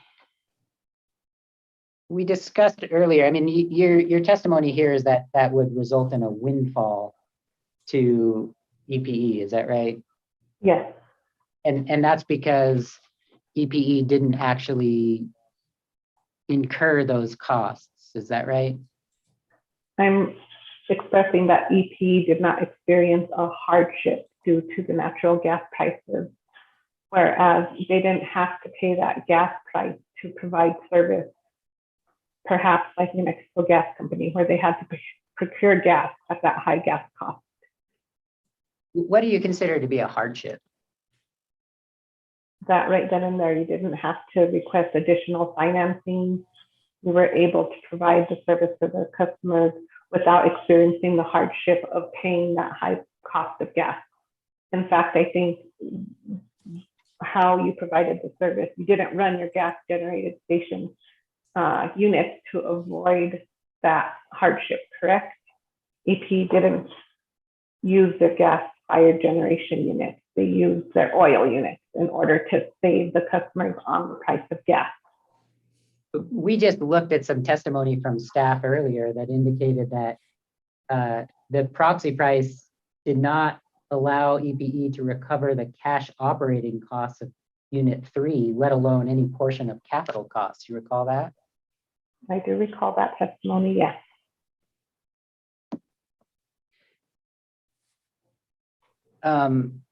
You agree, will you agree with me that EPE has never actually paid for natural gas for PV3 operations?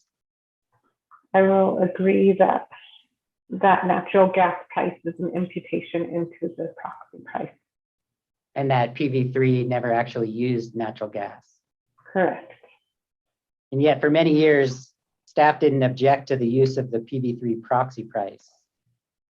As I mentioned, it was consistent, it was reasonable, and EPE accepted that reasonable imputation of a $4 MMBTU from 2009 until February of 2021. What's reasonable? I mean, give me a range of what you consider reasonable. That is exactly reasonable. If from 2009, and I can put these gas costs on the screen if you'd like. And I mentioned earlier in my testimony that the commission may have reviewed these gas prices, and I did not work these cases, so I can't say if they were or were not reviewed. But in their review, I can say by looking at these gas prices that there was never a gas price over $4 per MMBTU. So now there's a gas price MMBTU of $28. And I'm certain that that's going to stick out to anybody, that that is no longer a reasonable way to apply this proxy price. Well, that's using your judgment, right? If I understand you correctly, your judgment is that a reasonable price is the $4. That's it, nothing higher. Well, that's consistent with the time frame that this proxy price has been in use from 2009 until February of 2021. So I don't believe that it's only my opinion. I believe it's the opinion of EPE and the commission. Well, what the commission and EPE didn't challenge, for example, in an appeal to the court, was the adoption of the methodology, right? Correct. And in fact, we could go every single page that we just look like in every one of those commission orders, and it's not going to say a single thing about a $4 price for natural gas, is it? It absolutely isn't, but I think if EPE had to impute a price of negative $28 into this proxy price, well, then maybe they wouldn't be so agreeable to it. Well, and yet we have no evidence of that, because the only time, as Ms. Borden testified, that there was a negative price, they used exactly that methodology. Isn't that correct? And they did not impute a negative price into that proxy price calculation. It may have been low, $2, but actually the proxy price itself was $2 when it was all said and done. You didn't offer any testimony rebutting Ms. Borden's testimony, did you? I did not. Yeah. Thank you, Mr. Hearing Examiner. No further questions. And thank you, Mr. Wexler. Let's proceed to Ms. Souls. Do you have any questions for this witness? I have no questions for Ms. Dashna. Thank you. Thank you. Mr. Downs, any cross-examination? No, sir. No questions for Ms. Dashna. Mr. Herman, of course, any questions? No questions. And Brad, you don't get to ask any cross-examination of this witness. No, but I get to do redirect. Go ahead, please. No, there's me, and I don't. There's Ms. Stevens. Oh, City, Ms. Stevens. We don't have any questions for Ms. Dashna. With a smile, thank you. Brad, go ahead. I'm going to be really brief. Mr. Wexler asked you about whether the commission can issue a variance of a statute. Do you remember that? Yes, Can the commission issue a variance of a rule? yes, Can the commission issue a variance of a commission order? yes. Okay. He also talked to you about the proxy price at great length. Now, that proxy price is determined by the commission. Is that correct? That's correct. Okay. Thank you. I don't have any further questions. I just have a question about some terminology you use on page 4, and I'm not cross-examining you. I'm not taking a side here, but you used the terms apples and oranges and implying that they're two different subjects. And it seems to me what you really are claiming that Mr. Sheetzel does, he doesn't recognize that the magnitude of either an apple or magnitude of either an orange. Because what you say, it deals with magnitude rather than different products. Let me see if I can make myself more clear. I'm trying to clarify my understanding of your understanding.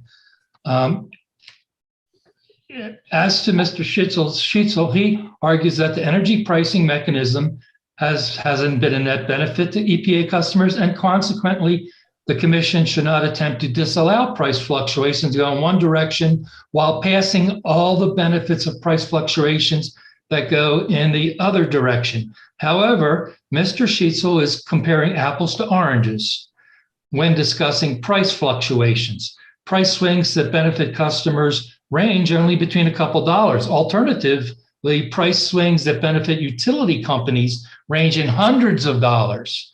So you're claiming that just little price fluctuations are apples, little big price fluctuations are oranges, right? That would be correct, yeah.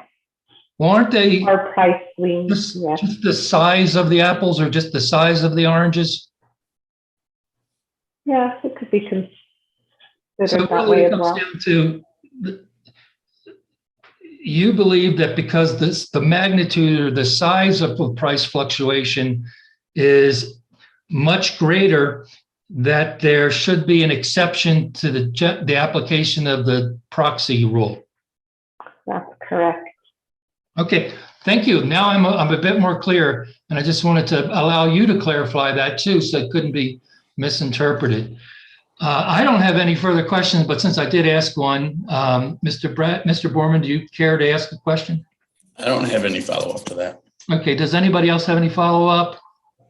I have a question following from Mr. Borman's redirect. I don't think he redirected. Oh, yes, he did. Okay. I did. Continue, Mr. Wexler.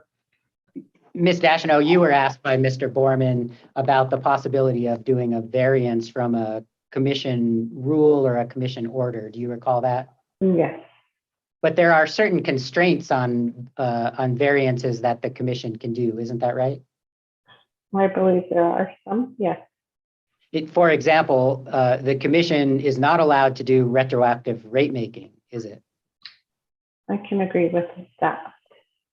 No further questions. Thank you, sir. Are there any other questions? Any other recross?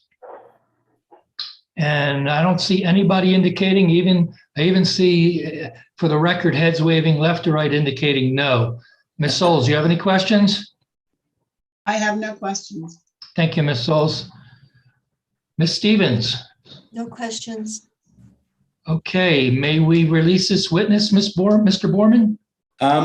As far as I'm concerned, you can, yes. Okay, Ms. Deschanel, thank you for appearing. We appreciate it. Have a great day. Thank you. Thank you. Mr. Borman, do you have any other evidence to present? Ms. Dashino was staff's sole witness, so we do not have any additional evidence or witnesses to present. Okay, let me move on procedurally then. I think that concludes all sides of the case herein. Am I correct? I believe so. Okay, well, thank you, Mr. Borman. I see Mr. Weschler agreeing and Ms. Stevens nodding yes in agreement.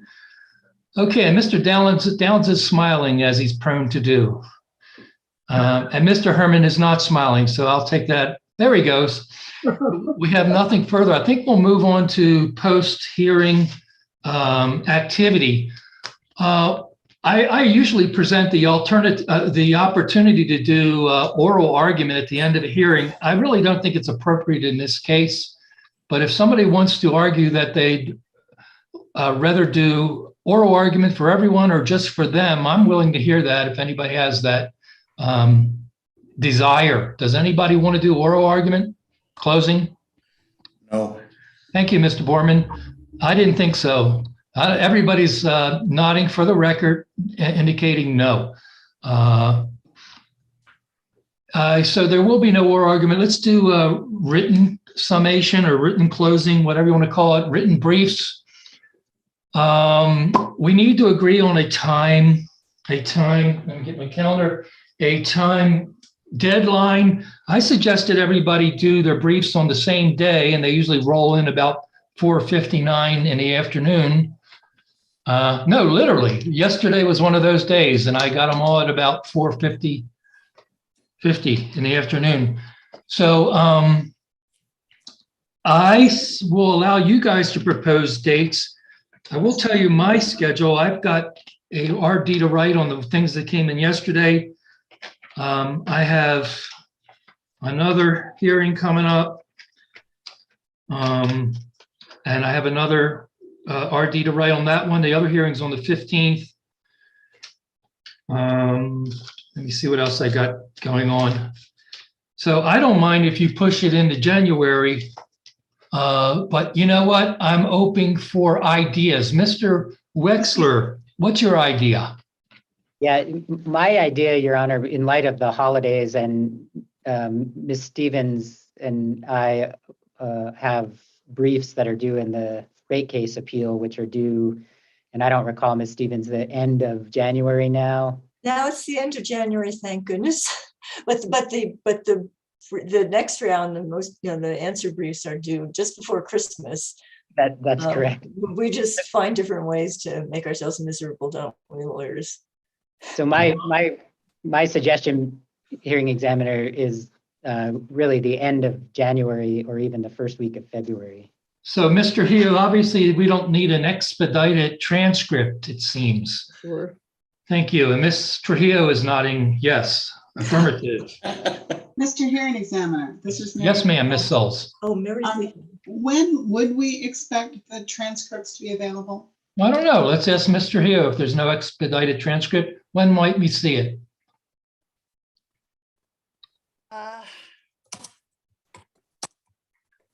See, today is, I think I would need 2 weeks. Wow, that's impressive. Thank you. From now. Mr. Examiner, if I may just, for everyone's benefit, I've got the order granting extension on the Supreme Court appeals or reply briefs. So replies are due December 23rd, or response briefs December 23rd, and replies are January 31st. January 31st. So that doesn't work out good for you, does it? So what about the first week, the end of the first week of February? That would give you a week to write something. Mr. Herman, what do you think of that idea? I wouldn't have any objection to that. I'm out of the office the end of that week. If you want to do it earlier that week, I can. No, it doesn't solve Mr. Herman's problem for sure. My personal problem is in the unlikely event that my trip to Mexico occurs, I will be out of the country. Very, very unlikely, I'm afraid, at this point, but I'll be out of the country the first week of February. So I do not want to trust email from there. So I would ask if we're going to push it into February, that it at least be the 8th, maybe, just in case I don't get back. God, yeah, the risk here is we are weighing, which the government of either country may decide for us, is that my fear of the first time we canceled this trip was that we might end up being quarantined in Houston for 2 weeks. Not exactly my idea of the way to have a vacation. What do you guys think of February 11th? That would be great. Works for me. Okay, let's go around. Mr. Borman. I can do it. All right. Mr. I can do Wexler. it. Yes, that works. Okay. Mr. Herman. That's fine. Mr. Downs? I don't expect to have a brief, so it's fine. Ms. Souls? That would be fine. Well, let's set the deadline for close of business, which is 5 p.m. Mountain Time on February 11th. Everybody has the same time limit, 2021, February 11th, 2021, 5 p.m. Mountain Time. I don't know what to promise you if your next question is going to be, when will there be an RD? I know that's easy. I already anticipate the next question. Well, actually, the next question is, when are the responses due? Oh, I'm sorry. Jeez. You're right. I'm sorry, Mr. Lennon. Yes, ma'am. You said 2021. 2022.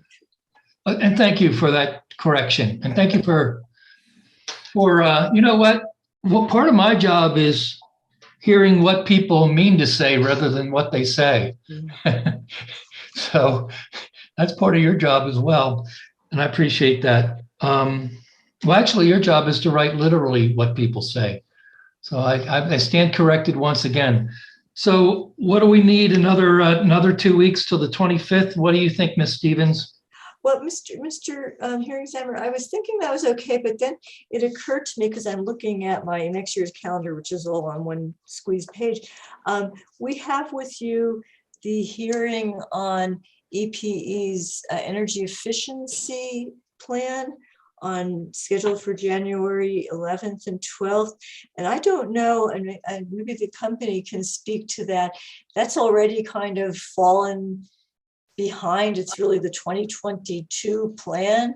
So I don't know whether that one should be, and Jeff, I know it's not necessarily your case. I don't know whether that should be given priority over this, since this is sat around. This has sat around. Is that terribly bad grammar?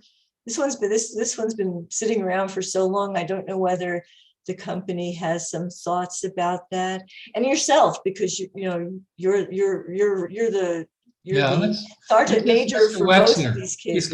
He's got his pint of stout on his desk right next to him. Yeah, I wish that were true. We do think that needs to be prioritized. I mean, obviously, we already have a hearing date for that. I will not be the primary attorney on that. That will be Ms. Olson. But I guess I'm not quite understanding why that might prevent us from doing the response briefs on February 25th. So maybe. Yeah, it won't affect my writing of an RD. Well, I would end up, they would interfere with each other, but not in the way you might have thought. As for my scheduling of RD writing, and I appreciate you even taking that into consideration if that's what you meant.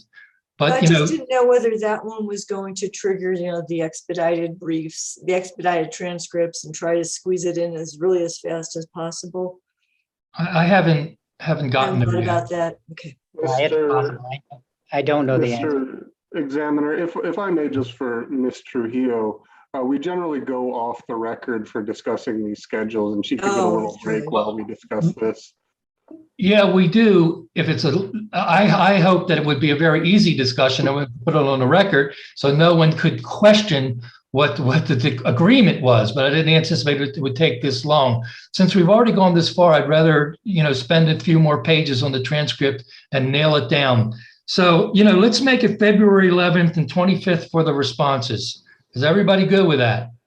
I'm good with it. That's what it's going to be. It's a done deal. Mr. Herman, how'd that work out? That sounds fine. Thank you. Thank you. Is there anything else? I don't see any reason to have page limits or anything like that. I just don't do that. Anybody feel differently? No. No. Okay. So is there anything else we'd like to discuss before actually adjourning this hearing? Nope. All right, this is not adjourning for the day. This is adjourning permanently. We will go off the record. There should be no more discussion about any merits of the case after we go off the record. Okay, so let's go off the record. Ms. Trujillo, thank you for serving us. We appreciate it. And this hearing is adjourned. Thank you, everybody. All right. Good night. Ciao. Everybody, you made it pleasant as it could possibly be. Could you all come over and help me write the RD? Actually, that's what you're going to do when you do your briefs. So send me your Word versions too, just in case I want to pirate some of your language and incorporate it into the RD. I know you guys know to do that. Bye. All right, have a great day and a great weekend, Ms. Trujillo. Are you Thank you. praying? No, I'm saying thank you to everybody. Thank you. Thank Thank you. you in sign Stay language. All right, goodbye, everybody. Are we still on YouTube? Yes, we are, until I turn it off. Okay, you ready? I think that's it first then. Let's turn it off.